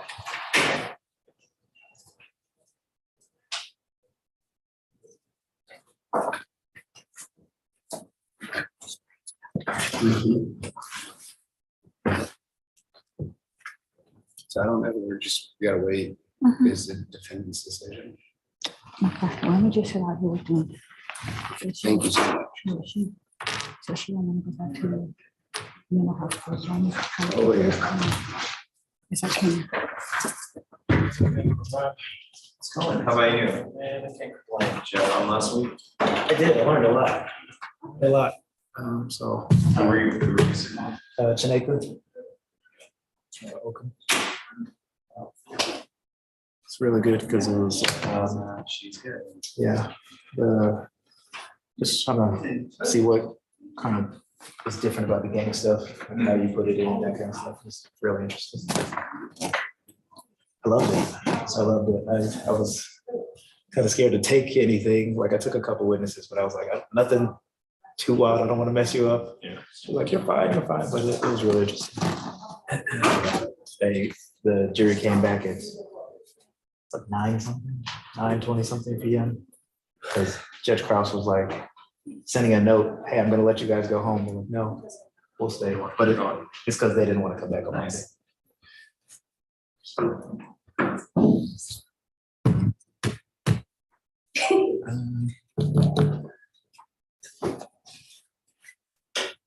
Both of you all have been in here for Judge Krause's, not Judge Krause, Judge McBurney's calendars. Yeah. I mean, is it? Yeah. I'm not getting it all. No. Yeah. But you've been here for like a trial calendar? Oh, yeah. Like, is it like a rolling one where like, even if yours are finished, he's like, okay, what's next? Like filling them? Or is he kind of like, whatever's here, we dispose of this and then is the latter? Okay. I haven't seen a lot. Okay, that's good.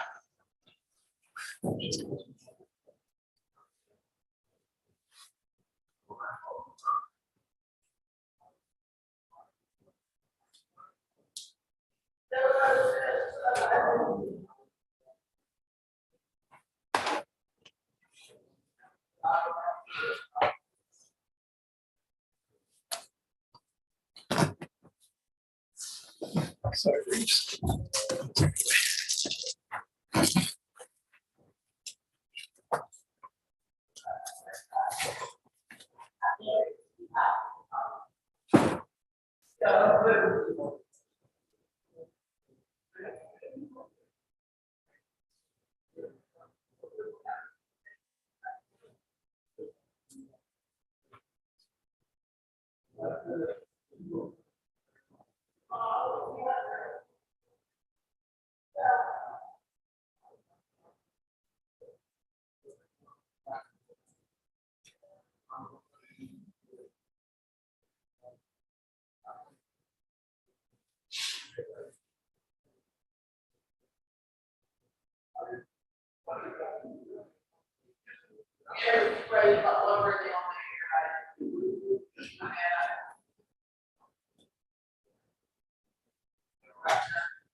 Yes, and then we'll let him know that we're ready and he'll come back.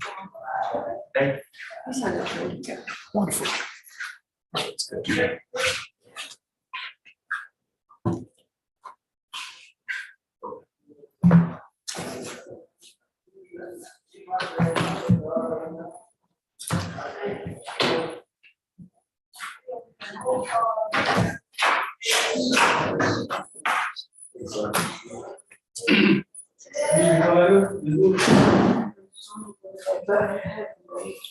I'm assuming you didn't get one.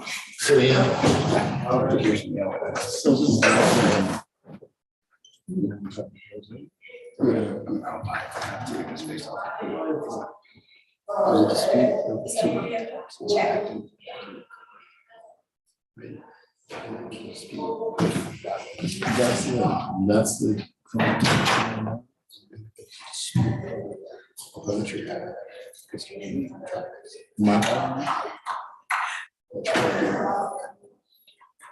I need to see that.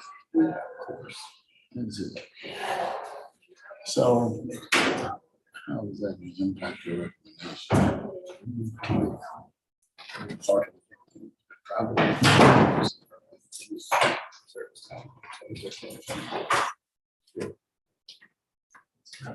I take that.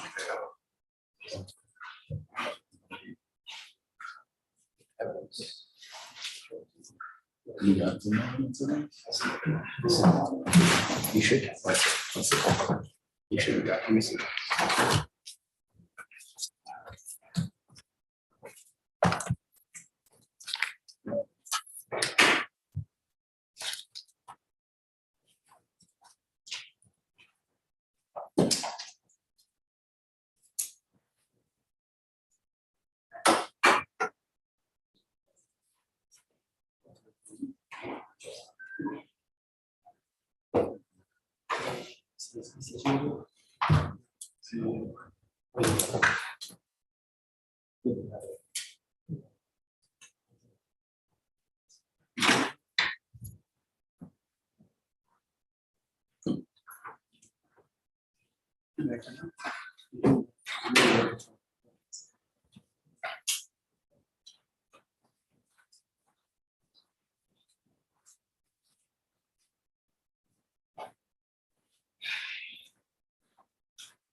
Maybe it was just. I'll get you everything. I just have to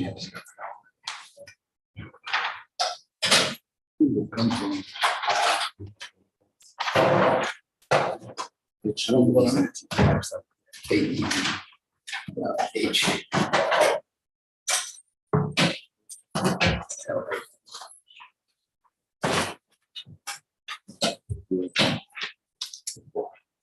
But I'm looking at all the stuff we got. I think they said that's what it is. I think they said it. Just as this stuff here. Yeah, I think.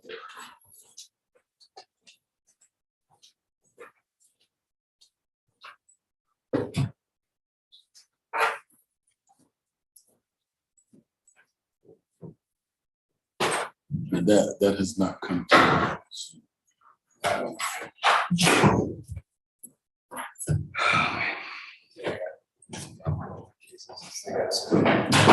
I just saw your email. Just the one from this morning, the probation revocation. I understand. The grandmothers, the moms, you know, somebody's free. Oh, yes, yes, the grandmother. So what did I ask? Is this the one where I asked for? So the judge is gonna come I up asked for right now? 90, This is the one. and he wanted, So, he basically wants to get out by Saturday.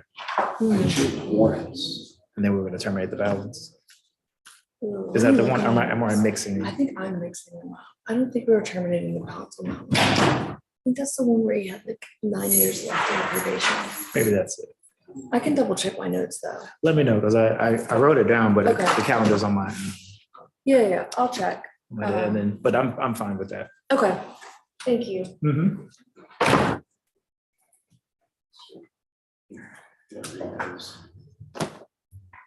That's just one specific in this case to the shooting.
I'm gonna call him today.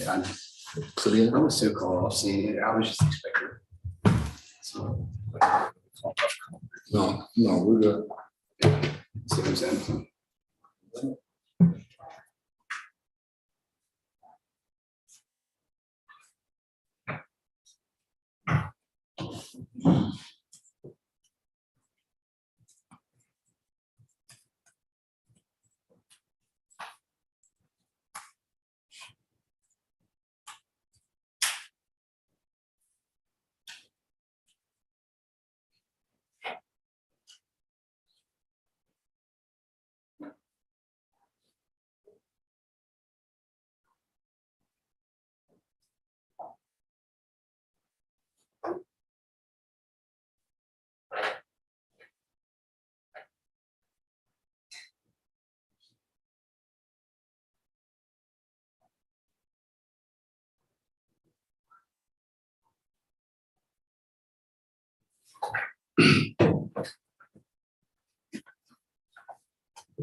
can we bring Mr. Chapman out, please? And Ms. Cabrera can go back in there once. Okay. Because when we're doing the plea, the gentleman's on bond, we could do the plea. Yeah, okay. So this is quick. In fact, Mr. Chapman can just come to the door. We don't even need to bring Ms. Cabrera out.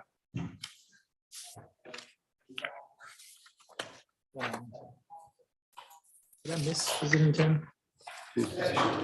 Higgins bottom. They haven't got them done yet. Okay. Okay. Did they even need to do it? And so. Hey, Mr. Chapman, how you doing? I'm doing all right. I just want to give you an update. I spent some time speaking with Mr. Hood, your lawyer, and Mr. Hiles, the prosecutor, who's seated behind Mr. Hood there. Today was the day that was supposed to be what we'll call your final plea, where you'd have a chance to enter a plea if that's what you were interested in doing, but you could withdraw it if the ultimate sentence I gave you was higher than what Mr. Hood asked for. For reasons beyond your control, we're not able to do that today. Mr. Hood needs more time to negotiate with the prosecutor and work through some information that he recently received from the state. So I'm going to preserve your final plea rights, but keep your case on the August trial calendar. That's actually what is forcing today's meeting, is that you will be here in the middle of August for your trial. And I always set in advance of that this final plea date in case folks want to work it out. And Mr. Hood made it real clear you want to work it out if it's the right offer from the state. And there was this wrinkle that Mr. Hood and Mr. Hiles are working through. So I'm going to keep, or you're going to keep your final plea rights.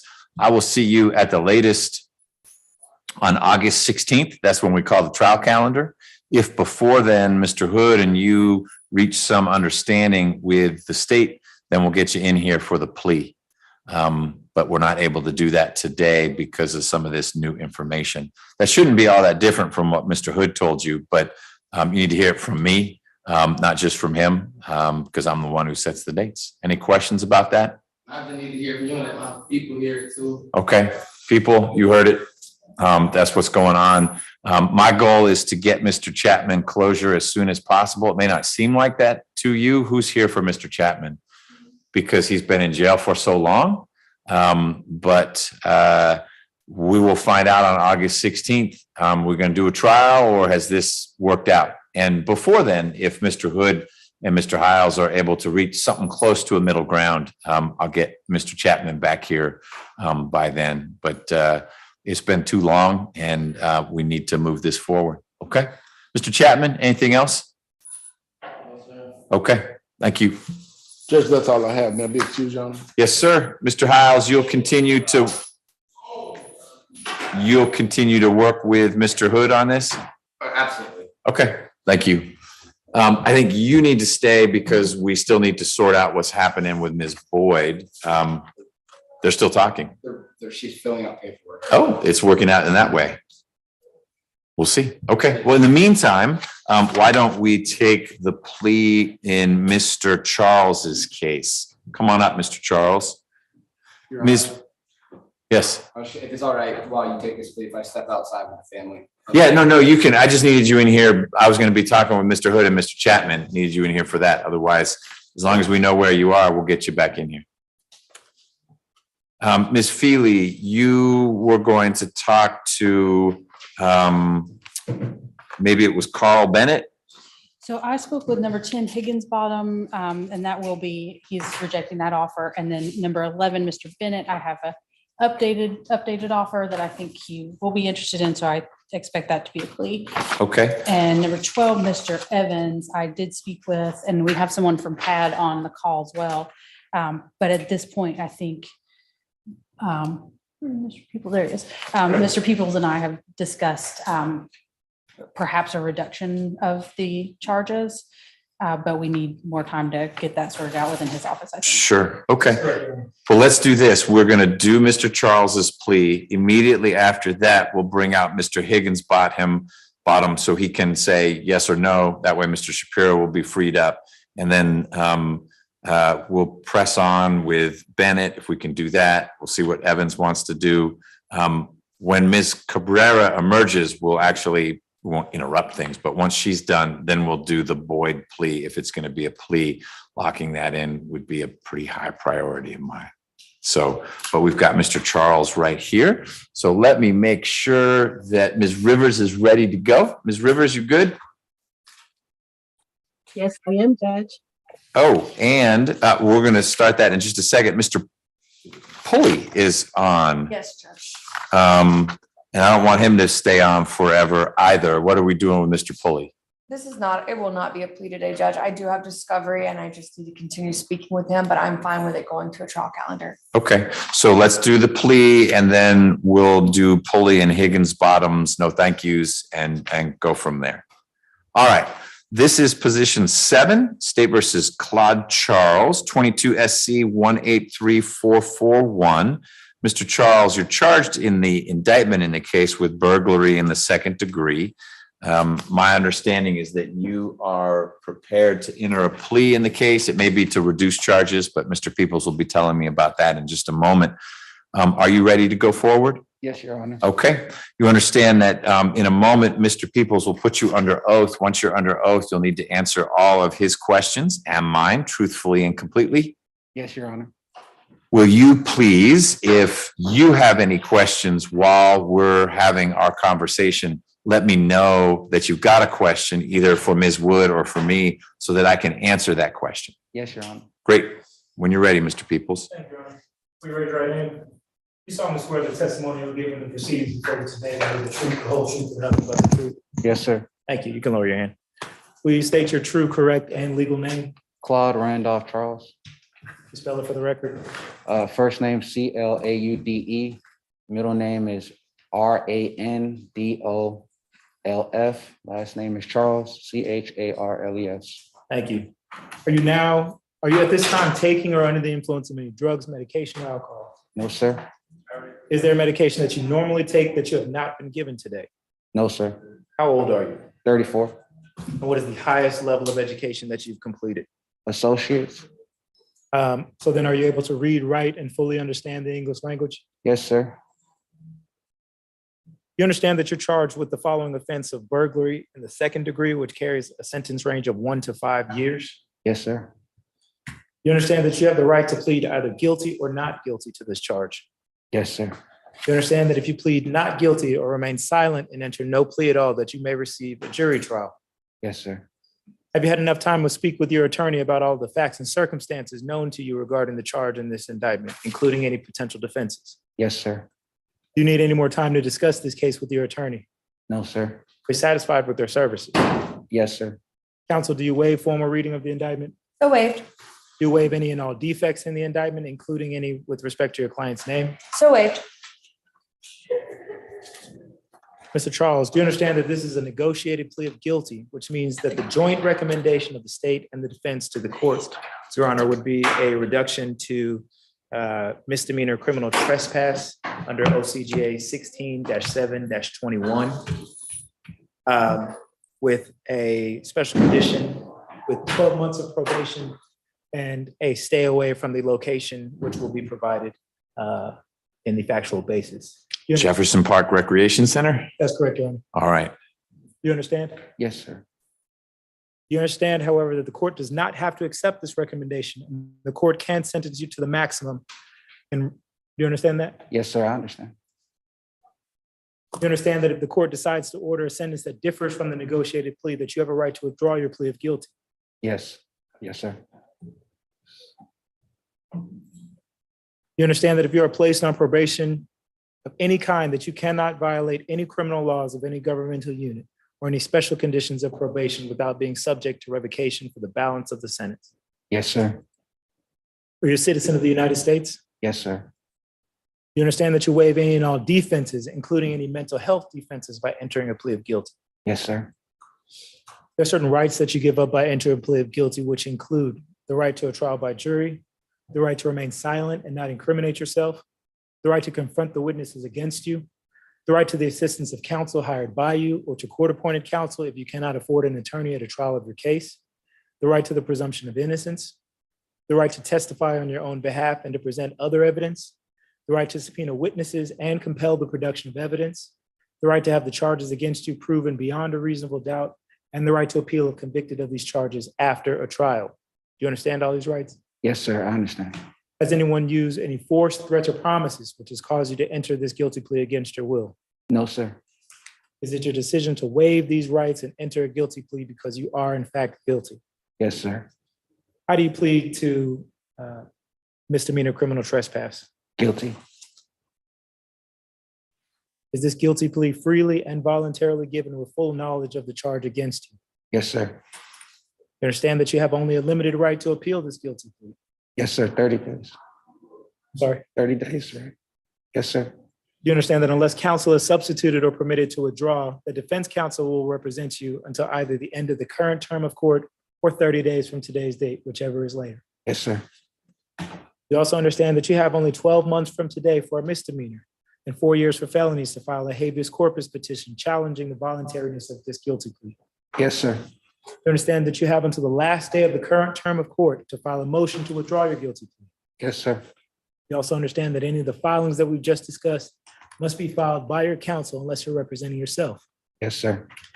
Your Honor, if this had proceeded to trial, the state would have expected to prove beyond a reasonable doubt that, moment, Your Honor, that on March 16th of 2020 at 1431 Norman Berry Drive at the Jefferson Park Recreation Center, officers responded to an alarm call at the location. And upon arrival, officers saw a male running from the building with a black plastic bag in hand. The suspect was detained, and during a search of his person, they noticed that his cell phone flashlight was on. He was identified as Mr. Claude Charles. Officers conducted a sweep of the building, observed that the door handles were partially removed and the door was open. No one else was found inside, and officers found 2 bottles of germ away cleaner. Counsel, do you stipulate there's a factual basis for this plea? We do. That's all. What was in the black plastic bag that Mr. Charles was carrying were these 2 bottles of germ away cleaner? That's correct. And East Point police think those came from inside the rec center? That's correct. Yeah. Okay. Got it. Ms. Jackson, good afternoon. Good afternoon, Your Honor. How are you? I'm great. How are you? I'm well. Did you have a good 4th? Yes, I did. Yourself? I did. We live kind of near the Peachtree Road Race. So my dog and I went out there and watched people actually running while we stood there and they ran by.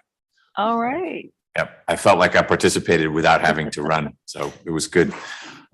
Do you have criminal history information for Mr. Charles? Yes, Your Honor. He has 15 cycles.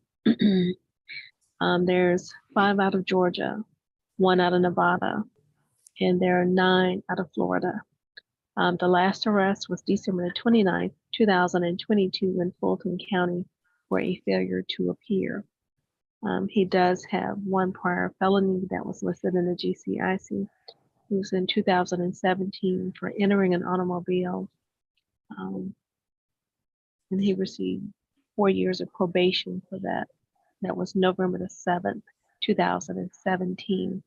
He does have 1 prior misdemeanor conviction. It's in 2017 for obstruction of an officer and giving false information to an officer.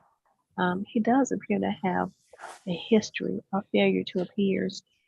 1 in 2022, 1 in 2018, 1 in 2017. Also, he has a history of probation violation. It's 1 in 2020. There were 2 in 2018 and 1 in 2017. Excuse me. Nothing in addition, Your Honor. Thank you. Ms. Wood. Thank you, Judge. This incident happened 3 years ago, right at the beginning of the pandemic. I do want the court to know, and Mr. Charles wants the court to know, he was unhoused at the time. That's why he was at this location, and the Germ-X or whatever the disinfectant that was in the bag is related to being wary of the pandemic. He has really turned himself around in these past 3 years. He just got a job at DHL, which is the delivery service. He is now involved in Victory Church. He helps with their music department. He has a fiance now. He's 34 years old, Judge. He does have some college education. He has been here in Atlanta for the past 3 years. So he's originally from Las Vegas and he moved here right before the pandemic hit. He's hopeful that you'll accept the state's recommendation. And I do want the court to know that he did miss court last year, his arraignment date, and he was picked up on the bench warrant and he sat in custody for 100 days on this bench warrant.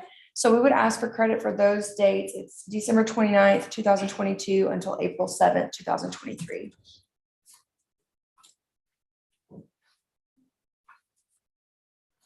Got it. Okay, thank you. Mr. Charles, I heard about Nevada. That's where you're from. I know about Georgia because we're doing business right now. You were in Florida for a while. What was in Florida? My family, my family on my mom's side. Okay. Resides in Florida. When I was in Vegas, I had a rough patch and moved to Florida to live with my family on my mom's side. Do you have, beyond your fiance, relatives or family in the Atlanta area? I have an aunt in Union City. Okay. When you were unhoused and working through some economic issues, were there other things going on? Are there things that we ought to be helping you address, like addiction or mental health or anything like that? Or do you feel like that's not going to recur and make it hard for you to realize all these accomplishments, like a job and connections with a church and a fiance? Yes, sir. I at the time when I was going through this, I was smoking. I was smoking marijuana. So I don't smoke marijuana now, but at the time, I don't know if that compromised my mental, but I no longer do it. I don't think I need help as far as right now. But okay. At the time, I was. Got it. How long have you been at DHL? I started last month, maybe on the 12th. And are you at a warehouse or are you driving a truck? I'm at a warehouse in Mableton. How'd you get the job? Through a temp agency. And it's still a temp job, or has it shifted to you being there full time? I'm there full time, but I'm not with them directly. I'm through DHL, so I'm like contract. Mm-hmm. Is there an opportunity to join them full time, or yes, sir. How long do you have to do well there for that to happen? 3 months. Okay. Well, that would be good to do. What do you do music wise with the church? I do that for free, and so I. But I'm sorry to interrupt, but not do what do you get paid? But what do you make the music, or you're the audio producer, or you just clap? No, like I just like in the morning you got to come up like at 7 a.m. in the morning, only on Sundays, and basically setting up the chords, the stage, and stuff like that. And then we run through 3 services, and then after you got to break all the stuff down. So you're sort of like a roadie for the church. Yes, you build it up and take it down. Yeah, but I do some like program stuff too, as far as like when the words come on the screen for the audience. Okay, great. Those are the questions I have. Do you have any questions about anything? No, sir. All right. I just want to say I apologize to the state, and I just want to pay my debt to society. I'm grateful for my attorney, Lacey. I'm grateful for you and the prosecutor. And I just want to pay my debt to society because I understand, the lady, she said, it sounds like a lot. When I was going through what I was going through, I was very misguided. And, but I don't know if I can speak to, but I kept my faith, and I'm not finished, as far as like me turning my life around. You got lots of opportunity ahead of you. Right. I just want to say I apologize. Okay. Well, I appreciate that, and apology accepted. In the grand scheme of things, this isn't the most serious kind of crime we run into. And I appreciate Mr. Peoples being willing to downgrade it to a misdemeanor. Taking sanitizer during the pandemic, in some ways, is not a great idea because everyone needed it. But in other ways, it's very understandable, especially if you're in a situation where you were in the midst of pretty serious financial hardship. So your apology is accepted on behalf of society. I do find there's a factual basis for your plea, and that your plea is knowing and voluntary. voluntary means no one's forcing you to do this, but you're deciding that it's the right way forward. Is that correct, Mr. Charles? Yes, Your Honor. And a knowing plea just means you've understood everything we've been talking about, and you told me you did, and I believe you. Mr. Peoples, do you authorize my staff to sign the indictment on your behalf? Yes, sir. Ms. Wood? Yes, Judge. Mr. Charles, can we sign indicating your guilty plea to the reduced charge of criminal trespass? Yes, Your Honor. All right. And there's no restitution? I will kind of follow the recommendation. I'm going to modify it based on the amount of time you spent in jail and sentence you to 12 months to serve 3 months. You'll get credit for all the time you served, which is more than 3 months. So you're not going back to jail. The balance on probation. So you'll have 9 months of misdemeanor probation rather than 12 because you did over 3 months in jail in connection with this burglary reduced to criminal trespass. And the special condition of your probation is going to be that you stay away. Do you need to be in East Point at all? No, I live on Lake Avenue. So I live Okay, on, so why don't we just keep it easy? Stay out of East Point while you're on probation. So for the next 9 months, don't go to East Point. If there's a restaurant you like there, don't go there anymore. Go to a different restaurant in a different town. Anything else, Mr. Peoples? No, Your Honor. Anything else, Ms. Wood? No, Your Honor. Ms. Nelson, do we need Mr. Charles to stay here to meet with misdemeanor probation, or will he get contact information? Judge, he should stay. Okay. So I need you to stick around. I need to sign your final disposition, and then people from misdemeanor probation are actually going to come in here, meet with you to give you reporting instructions, okay? Okay, thank you. Good luck with everything. Thank you, Judge. You're welcome. All right, if we could do Mr. Pulley now, since he is, he's not on anymore. Unless he's now the Samsung. He was on as Pulley and now there's just a Samsung. Hey, Mr. Pulley, if you're on, can you turn your video and audio on? While we're sorting that out, could we bring out Mr. Higginsbottom, please?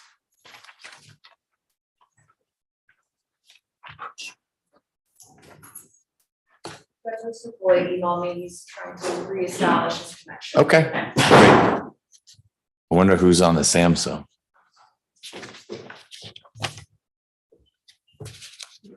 Ms. Cabrera, my thought was that if we are moving forward with Ms. Boyd, we do that next while you've got her in the right space. We should. Okay, we will. We'll take care of this and then we'll bring Ms. Boyd out. Thank you.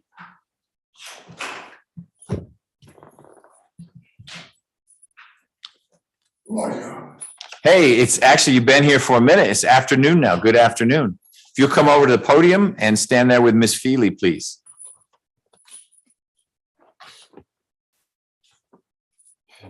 All right, we're going to get on the record. This is your final plea hearing. Your indictment is 23 SC 186187. You're Mr. Higginsbottom. Your lawyer, Ms. Feely, is standing right next to you, and the prosecutor, Mr. Shapiro, is to your right. Ms. Feely, let's start with discovery.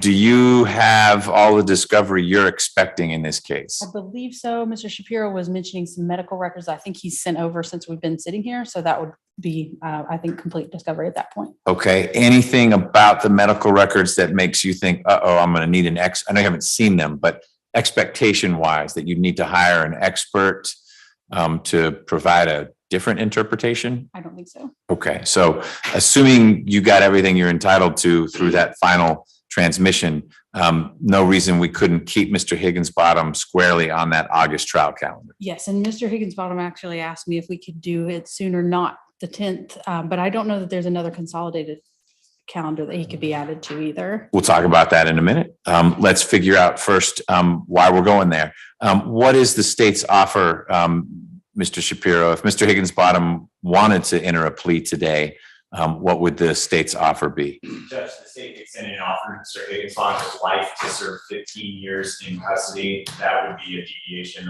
under the aggravated child molestation statute, which requires lifelong probation. So that was the state's offer. So 15 years to serve, non-parolable?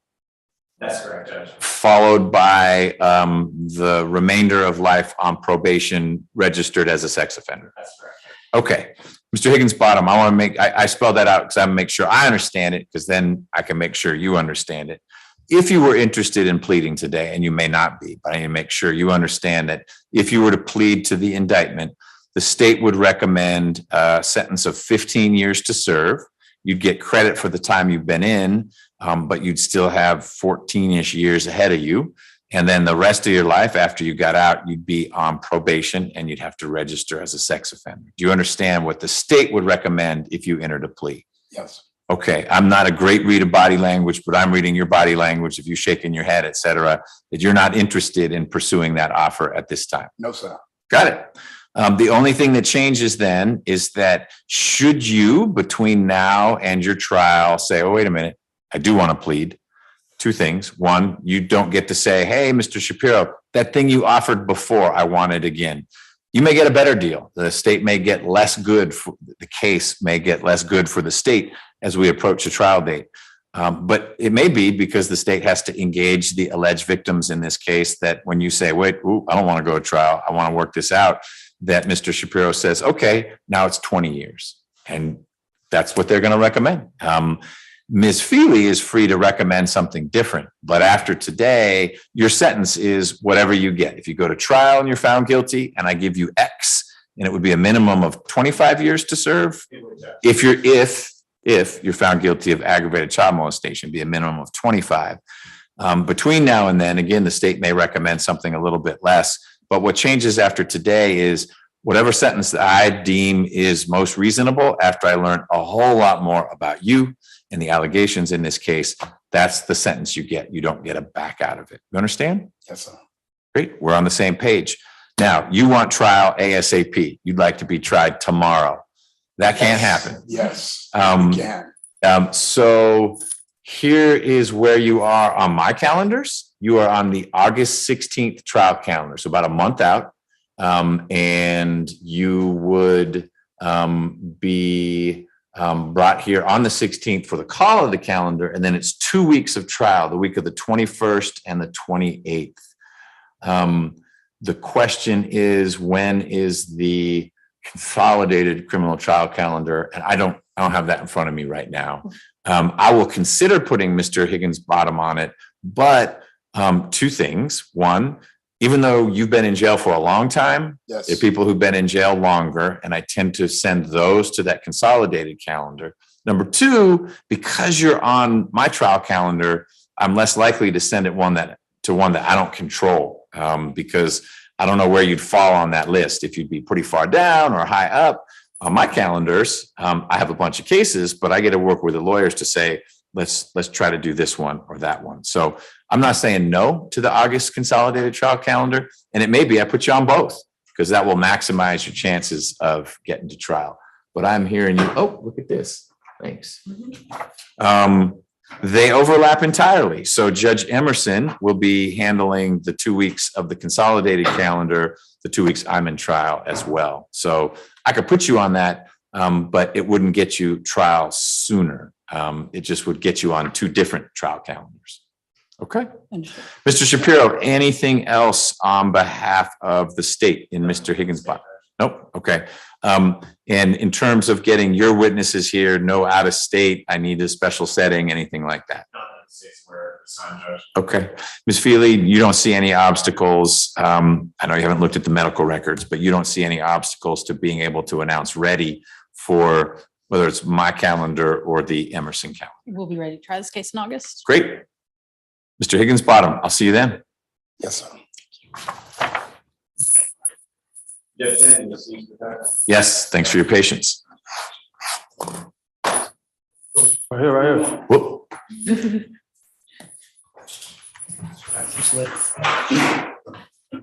All right, I don't see Mr. Pulley yet.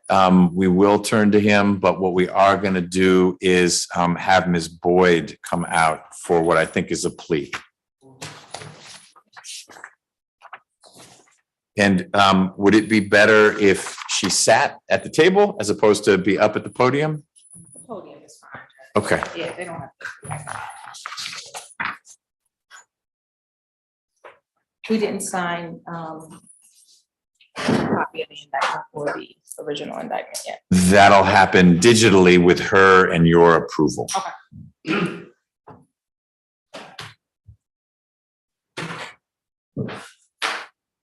There are two questions that she has not answered on the form in relation to the attorney. So I don't know what her answer is gonna be either.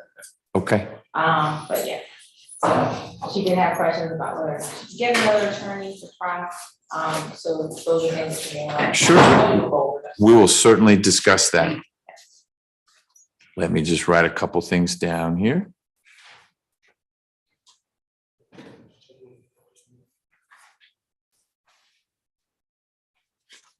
All right. Hello, Ms. Boyd. Hi. I haven't seen you in person in a long time. It's been virtual. It's good to see you. I know it's not happy circumstances for you, but I'm glad that there is maybe some movement in your case so that you're not stuck where you've been stuck. Ms. Boyd, Ms. Cabrera tells me that you are at this point inclined to enter a plea in your case rather than go to trial. Is that correct? I have a question. Sure.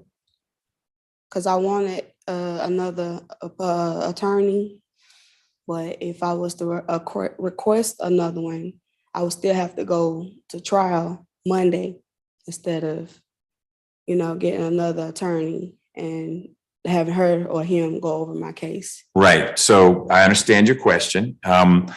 If you were going to hire a lawyer, we'd have one version of the conversation, which would be, you can do that, but you need to let that lawyer know that she needs to be ready to go on Monday in front of Judge Ellerby, a couple courtrooms down. I'd be surprised if there's a lawyer on earth who, given your case, would say, okay, I can do that, but maybe you could find one. If instead we're talking about you wanting a different lawyer appointed because you cannot afford one, which is probably the case given how long you've been waiting around, we'd need to get into, well, why do you need a different lawyer, and why do you think a different lawyer would be able to do anything differently than this skilled lawyer has done in terms of negotiating with the state, going through the discovery? There's a certain sense of inevitability here that you can work the case out, which we may do in a few minutes, or you could go to trial. It's going to be the same evidence. The evidence isn't going to change.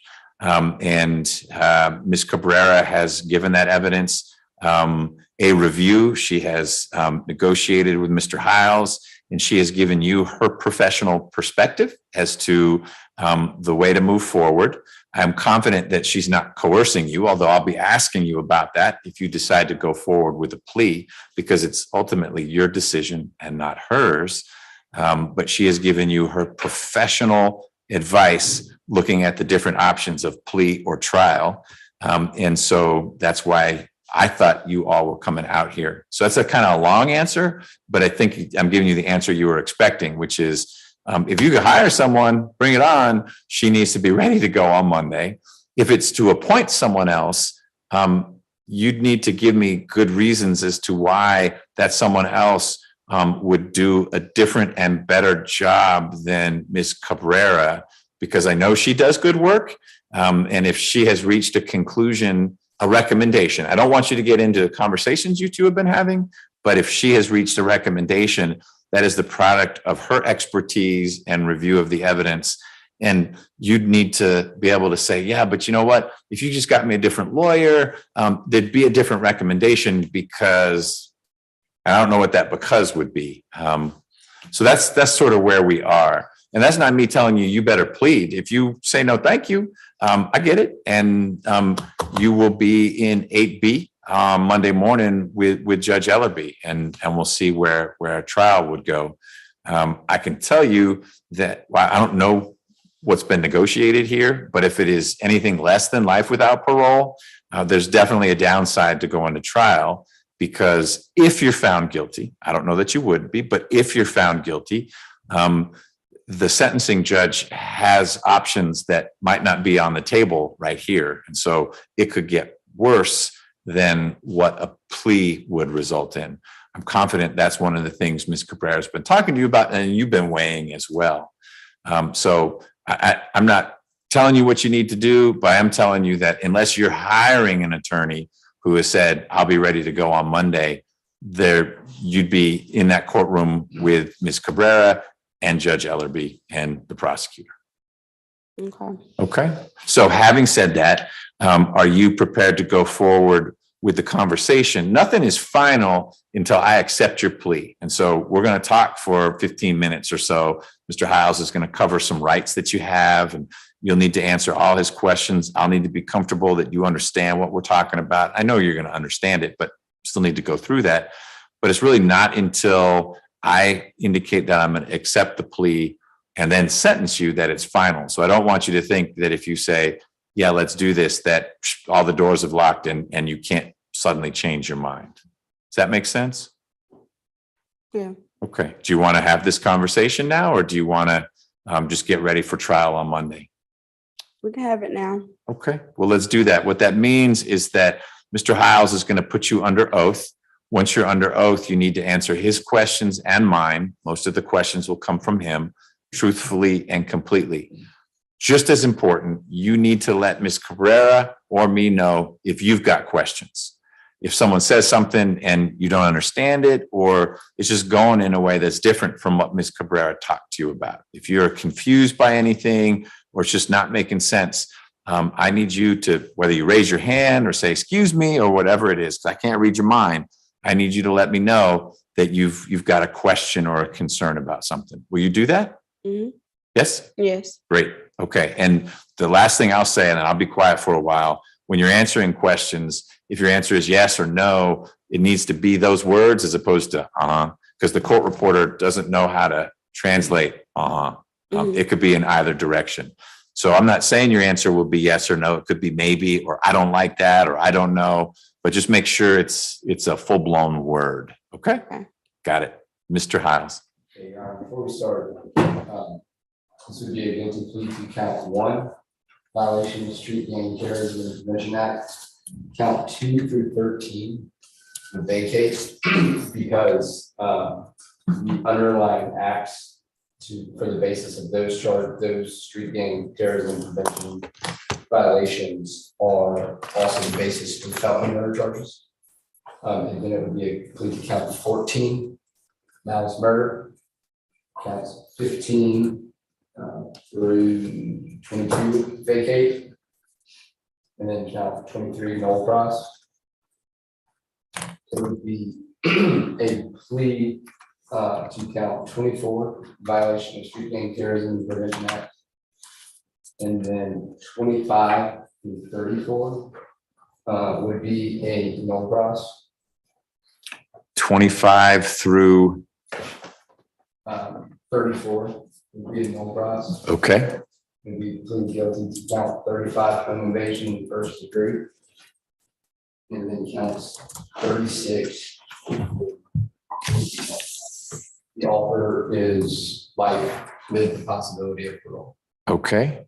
Let me play back, not the offer, because we'll cover that later, but it is, if Ms. Boyd decides to go forward with this at the end of our discussion, I'm pulling the indictment up here, a plea to count 1, 14, or is she pleading to 1 through 22, but all 2 through 13 and 15 through 22 vacate? It's 4 charges. Okay, she's pleading to count 1, 14, 24, and 35.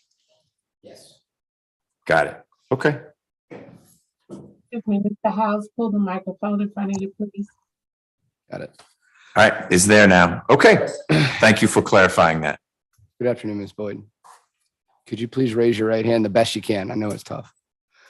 Do you swear or affirm the testimony you shall give in the matter currently before this court shall be the truth, the whole truth, and nothing but the truth? Yes. All right, you can put your hand down. Will you please state your true, correct, and legal name? LaShondra Boyd. Are you at this time taking or under the influence of any alcohol or drugs? No. Is there any medications that you normally take that you have not taken today? No. How old are you and how far have you gone in school? 10th grade, 29. Are you able to read, write, and understand the English language? Yes. Okay. Do you understand that this would be a guilty plea to the charges of count 1, violation of Street Gang Terrorism and Prevention Act, count 14, murder, count 24, violation of Street Gang Terrorism and Prevention Act, and counts 35, home invasion in the first degree? Do you understand that? Yes. Do you understand that you have the right to plead either guilty or not guilty to these charges, and that if you plead not guilty or remain silent, you may receive a jury trial? Yes.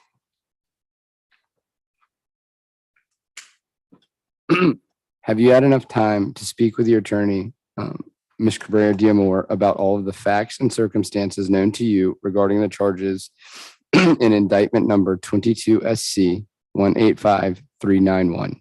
No, not really. Okay. What, do you need more time to speak to your attorney? Like I said, basically she's really saying this is what I should take, you know. She said she went over my stuff, but I don't feel as if it's been looked over, you know, like it's supposed to be. That one of the charges should be what it is. Yeah, I don't think one of the charges should be what it is, because no one heard my side of the story, you know, about the murder charge. Okay, You so know? so before you go deeper into your side of the story, one of the 4 charges you're pleading to shouldn't be what it is, or is it one that the state's dismissing anyway? One of the 4, count 14 is the charge that she has issue with. Okay, the murder of Kelvin Freeman. Yes. So in terms of hearing your side of the story, 2 things about that. The most complete way that you get your side of the story shared would be to go to trial.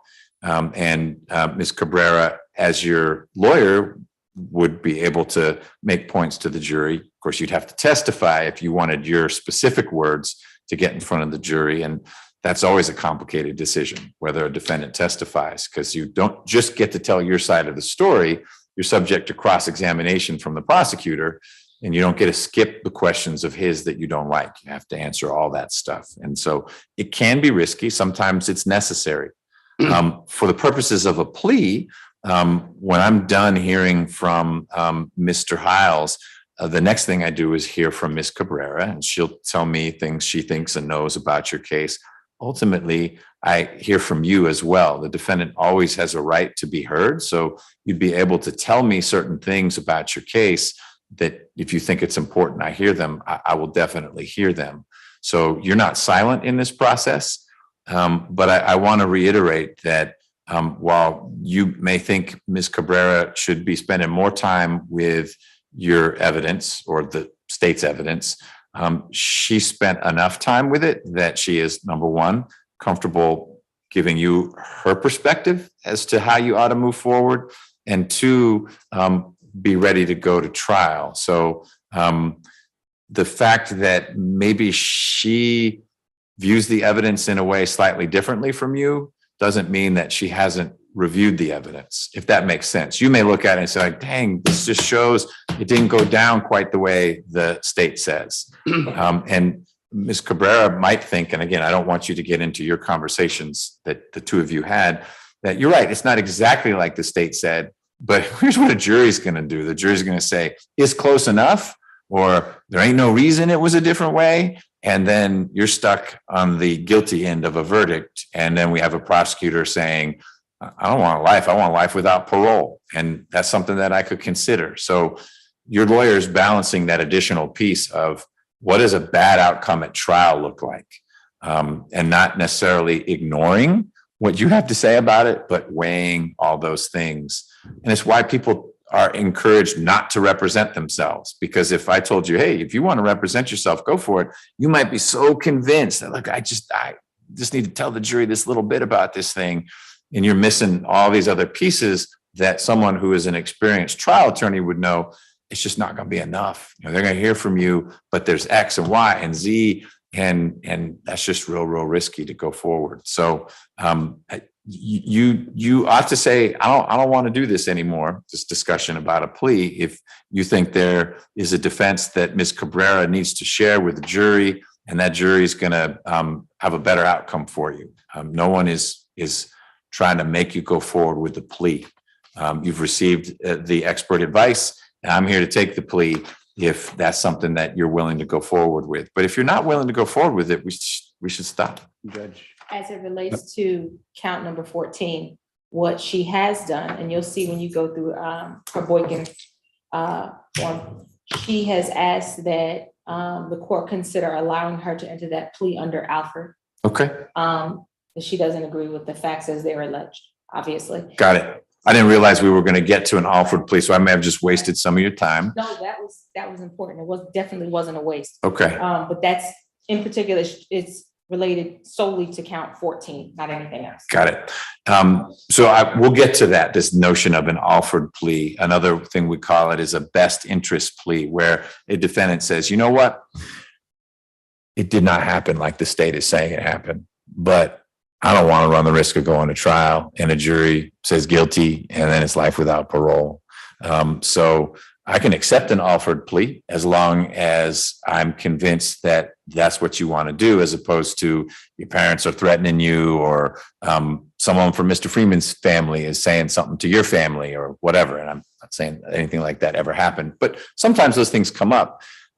But if you decide, Ms. Boyd, no, I'd rather just go home, but that's not an option.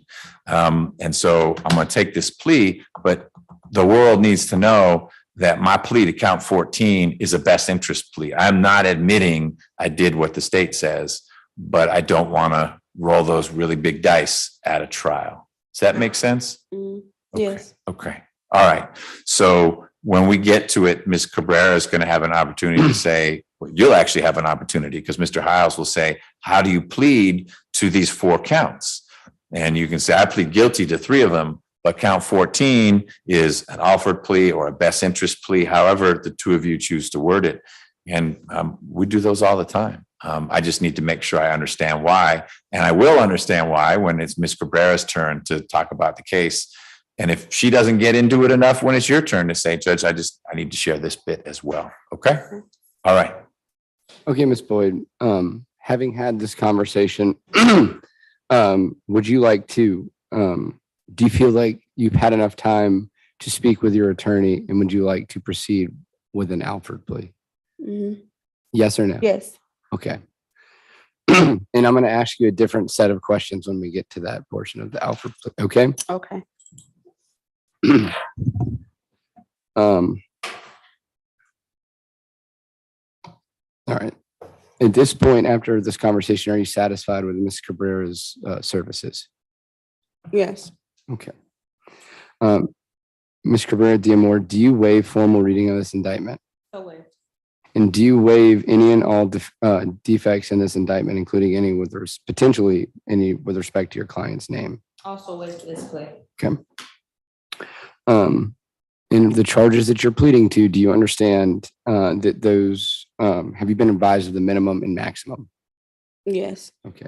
And are you aware that count 1 violation of Street Gang Terrorism and Prevention Act carries with it a potential sentence range of 5 to 20 years? Yes. And are you aware that count 14 murder carries with it the potential sentence range of life without the possibility of parole? Yes. Okay. Are you aware that count 24 violation of Street Gang Terrorism and Prevention Act carry with it a potential sentence range of 5 to 20 years? Yes. And are you aware that home invasion count 35 in the first degree carries with it a potential sentence range of 10 to 20 years? Yes. Okay. And that are you also aware that in exchange for this guilty plea, there are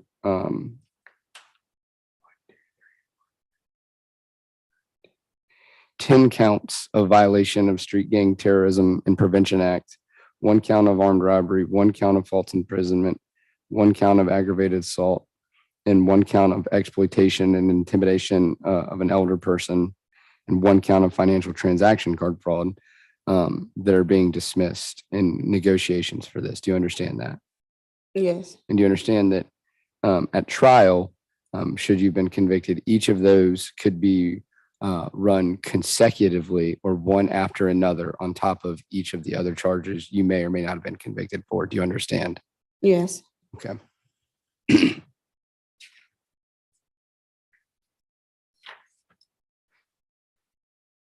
Do you understand that by pleading guilty, either guilty or under Alfred to murder, that you are pleading guilty to a serious violent felony, Yes.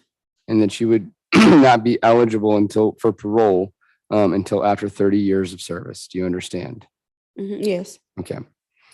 And do you understand that while you would be eligible for while you would be eligible to be considered for participation in Department of Corrections administered transitional center or work release programs during the final year of your incarceration, you will not be eligible for other sentence reducing programs of the Department of Corrections and Board of Pardons and Paroles. Do you understand? I'm sorry, can you repeat that? I jumbled that.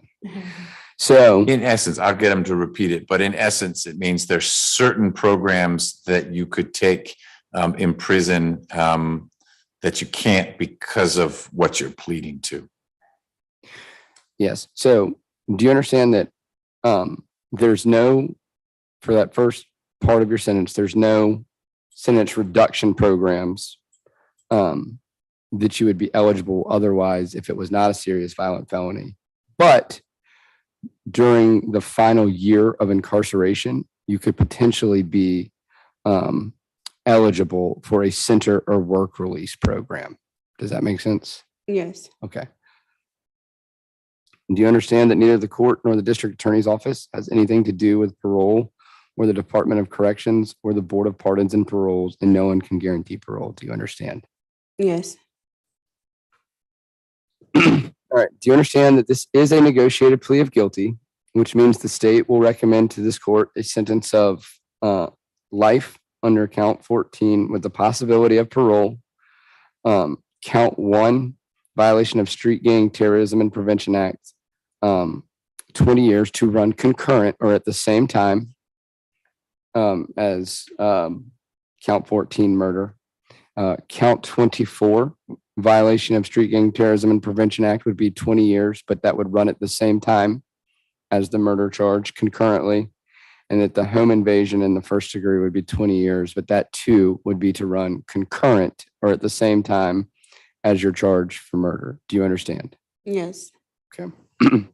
I have a question. Yes, ma'am. So you say with parole or possibility of parole, is that the same or? With the possibility or with the possibility. same. Yes. You will be eligible. Okay. Do you understand that this court does not have to accept that sentence? However, the court can sentence you to the maximum on each charge and run those sentences consecutively or one after another. Do you understand? Yes. Okay.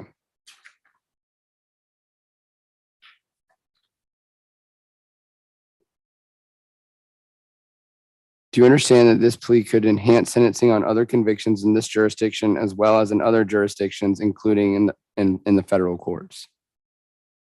Yes.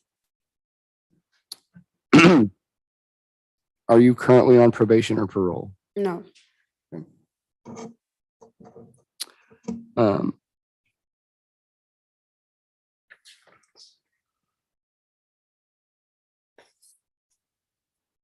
Miss Boyd, are you a United States citizen?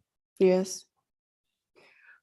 Do you understand there may be other adverse or unfavorable consequences as a result of this guilty plea conviction, just as there would be from a conviction following a trial?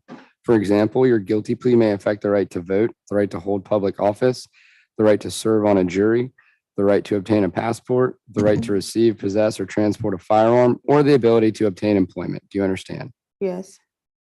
And do you understand that by pleading guilty to a felony, you may not receive, possess, or transport firearms? Do you understand? Yes. Do you understand that you waive any and all defenses, including any mental health defenses, by entering a plea of guilty? I understand that part. So by pleading guilty, you waive any other defenses. Do you understand that? You would have these defenses at a trial. Trial, you can go into whatever your defenses are. Judge has already explained to you about the Alfred plea, and so we'll have an opportunity to express to him in a minute Okay. what Yes. happened. But Okay. otherwise, at trial, these are rights that you have at trial that we're talking about that you're waiving for the purposes of entering the plea. Yes. Okay. All right. Do you understand that if you went to trial, you would have the right to trial by jury, the right to see, hear, and confront witnesses called to testify against you, and the right to testify or to remain silent and not incriminate yourself? Yes. Do you understand that by pleading guilty, you're giving up the following rights? Do you understand that you would give up the right to trial by jury? Yes. Do you understand that you would give up the right to remain silent and not incriminate yourself? Yes. And do you understand that you would give up the right to confront witnesses against you? Yes. And do you understand that you would give up the right to assistance of counsel hired by you or to court-appointed counsel if you cannot afford an attorney at a trial of your case? Yes. Do you understand that you would give up the right to presumption of innocence? Yes. Do you understand that you would give up the right to testify on your own behalf and present other evidence? Yes. Do you understand that you'd give up the right to subpoena witnesses and compel the production of evidence? Yes. Do you understand you give up the right to have the charges against you proved beyond a reasonable doubt? Do you understand? Yes. And do you understand that you would give up the right to appeal if convicted of these charges after a trial? Yes. All right. Has anyone forced, threatened you, or promised you anything to get you to enter a guilty plea? No. Okay. As to count 14, malice murder, are you asking to plead guilty pursuant to North Carolina versus Alford? Are you asking to be able to enter it as an Alfred plea or the best interest plea, like Judge had mentioned? Alfred plea? Yes. When Judge said that it would be called either an Alfred plea or a best interest plea, he's asking you, are you looking to handle count 14, which is for the murder, under that provision? Yes, Alfred plea, yes. Okay. And as to that count, are you pleading guilty because you have decided that it would be in your best interest to do so? Yes. Okay. And are you aware that even if you do not admit guilt, this is a plea of guilty and places you in the same position as if you were convicted by a jury at a trial? Do you understand that? Yes. Okay. Now, as to counts, and that would also apply to count 1, violation of Street Gang Terrorism and Prevention Act, based off of the murder, correct? Yes. Okay. Now, and as to counts 24 and 35, are you asking to plead guilty to violation of Street Gang Terrorism and Prevention Act and home invasion because you are in fact guilty? Yes. Okay. So how do you plead to charges 1 and 14? Count 1, violation of Street Gang Terrorism and Prevention Act, and count 14, malice murder. You're asking to enter a best interest plea. So what? You're asking to enter a best interest plea. Yeah, best interest plea. Okay. And that would be guilty pursuant to North Carolina v. Alford. Is that correct? Yes, sir. Okay. And as to counts 24 and 35, violation of Street Gang Terrorism and Prevention Act and home invasion in the first degree, how do you plead? I'm guilty. Okay. Is this freely and voluntarily given with full knowledge of the facts against you? Yes. All right. Do you understand that you have only a limited right to appeal this guilty plea conviction? Yes. Okay. Do you understand that you have until the end of this term of court to file a motion to withdraw your guilty plea? Do you understand? Yes. Do you understand that you have 4 years from today's date for these felony charges to file a habeas corpus petition challenging the voluntariness and the constitutionality of this guilty plea? Do you understand? Yes. Okay. Your Honor, before I summarize the facts, I just want to let you know that I do have the deceased victim's family here, and Mrs. Barge, the mother of the deceased, at some point would like to address the court, and I will just leave it to you whenever you think that's best. Okay. Why don't you provide the factual basis and anything else you want to cover, and then I'll gladly hear from Ms. Barge or anyone else who wants to be heard on behalf of Mr. Freeman. Okay. Your Honor, were this to go to trial, the facts would show that on September 3rd, 2019, at approximately 5:45 a.m., Ms. LaShondra Boyd fatally shot Mr. Kelvin Freeman in the living room of his house at 2767 Palm Drive, East Point, Georgia, Fulton County. During that time, another victim in this case, Mr. Willie Wadler, was living across the street from his stepson, Mr. Freeman, when he heard gunshots go off. When he went to the house. He saw a African-American female inside the house that he came face to face with, who attempted to coax him inside the door while holding a gun. Miss Boyd, she was later identified as LaShondra Boyd. That same female then ran out of the house carrying a box that was belonging to the victim, Mr. Calvin Freeman. She pointed the gun at Mr. Willie Wadler and attempted to pull the trigger 3 times. However, the gun jams and she attempted to eject a shell, but when that wouldn't happen, she flees. All of this is recorded on exterior video cameras. Video cameras also showed her approaching the house and going into the house earlier, admittedly to East Point detectives to purchase narcotics, for which she later returned to do more of when this alleged armed robbery and homicide occurred. You're saying the evidence would show Ms. Boyd went to Mr. Freeman's place to buy drugs? Yes. Okay. And she went twice. She showed up just prior, about to 5:45 a.m. And apparently purchased some or attempted to purchase some and then returned. But the house had outdoor surveillance.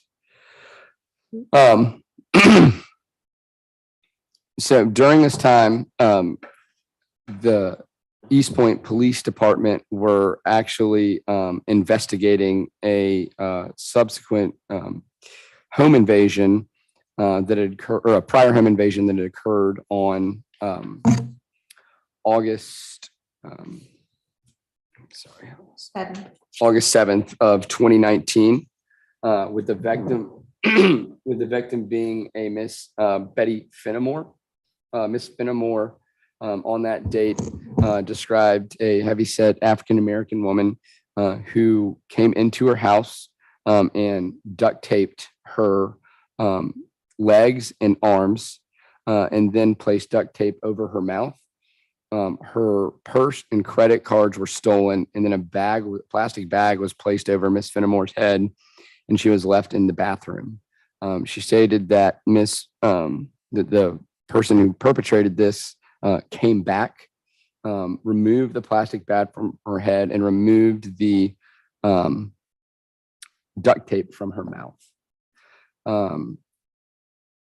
The same individual then went directly to an ATM at a local convenience store and made 3 withdrawals for $200 plus a $2.25 transaction fee. That too was recorded on video. And just after, about a week after the home invasion, one of the credit cards that was stolen from Miss Betty Fenimore during the home invasion was activated and used to pay the auto insurance for the father of her co-defendant, Miss Jaleesa Lowe. Miss Jaleesa Lowe was originally arrested for the home invasion, at which point she described how she got the cards from Miss LaShondra Boyd. Once police went through her story and were able to verify that it was not Jaleesa Lowe who actually committed the home invasion, going inside, they then went to investigate Miss Boyd. So once the name was given in the home invasion investigation, an immediate connection was made between Miss Boyd for the murder as well as the home invasion. Miss Boyd's Instagram records were retrieved. In her Instagram records, there were pictures of the receipts that were taken from the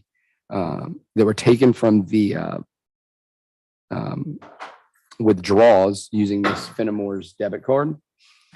It matched the time and location of the ATM, as well as the bank account information belonging to Miss Betty Fenimore. Miss Boyd then sent that card, those pictures of the receipt that showed over $100,000 in savings, and attempting to recruit other gang members to go and commit another home invasion to get the rest of the money that was actually in that particular account. She also sent a picture of herself that was taken from the outdoor surveillance cameras at the local food mart where the ATM was. It showed her car and her walking inside. She sent that to multiple people, and in one instance specifically said, "They got my ass on the news."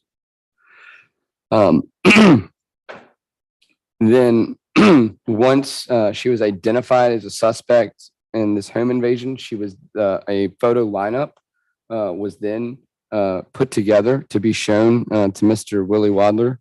Mr. Wadler then identified Miss LaShondra Boyd as the individual who went into the house and attempted to kill him as he went to check on his stepson after hearing the gunshots.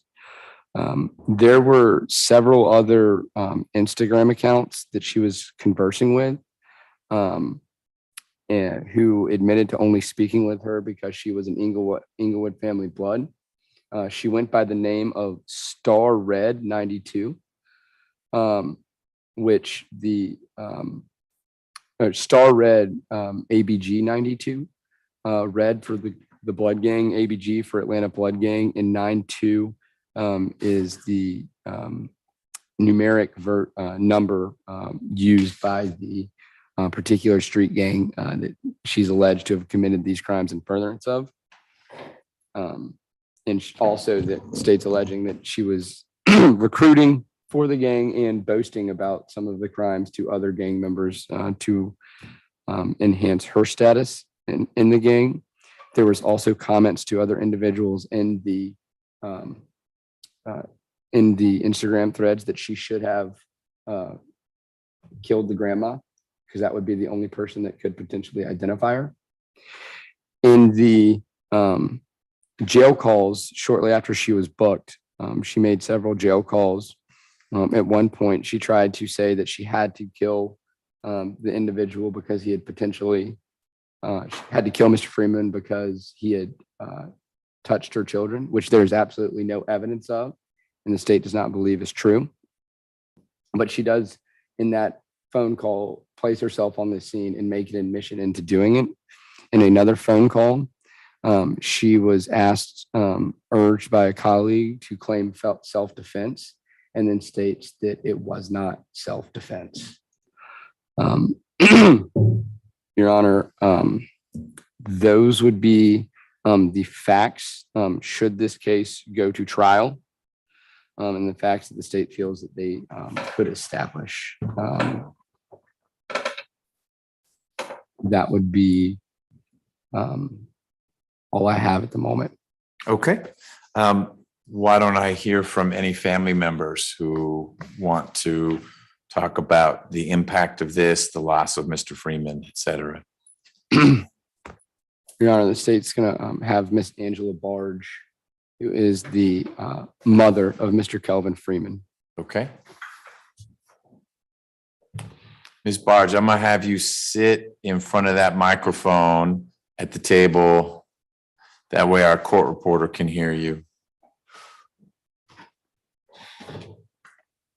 Good afternoon, Ms. Barge. I appreciate you being here. I know this is not an easy subject, and if at any time you want to just stop, that's okay. If there's something you wrote down, then we can hear from the victim witness advocate, however it works for you. Yes. Your Honor, she took everything from me. My son was a good kid. He helped feed the homeless. Nobody's perfect, but he was my son. And Miss Boyd took that from me. She's caused me a great deal of pain. I can't get myself together because it hurts so bad. This girl has really messed me up. And I'm hurting, and I just want her to be punished. And I feel sorry for her. I really feel sorry for her. but I just want her punished, Your Honor, because my family is in pain. I've lost half of my family because of this woman. I got people blaming me for my son being dead, and it hurts. And I don't know what to do. I have everything in this world, and I'm not happy because he's not here. Thank you, Your Honor. Thank you, Ms. Barge, for expressing your family's pain. However this sorts out, it doesn't bring Mr. Freeman back, but hopefully it closes one door for you and you and your family are able to move forward, still with heavy hearts, but at least knowing that someone did something and cared about what happened. Yes, sir. Thank you for being here. Thank you. Anyone else, Mr. Hiles? No, Your Honor. Okay. Ms. Jackson from pretrial, do you have any criminal history information for Ms. Boyd? Yes, Your Honor. She has 11 cycles. The last arrest was January the 5th, 2019, with the City of Atlanta Police Department for battery. She did receive first offender treatment in 2010 for 2 counts of aggravated assault. The case was sealed October the 27th, 2010. She received 4 years and 9 months of probation, and she does have misdemeanor convictions. It's 1 in 2020 for battery, 1 in 2017 for reckless conduct and criminal trespassing, and she received a no contendory sentence in 2014 out of Gwinnett County for a charge that council may want to waive sounding on. Nothing in addition, Your Honor. Thank you. Ms. Cabrera. Yes, Judge. So it goes without saying that there's nothing simple about this case at all. And as a result of the gang charges, what we ultimately have is 2 cases in 1. Yeah. And so from the time I met Ms. Boyd, she has been incredibly forthcoming.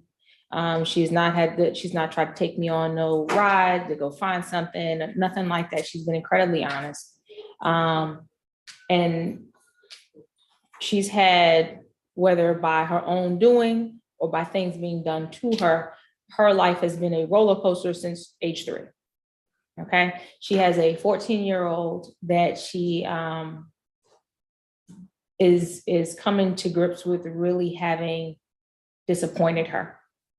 And not being able to protect her from what's going on.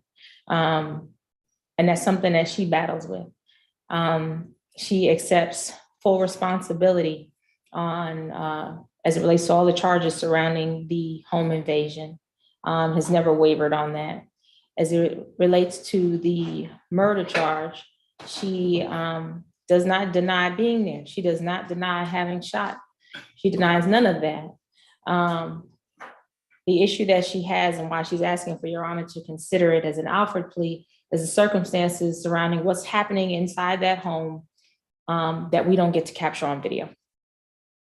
From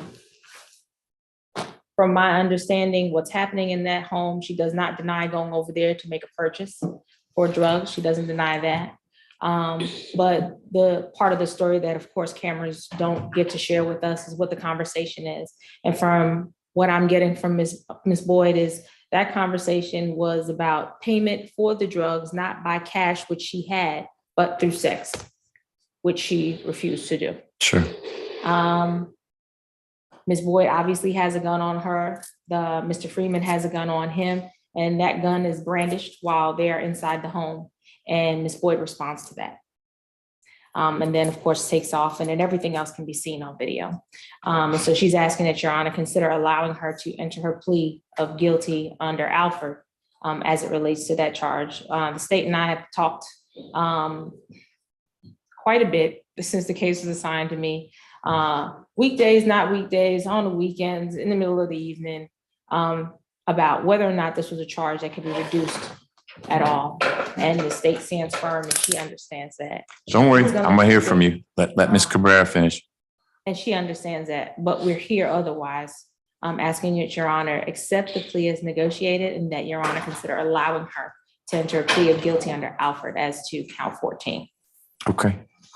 Thank you. Ms. Boyd, your hand went up. So I'll answer a question if you've got a question. But now, if there are things you want to amplify on that Ms. Cabrera shared, you should do that. Couple things before you share with me what you want to share.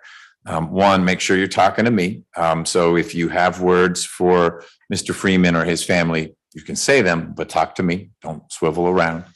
And the second is, I understand that no one other than you is ever going to know what happened inside Mr. Freeman's house. Mr. Freeman's gone, so he can't tell anyone. We have some of the aftermath. It sounds like Mr. Wadler would say, you tried to shoot him. I wasn't there. I don't know what the video shows, and we really don't need to get in the mix of that. But for that critical piece of why you shot Mr. Freeman, we're never going to know. And that is both frustrating for you, but also something that Ms. Cabrera or any lawyer would have to wrestle with, because the jury would be left with either no evidence about what happened on the inside, or you'd have to testify, which then opens you up to having to talk about Ms. Finnemore and all these other things, and your lawyer having to say, yes, Ms. Boyd did these other things that may horrify the jurors, taping an old lady up, et cetera.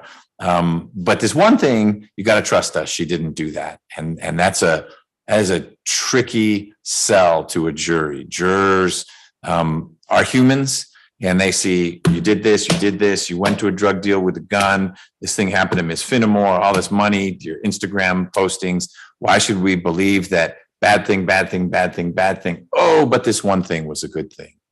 And maybe they should, because it's the truth. And I'm going to hear what you have to say. And I don't really need to decide what happened in that space inside Mr. Freeman's house if you are going to go forward with your Alford plea. But I certainly want to hear from you if it's important to you to say, you know what, the world needs to hear what it is you want to say. So having shared those things, now is the time.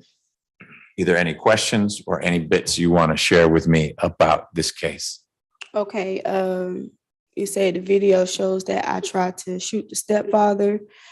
If you look at the video, I did not pull the trigger. I caught the pistol back and I aimed it at him. I don't know what's his intention, and by him and he in the shooting. Of course, he know that someone in the house that got shot, and of course it was Mr. Freeman. But it doesn't show that I pulled the trigger on him, because the gun still had bullets in it. The gun wasn't jammed at all. If I wanted to shoot him, he would have been shot. Okay. But that's some tough testimony to have to give to a jury. If Mr. Wadler testifies, I think she pulled the trigger. The only way you rebut that is by you taking the stand and you're telling the jury, if I wanted him dead, he'd be dead. I mean, that may be true, but I'm again just interacting with you on how complicated your situation is. Sounds like you would still say, I pointed a loaded gun at him. In fact, I cocked a loaded gun and pointed at him because I wasn't sure what he was going to do, because I just came out of a house where I killed someone. So I hear you. Maybe you didn't pull the trigger, but you pointed it at the guy. Keep going. And like I said, only people that know what went on in the house was me and Mr. Freeman. He says the video shows that I came and purchased drug one time and came back at another time. No, I came to the door and he told me to come in. I told him, let me go turn the car off real quick. I went back to the car and showed back up. So that's 2 visits. Yeah. Got so it. I showed back. I never left the home, but I went on the inside and, it just went from there. Like, I went in there, hey, I want to purchase some drugs. So he was just like, oh, you're too fine to be, doing these type of drugs, whatever. So I'm just like, he grabbed me, my behind, you thick, you this, you that. So I'm just like, no, well, I give you this for some sex. So I'm just like, no, I'm going to purchase my drug and I'm going to leave. you blocked my interest for me to leave, you know, and one thing went from another. You know what I'm saying? But like I said, I'm not denying the home invasion. I'm not denying, I admit to all of that.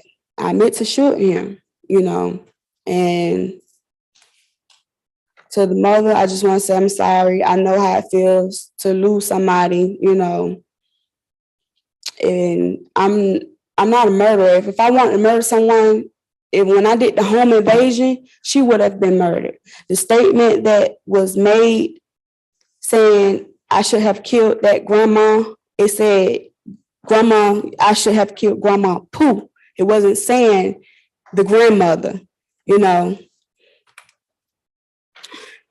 But I don't know. Your 14-year-old is a boy or a girl? She's a girl. Okay. Who does she stay with? Her grandmother. That's not Grandma Pooh. No. Okay, No. good. All right. Ms. Boyd, anything else you want to add? No.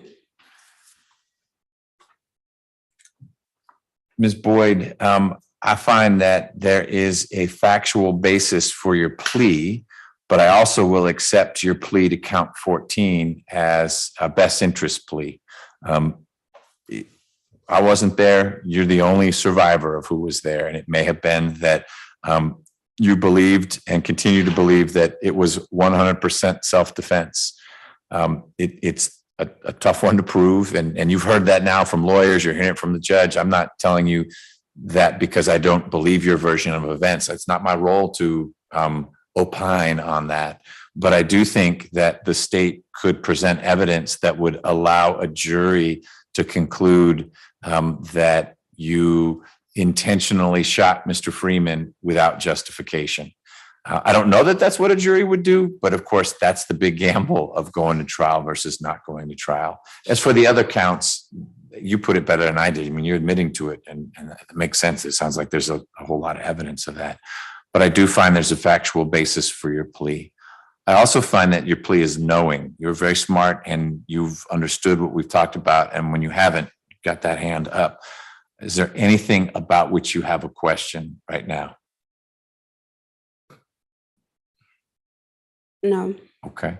I also find that your plea is voluntary. Voluntary doesn't mean that you're enthusiastic about it, that you are pleased with this outcome, but that you've decided after listening to your lawyer. I don't know if you've got family members who are giving you their thoughts about what to do, but after receiving input from the people you're choosing to listen to, you're deciding all on your own as a person who understands what's going on, that this is the best way forward. Not necessarily a great way forward, but that's not the test. It's the best way forward, given that your option is trial, whatever may come from that, or this known outcome of taking this plea. Is that a fair description of where you are right now? Yes. Okay. Mr. Hiles, do you authorize my staff to electronically sign the indictment on behalf of you? Yes, Your Honor. And Ms. Cabrera, can we sign it on behalf of you as Ms. Boyd's attorney? Yes, Your Honor. And Ms. Boyd, can we sign the indictment on your behalf? Yes. Okay.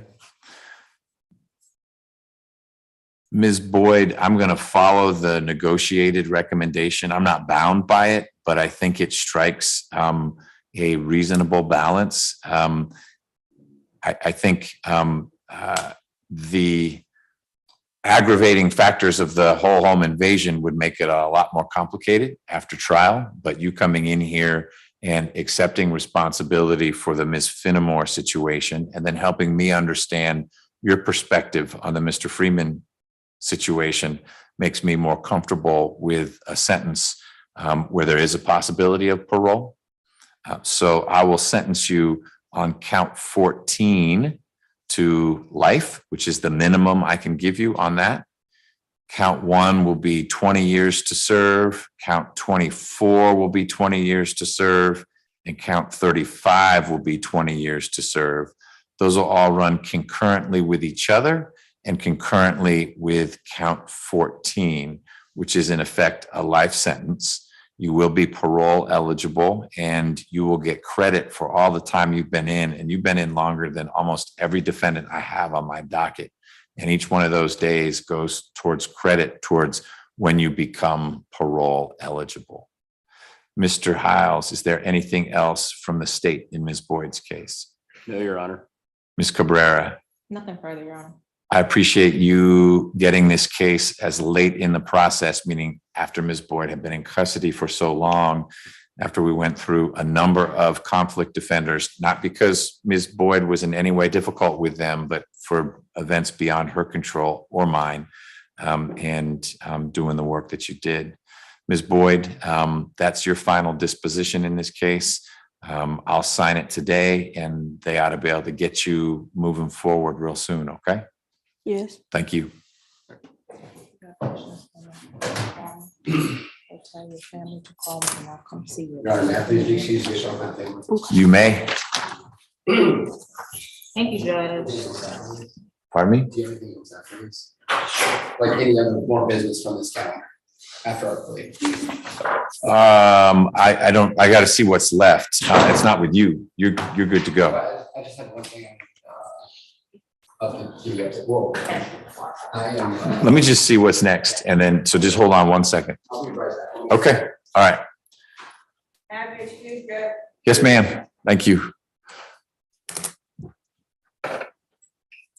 All right, I have lost track a little bit about what's left. I know we're not doing Sanders. And Ms. Scott, we will run with murder case, which is an August final plea. I think it's 15 August. We took care of Mr. Charles. That was Ms. Boyd. So Mr. Pulley, he didn't make it back on. I know he was on, so credit for him. I said, we were emailing and he was having trouble reconnecting. He was borrowing a friend's phone and I'm assuming that's not him under the Samsung phone. So I could see someone briefly on the Samsung. I don't know who that was, but the person was on video for a little bit. Let's come back to that in a second. What about Carl Bennett? I have a more recent offer. I think this will be a plea. Okay. All right.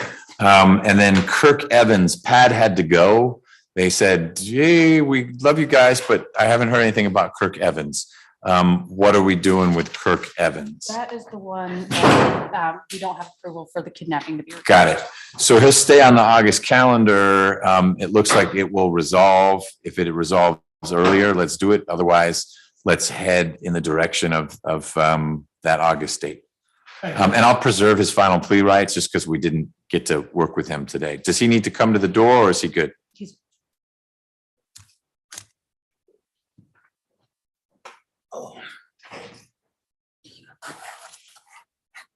All right, so that takes care of everything except for Mr. Bennett. And then for Mr. Pulley, he'll stay on the August trial calendar. I'll preserve his final plea rights, but it sounds like this one's sorting out. This is a Ms. Willingham case. It in is, the Your end. Honor. Okay. I'll convey that he wasn't able to join to Attorney Willingham, but I think she had extended an offer. It probably will And we'll resolve. keep negotiating. Okay. All right. Well, likewise, if that can be sorted out before August 16th, that will relieve congestion. Thank you, Judge. So you want to go talk to Mr. Bennett? Just very, very briefly. I think Okay. we're pretty much ready. All right. Why don't you do that? I'm going to talk with the intern because she may need to go. And then I'll come back out. All right, well, Judge is gone, so then that means I'm gone.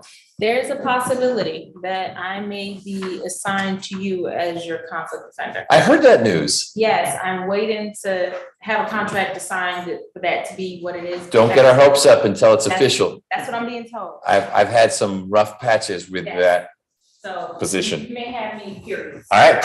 We'll make it happen.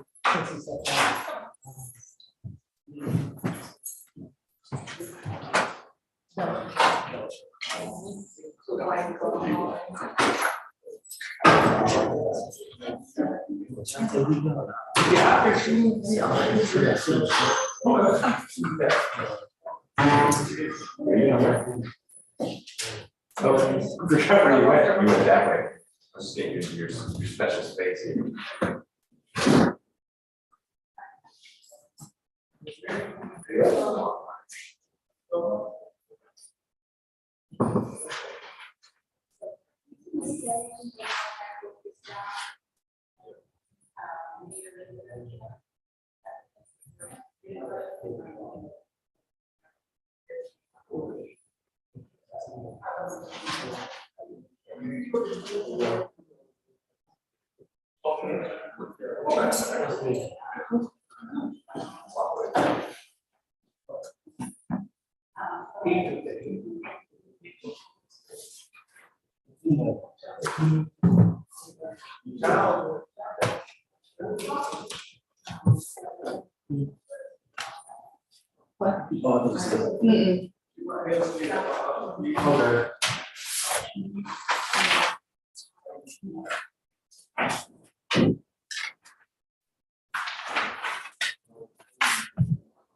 I'll turn these lights off in here. Sex for the drug. That's it. That's something else sound right.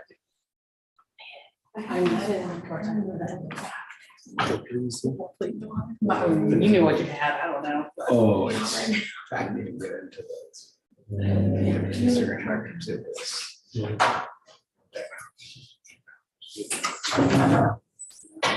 Mr. Haas. Yes. When you get a chance. Uh-oh. Whew, that's a rough one. Yes, ma'am. She's a lady.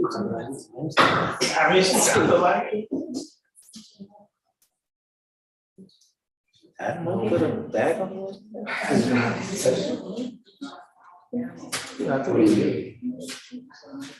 Oh. Alright, so. 2 through.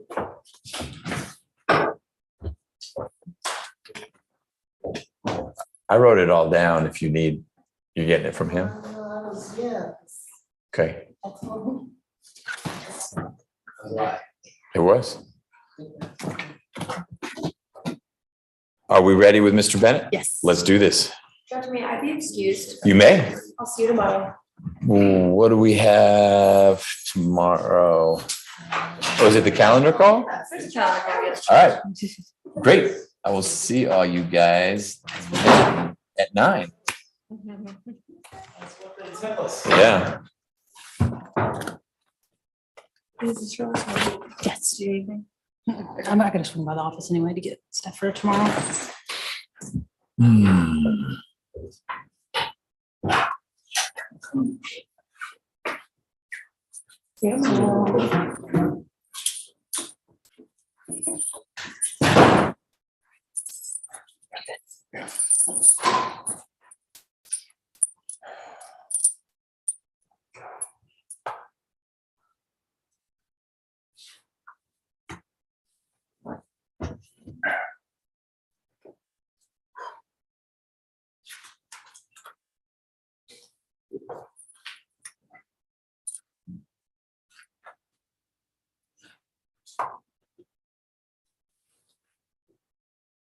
All right. Let me make sure we still got everyone. Let's press on. This is Mr. Bennett, position 11, 23 SC 186257. Mr. Bennett is here in court. Hello, sir. Good evening, sir. With Ms. Feely, and we have Mr. Peoples here. Mr. Bennett, Ms. Feely tells me you are prepared to enter a plea in your case. Is that right? Yes, sir. Great. Mr. Peoples is going to put you under oath. You'll be asked a bunch of questions. Please ask your own questions if you've got any. If there's something that anyone says that confuses you or you want to discuss more, let Ms. Feely or me know. Will you do that? Yes, sir. All right. When you're ready, Mr. Peoples. Thank you, Your Honor. You raise your right hand as best you can. You solemnly swear the testimony you'll give in the proceedings before you today will be the truth, the whole truth, and nothing but the truth. Yes, yes. Thank you. You can lower your hand. Please state your true, correct, and legal name. Carl Adam Bennett. Are you at this time taking or under the influence of any drugs, medication, or alcohol? No, I'm not. Is there a medication that you normally take that you have not been given today? No, sir. And how old are you? 45. And what is the highest level of education that you've completed? GD. Okay. Then are you able to read, write, and fully understand I can. English language? Yes. You understand that you're charged with the following offenses: count 1, aggravated assault with a sentence range of 1 to 20 years, and count 2, possession and use of drug-related objects with a sentence range of 1 day up to 12 months. Yes, yes, sir. You understand that you have the right to plead either guilty or not guilty to these charges. Yes. You understand that if you plead not guilty or remain silent and enter no plea at all, that you may receive a jury trial. Yes, sir. Have you had enough time to speak with your attorney about all of the facts and circumstances known to you regarding the charges in this indictment, Yes. including any potential defenses? I am. You need any more time to discuss this case with your attorney? No, You're satisfied with their services? I am. Counsel, do you waive formal reading of the indictment? We do. Do you waive any and all defects in the indictment, including any with respect to your client's name? We do.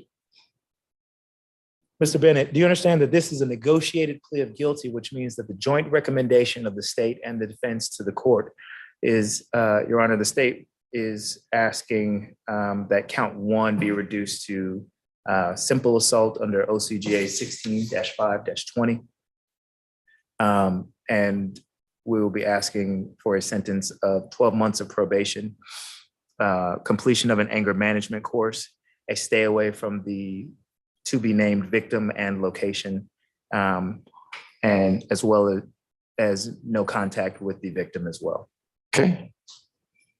You understand, however, that the court does not have to accept that recommendation, and the court can sentence you to the maximum on each charge and run those sentences consecutively or one after the other. Yes, sir. You understand that if the court decides to order a sentence that differs from the negotiated plea, that you have a right to withdraw your plea of guilty. Yes.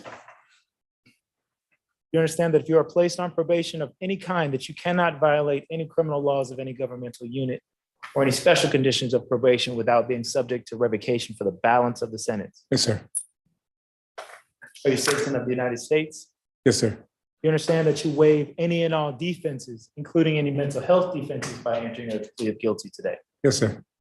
There's certain rights that you give up by entering a plea of guilty, and those rights include the right to a trial by jury, the right to remain silent and not incriminate yourself, the right to confront the witnesses against you, the right to the assistance of counsel hired by you, which a court-appointed counsel if you cannot afford an attorney at a trial of your case, the right to the presumption of innocence, the right to testify on your own behalf and to present other evidence, the right to subpoena witnesses and compel the production of evidence, the right to have the charges against you proven beyond a reasonable doubt, and the right to appeal if convicted of these charges after a trial. You understand all these rights? Yes, sir. Has anyone used any force, threats, or promises which has caused you to enter this guilty plea against your will? No, sir.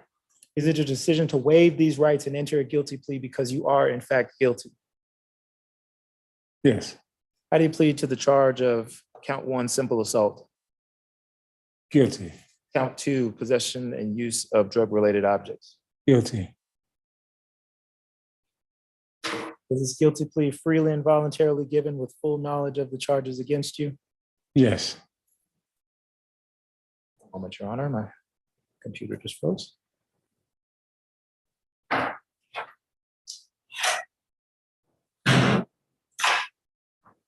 Moment, Your Honor, my computer just froze. Okay.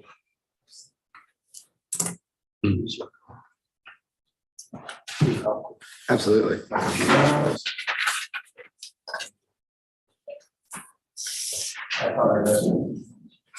It's okay.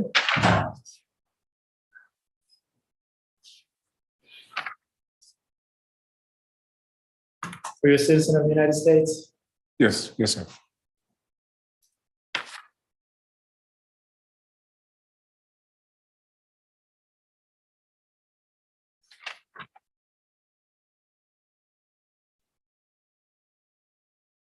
You understand that you have only a limited right to appeal this guilty plea conviction? Yes, sir. You understand that you have only 4 years from today for a felony charge and 12 months from today for a misdemeanor charge to file a habeas corpus petition challenging the voluntariness of this guilty plea. Yes.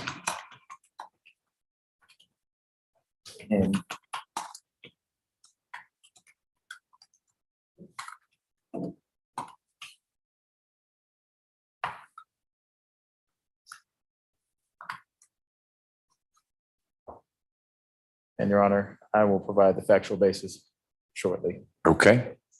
after I Are get. you unfreezing? I'm going to restart it, Your Honor.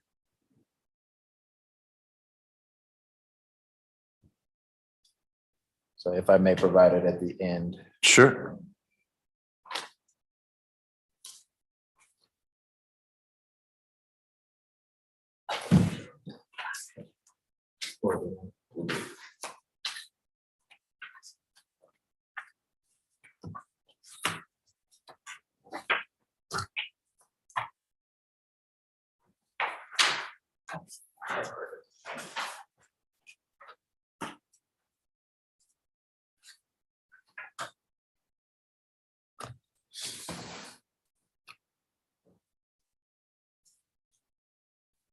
Your Honor, if this had proceeded to trial, the state would have expected to prove that on October 16th of 2022 at 186 Auburn Avenue Northeast in Atlanta, Georgia, in Fulton County, that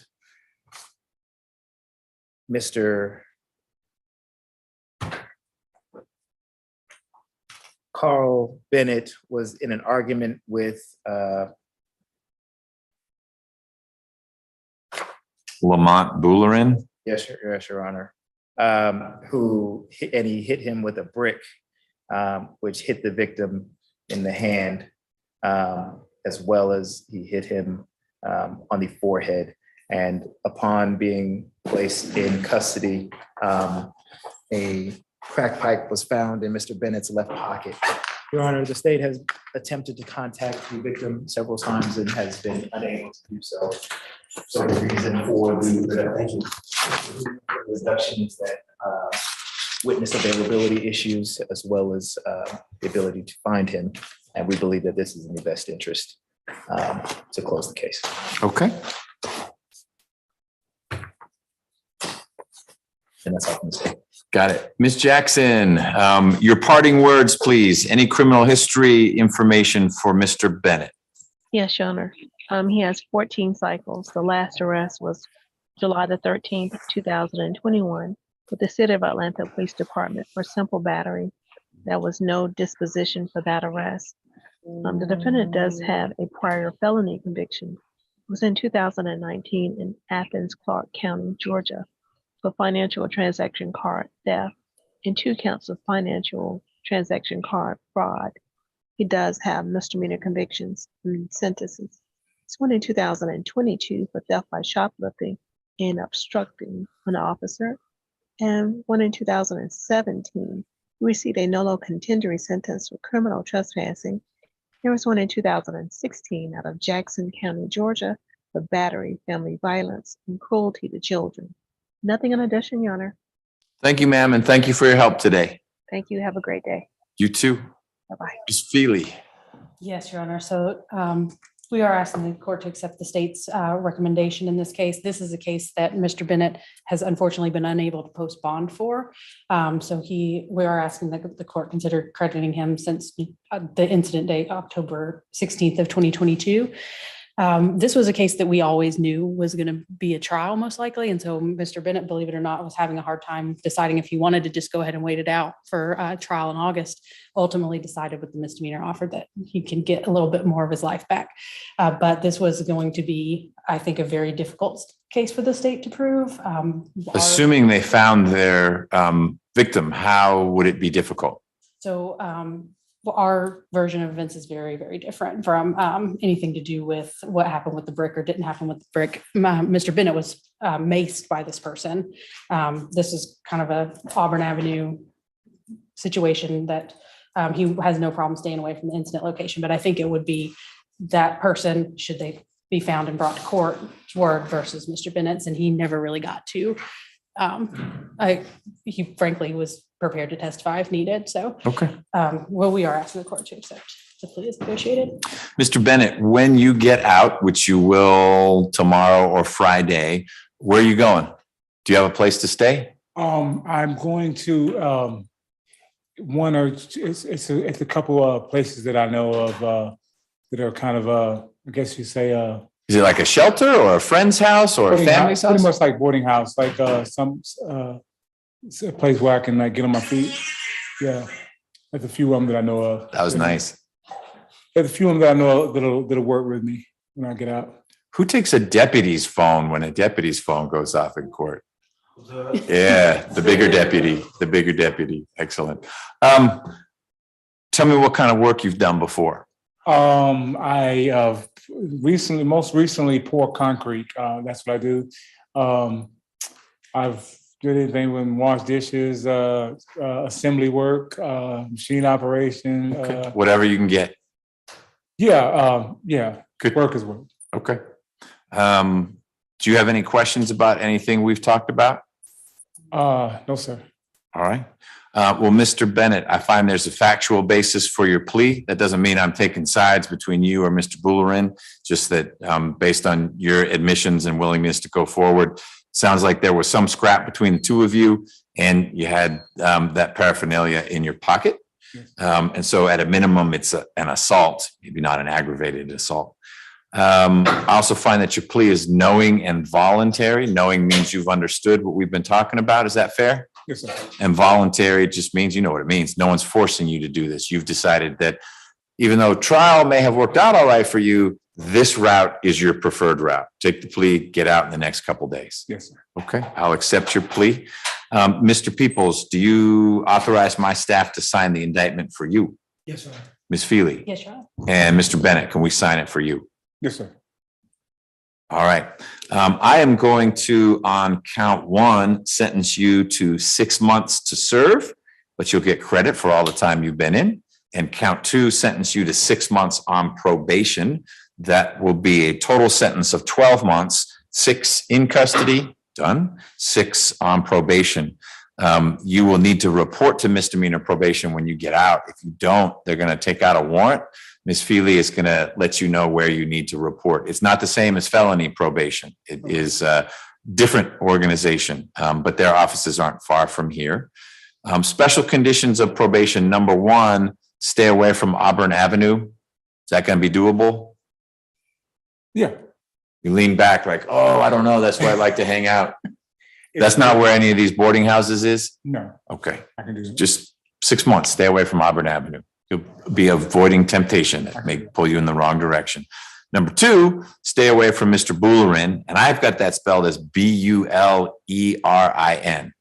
And as long as he's not a stranger to you, that should be easy to do because you know what he looks like and who he is. And so you just walk away. If he's a stranger, you might inadvertently bump into him, but just stay away. Yeah. Okay. Finally, I'm gonna have you submit to a drug and alcohol abuse evaluation. And if that evaluation results in any recommendations, like you should go to NA classes or this or that, you're gonna do that. I would like to help you move forward, not just say, hey, you were a bad guy and here's some punishment. But better yet, let's keep you working as a concrete pourer or a dishwasher or a doctor or whatever you're gonna be. And if drugs have been one of the reasons why you've taken some turns in a direction you didn't want to turn, if treatment would help, let's do that. I'm not requiring the treatment, but if an evaluation says you benefit from it, then it becomes part of your probation. But only for a few months because your probation is only 6 months anyway. Okay. All right. Anything else from the state, Mr. Peoples? Ms. Feely? Yeah. Okay. That's it. Any questions, Mr. Bennett? No, Your Honor. All right. Good luck. You are all excused. Thank you for your time. Thank you, Ms. Rivers. Thank you, Ms. Tucson. And thank you, poor guy on the Samsung who's been here the